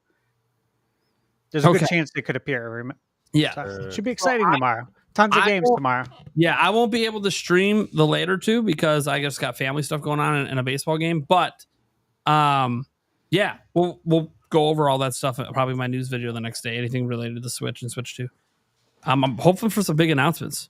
I mean, I'll know the news because I'll be checking the news wire while I'm at the game and stuff. But hopefully we get some big announcements, guys. Let's see here. Red Dead Redemption 2 next gen upgrade for Switch 2. Yeah, that could be at the Direct. Absolutely. Likely. I expect it. Totally possible. Yeah, makes sense. We know they got dev kits. It's not even a question. So, Demonic Brawler. Again, Demonic Brawler just MVP in today. I wish I could find a great third-party Pro controller just like the 8-bit Do Ultimate, but has the Super Famicom colored buttons and a headset jack. Hey, man. I don't know if there's one with the headset jack. There are some with the Famicom. I don't think about the headphone jack though. I don't think there's one. I'm getting one sent this week. Hasn't come out yet by 8-bit Do. So just I was gonna say 8-bit Do is gonna have an updated one for sure with a headphone. Yeah, I just got a tracking number yesterday. So it's a Switch 2. It's not out yet, but just stay tuned. Yeah, so we'll see. Nice. I was gonna say 8-bit Do will probably have a Switch 2 version with a jack. So, and probably I'll take one. I like 8-bit Do. Yeah. Big fan. 8-bit Do made a controller as well. I have it. But it doesn't have a headphone jack. You see it? Yeah, I see the box. Yep. Yeah. I love their that's product, the one. man. Yeah. I have like 3 of their controllers. I got their keyboard. Dude, the keyboard is sick, man. I love it. There's a lot of stuff down there to review. A lot of controllers. Hell yeah. Love it. Feel in control. We got to remember, Stash is a reviewer over there. He's the all these companies that reach out to me. Talk to Stash. He reviews products. That's the case. That's the Switch. Dude, guys, have you seen this case? Yeah. Do Dude, any of you own it? I've seen pictures. I wanted to order it, and it sold out, man. I didn't grab it when I first saw it. It's a VHS, it and so inside bad. the VHS is the. There's the VHS tape. Yeah. It says, Be kind, rewind. just to remind, please rewind. Thanks, the end. Yeah. And then you got the sticker on it. This is heavy too. Yeah. And then you lift it open. That's sick. That's so sick. So I want that case so bad, man. That is so cool. I hope it comes back in stock. I don't know if it was a one and done thing. That is so cool. So cool. I want that thing so bad. That's awesome. Demonic Brawler says, I play on a 1440p gaming monitor, but should I lower the resolution if I'm going to play a retro game? I heard higher resolutions make them look worse. So I play I had the analog NT. This is $500 Nintendo, regular Nintendo, that actually plays them in full 1080p HD. And the NES Classic Edition only plays them in 720p. I play mine as high as you can go. I've played retro games in other fashion as well, where I can play them at 4K, also 1440p. And I think they look great. It's all a matter of how you're doing it, if that makes sense. Like if you're playing NSO games on your 1440p monitor, there's no reason to lower the resolution on your monitor. It's fine. It all just depends on what you're doing, what your means are. Are you using the actual console? Are you doing something we can't talk about on a stream? You know what I mean? That kind of stuff. There's also the nostalgia factor. If you're playing a retro game, some people like that TRT kind of vibe or the aspect ratio. And so also the monitor, man. With monitors, you could change the resolution, right? So you can always just try 1080 and see if you think it looks better. Yeah, and just monitor it. You know, dude, it's gotta stop. It's gotta stop. You're not monitoring Deacon Sandstorm now, are you? No. You made some. No, not right now. What? Whoa! Whoa! Oh boy, you gonna watch? Why? Just because we know, not right now. I'm gonna watch the replay. I see. I don't know what's going on. I'm watching the replay on Friday. But not the replay. Mr. 3D Print Wizard. You don't see the latency in the game, but you do in menu because of power management sets the screen settings based on demand. They are wrong. The latency measurements were taken in game. Now, I think you're referring to a Modern Vintage Gamer did a latency test, but he did that. That latency test was specifically with the GameCube emulator, was what he was focused on. You notice there's some latency with the emulation. Don't know because I don't really play NSO stuff, and I turned on, even with the GameCube controller, I turned on Wind Waker like twice, and I'm sorry, I can't deal. Like, the GameCube controller was designed to go in those specific directions, right? That's why it's got that pattern. I can't handle characters that only move in those directions.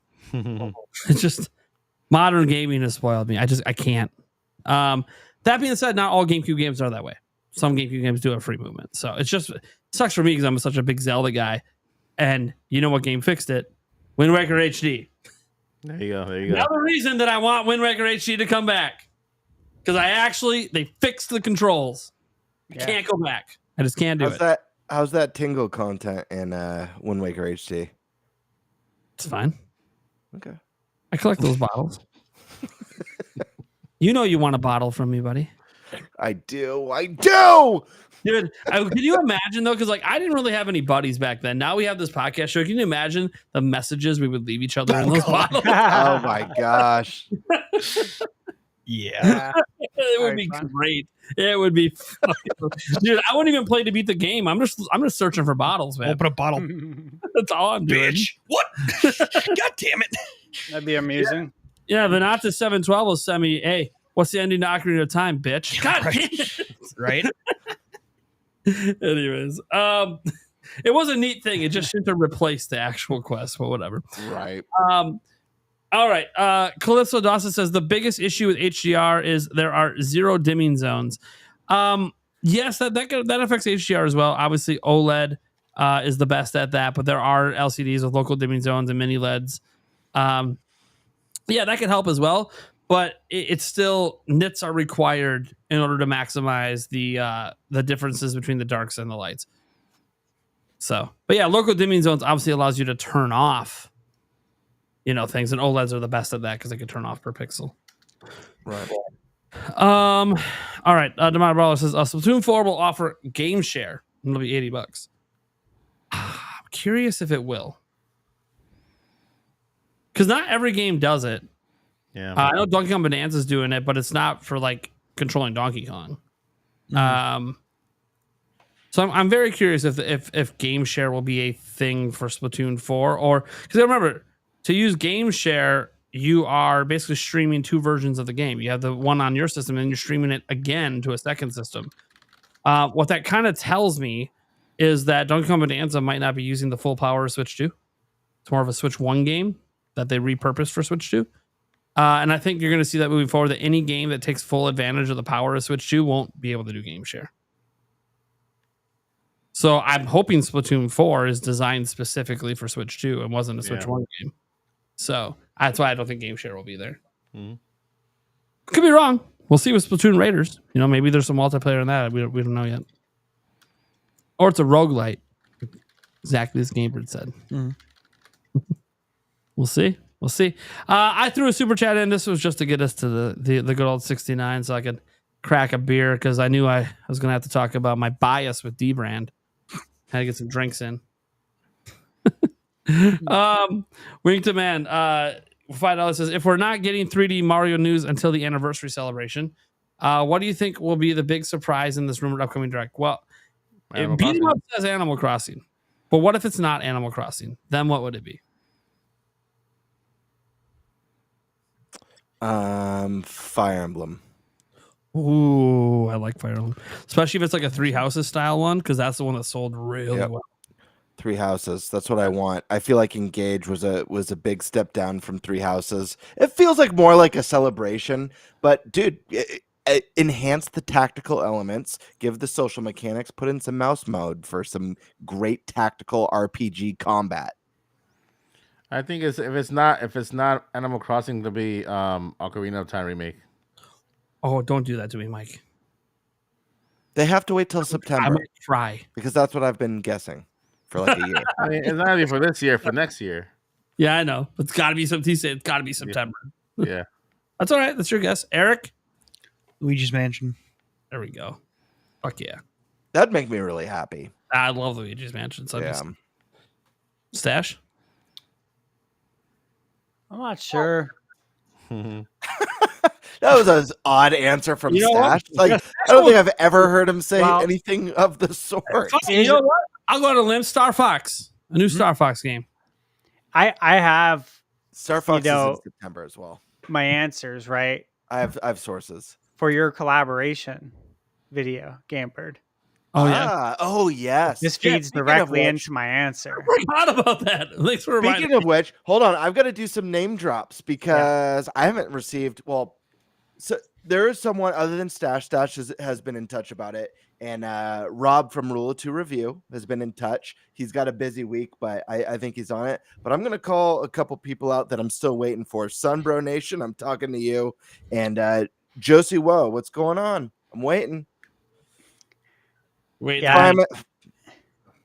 I told Thunder Stash that I know how busy you are and I don't want to bug. And Stash is all, just tell him I already submitted mine, and then he'll be like, oh shit, I got to get mine to Gamebird immediately. I had no idea he had already submitted it, so expect it tomorrow.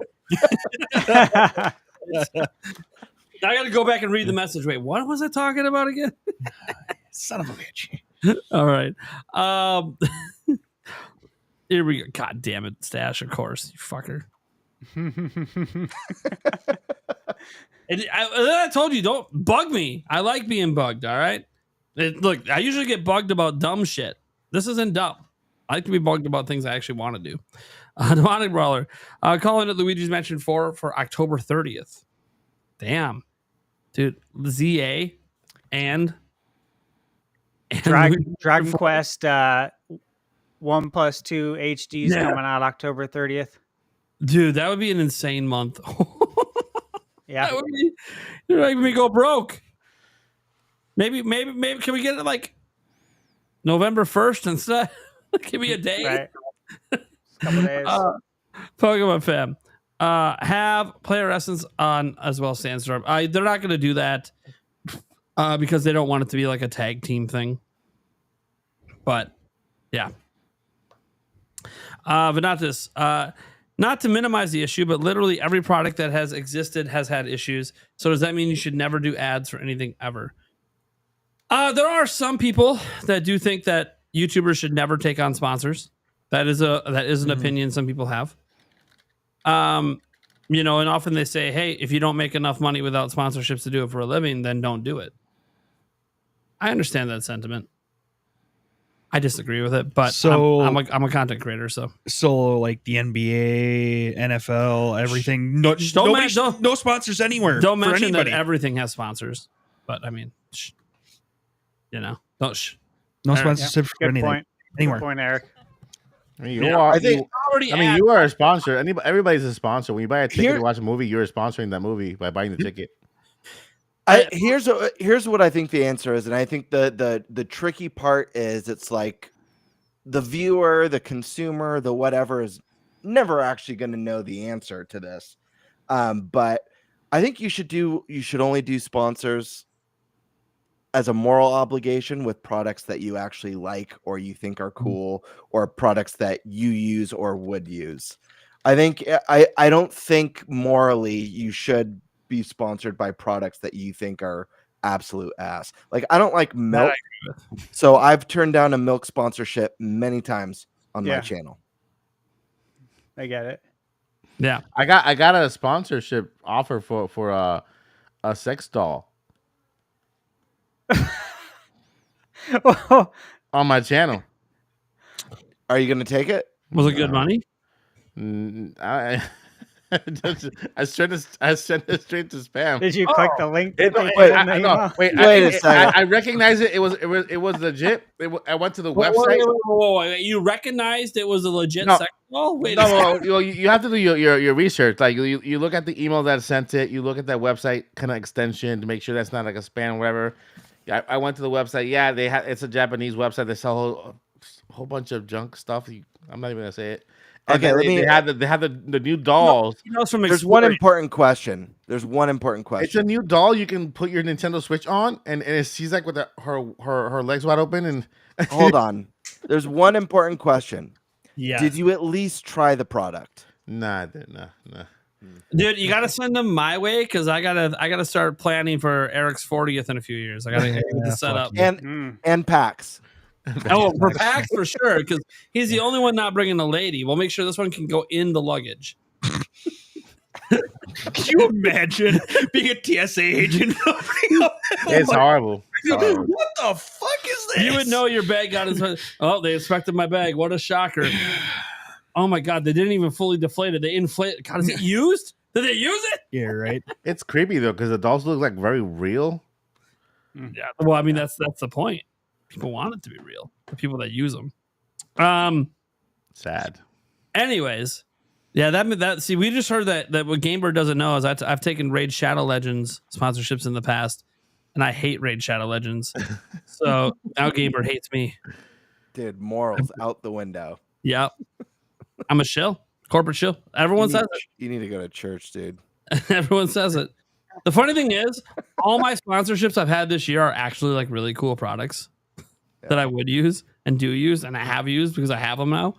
Like the next one I just agreed to today is a portable monitor. I'm like, well, I don't really need a third portable monitor, but I'll probably use it.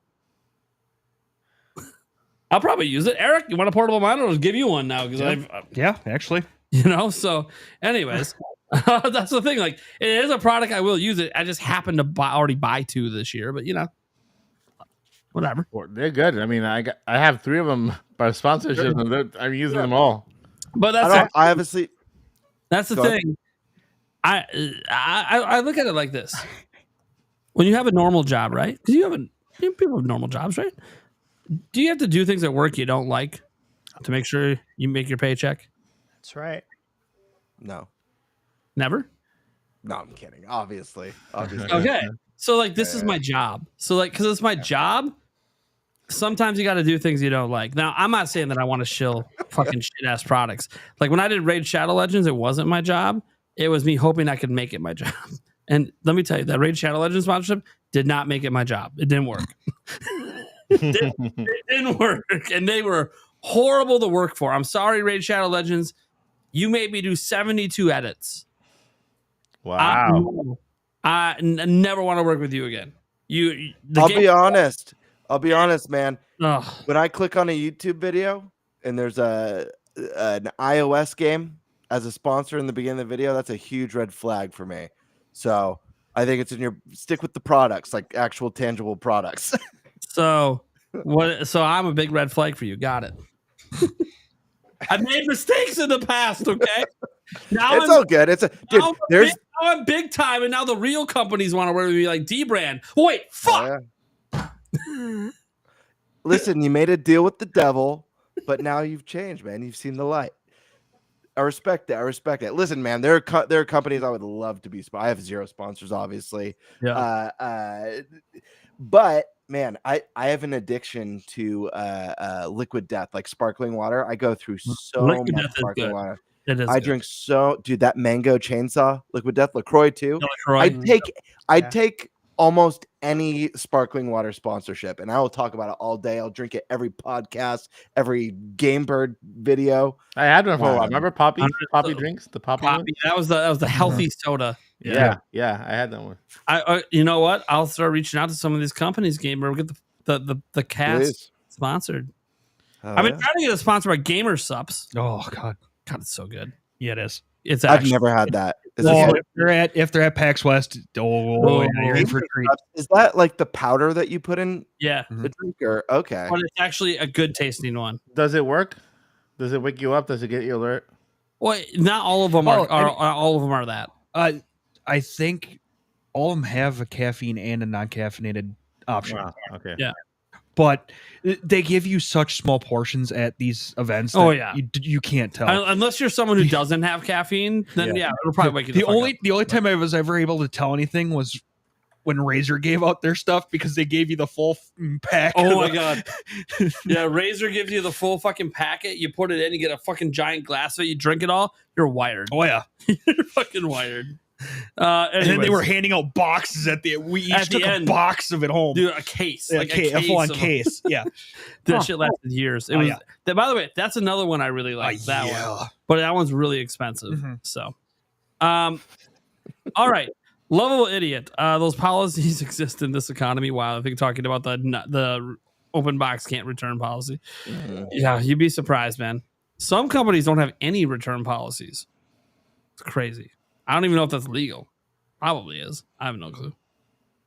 Demonic Brawler. Y'all remember when Prime said, "I'm not stupid"? I think they're talking about like I said this on a live stream when this first popped up, and I'm like, I don't know. I'm not stupid. I don't hold the fucking console by one fucking joint. Oh yeah. You know, but That was good. But also it's like, yeah, but as Gamer said, it's not about me. Other people will, children will, you know. Does that make them stupid? Probably not. No. But it's still one of those that like I literally would have never noticed this problem. And the funny thing is I just did it and it didn't fall. So I don't even know what's going on right now. I just showed this happening and now it's not happening. See, D-Brad, this is the problem. It doesn't always happen. God damn it. I'm trying to shit on your company and it's not working. It's backfiring. Anyways, don't worry. I still think it's a good product, D-Brad. Don't get too mad at me, all right? Yeah, I'm suckling up to the teat. If you fix it proper, I want to re-up. Double the pay for the hassle. Taker 610.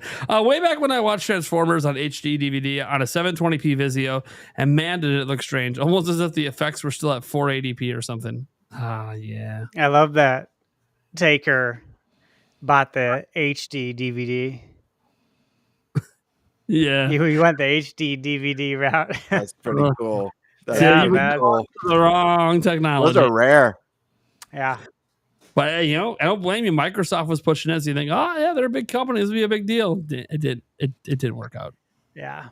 Blu-ray That was quick. quick, and there were many reasons, and that might be one of the reasons. What was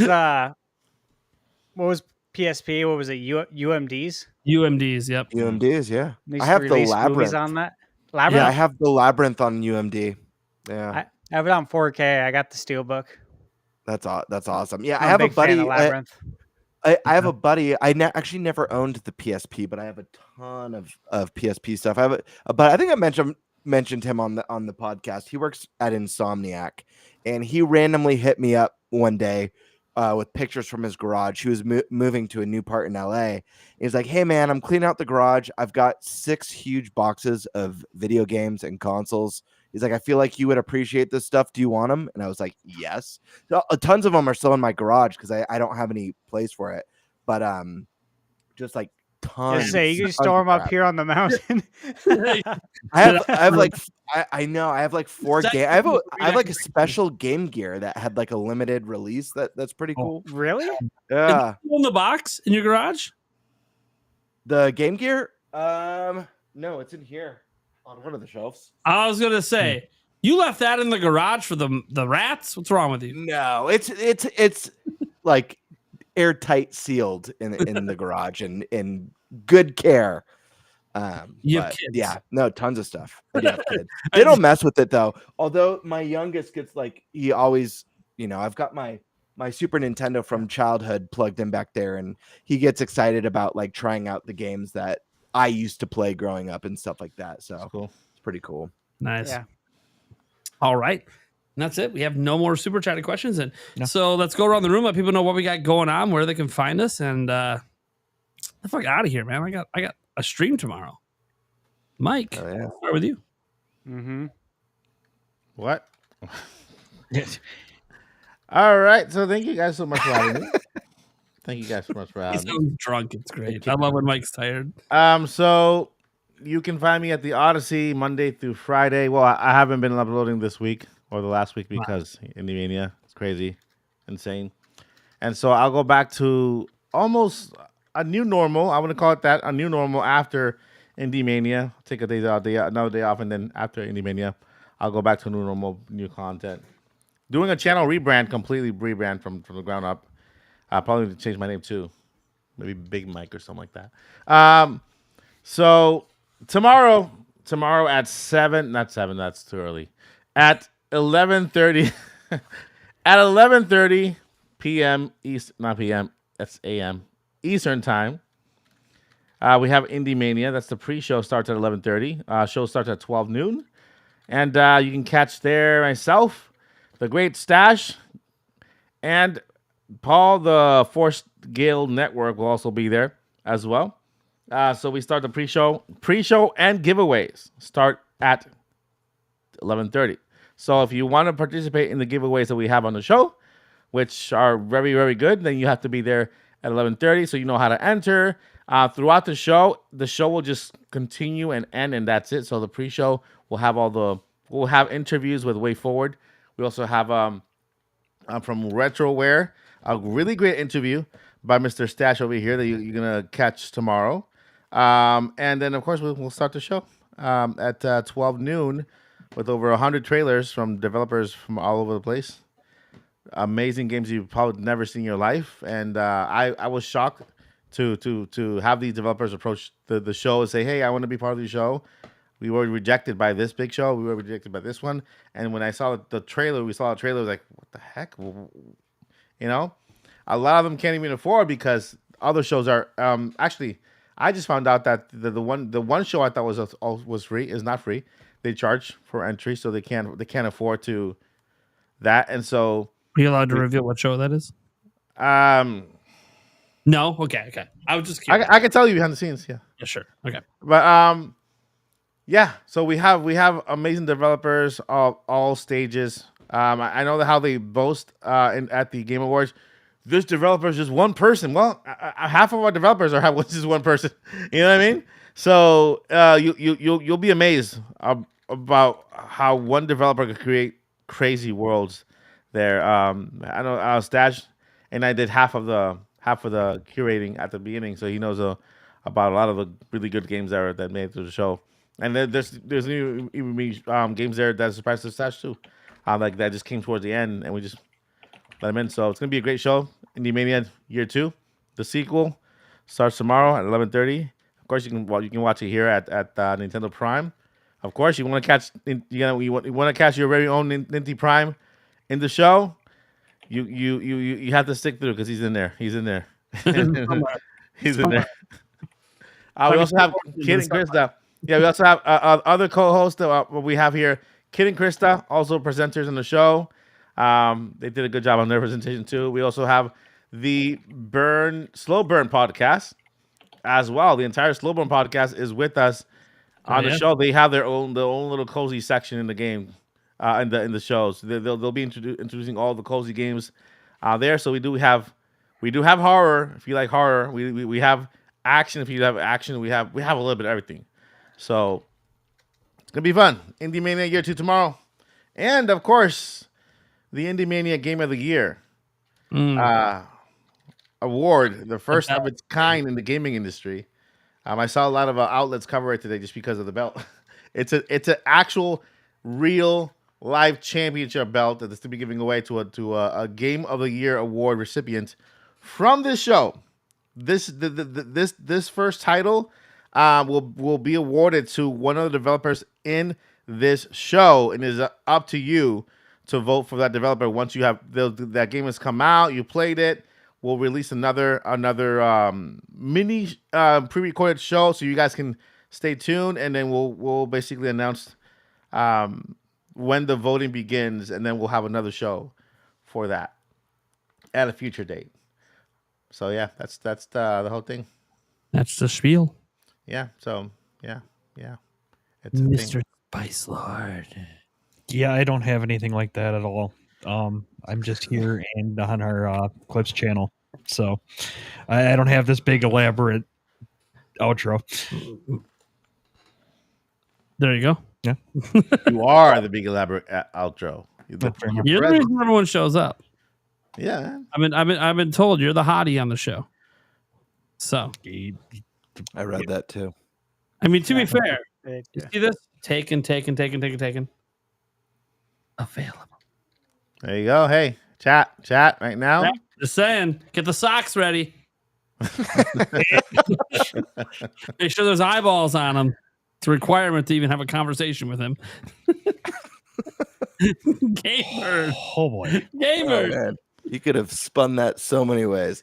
Anyways, what is up? Gamebird here, the legend. I've got a video that dropped today. Ruffy in the Riverside. It's my first game review ever. But guess what? Stash also put out a Ruffy in the Riverside review. You both beat me to it. And I recommend everyone watch both our reviews, but in the order of release. Watch Stash's first. He uploaded first. And then when you're done watching that, come check out mine. That way you have two people telling you how rad this game actually is. On top of that, I have a collaborative video in the works. It's going to feature Prime. Hopefully, we'll find out. We'll see if he sends anything in. It'll be featuring Thunderstash, Sunbro Nation, Josie Woe, and Rob from Rule of Two Review. And yeah, that's what's going on right now. Oh, and I also did a video with a discussion with Angry Vigilante. Huge fan of the Nintenbyte Podcast, mega Gamebird Classic fan. So definitely check that out if you guys are interested in that. Do you know if he's bought any merch yet? I don't know that. I will ask him though, or I'll send him a shirt. There you go. I think his birthday is coming up.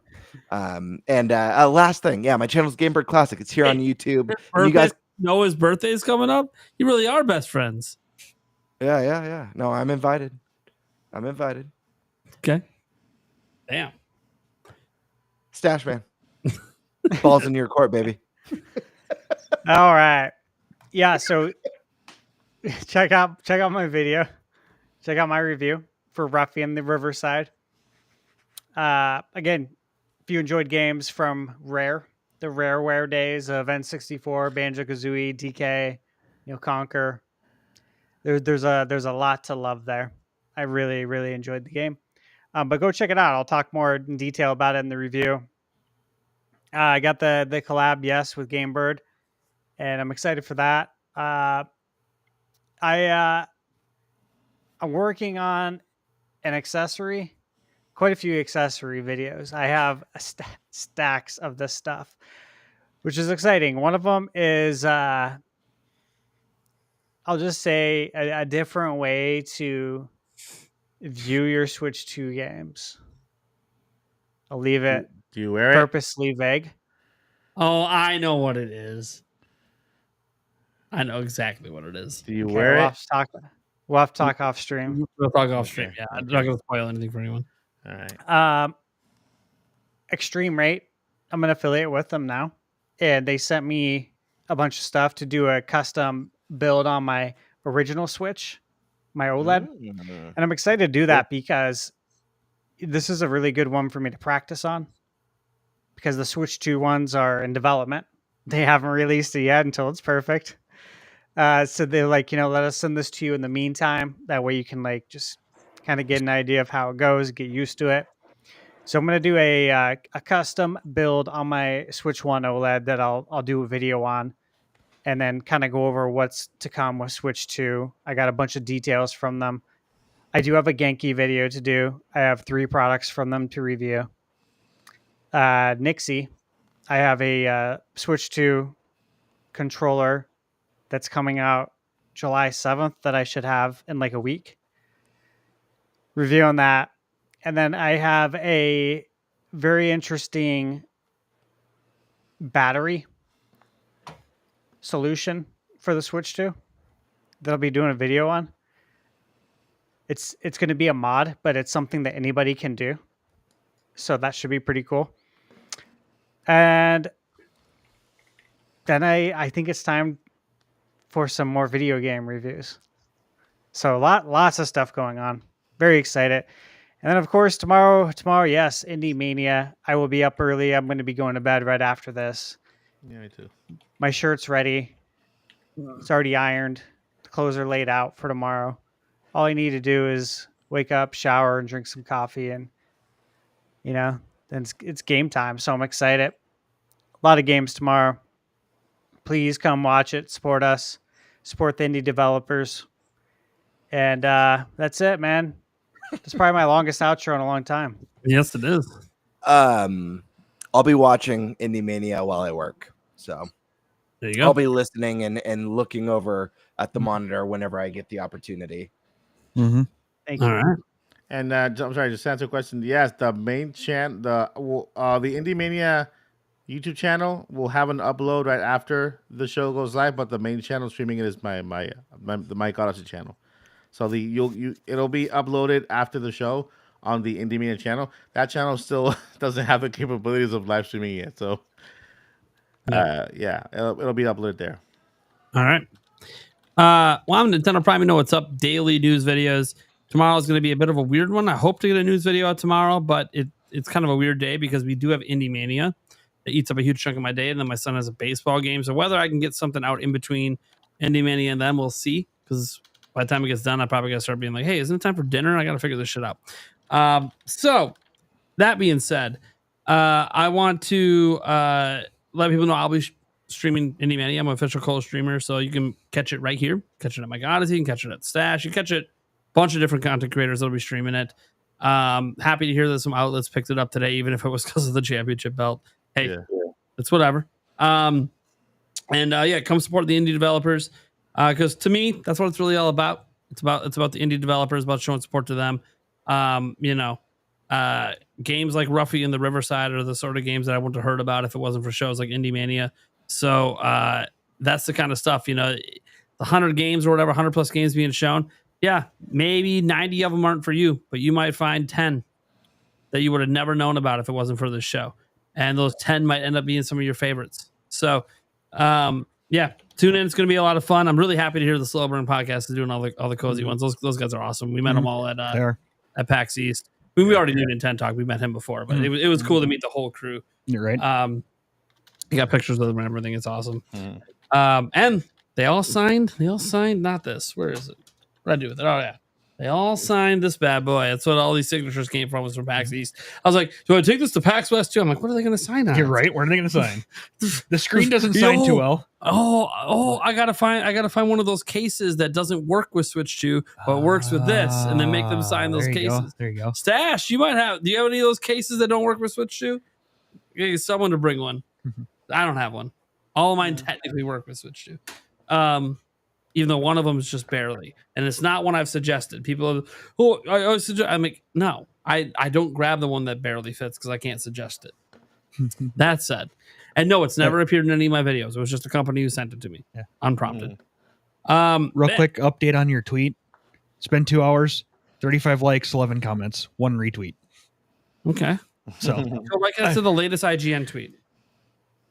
Let's compare. Can I beat a 10 million follower channel with their latest tweet 16 minutes ago? Well, let's go. We said 2 hours. 2 hours. I beat the 16 minute ago one. Well, yeah. Let's find a 2 hour old tweet. I want to shout out a comment. 10,000 nudes. Damn he it. says, please have JRPGs at Indie Mania, and I agree. I know that. Tune in. You'll be. I will be quite Michael. excited, and I can say that you'll be excited. You'll be excited. Should be excited. Oh. Wait, what are you talking about, gamer? What are you saying? I heard JRPG.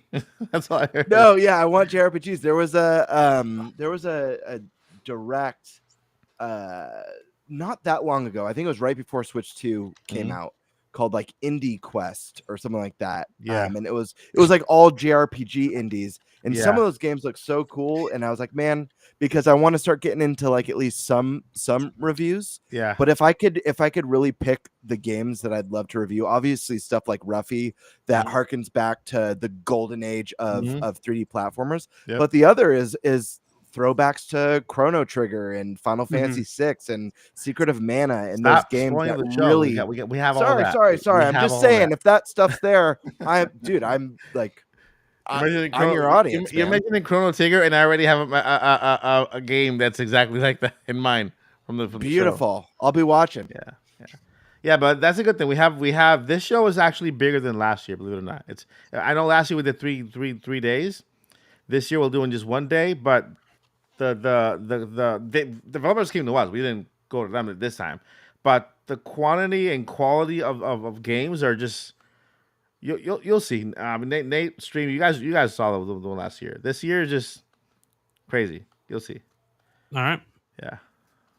So we want to get back to our tweet business. You can. How many do I have now? So you're 2 hours ago, 11 comments, 2 retweets, 41 likes, and 2.1K impressions. Okay. Or views.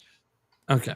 So IGN 2 hours ago, 31K impressions on this Bill Blocks one. They have 31K. 31K. I thought I was reading 3K. Off of the 31K, they only have 47 likes. Yep. And 4 comments. And 4 so retweets. you know what? They have 10 million followers. I'll take that as a dub. Yeah. I have 40,000. Yeah. I'll take that. That seems like a dub to me. Yeah. I didn't quite outdo them on the likes, but that's got to be a dub. They got 10 million. Well, I got 40K. Am I tweeting? Yeah, but here's the thing, Nate. Your tweet might actually be an evergreen tweet. Let's wait and see. Yeah. Oh, yeah. Check tomorrow morning. Let's do the evergreen check. Let's check tomorrow. Oh my God, guys! I'll tweet in the morning which one won. But also in 10% of the impressions. Yeah. Way less impressions, way more engagement, baby. From my vantage point, I thought it said 3,000. And then you said 31. I went, wait a minute. What? Yep. Yeah, it is. Yeah, it's 31. What the hell? I thought I saw 3. So my engagement levels are significantly higher, 10%, baby. 10% of the IGN, you could suck it. You don't know what you're doing on Twitter. Your engagement farming is failing. Anyways, all right, guys. Thank you so much for tuning in. We'll be back next week. You can catch the podcast everywhere podcasts are heard audio-wise. I've been very good about getting those audio episodes up. Clips channel as well. Finally got back to putting clips. I don't know why I didn't realize that there were more clips to post. I'm just an idiot. So there was like a week where no clips got posted. I started putting up clips again today. So clips are going back up. Everything's going good. Everything's running smooth. And as a nice reminder, as I got to always do this until it happens, the whole crew is going to PAX West. So if you want a chance to meet the Nintenbyte Podcast crew and you happen to live out in that Washington area, the Seattle area, come on out to PAX West, baby. Also, there is an opportunity, a potential chance I might be giving away 4-day passes for that sumbitch. So stay tuned. We're still working out the details on that. But so if you happen to live out there and you can't afford to go, hey, I might be able to help you out a little bit. So we'll see what happens. That being said, we're going to be there. I am Nintendo Prime. And all I got really going on is I got the Indie Mania tomorrow stream. I got my reaction stream to the Shadow Fox Infinite versus Angry Vigilante stream on Friday. Otherwise, my news videos. So you guys know what's up. Catch you later. Peace out. Good night. Miss time. Now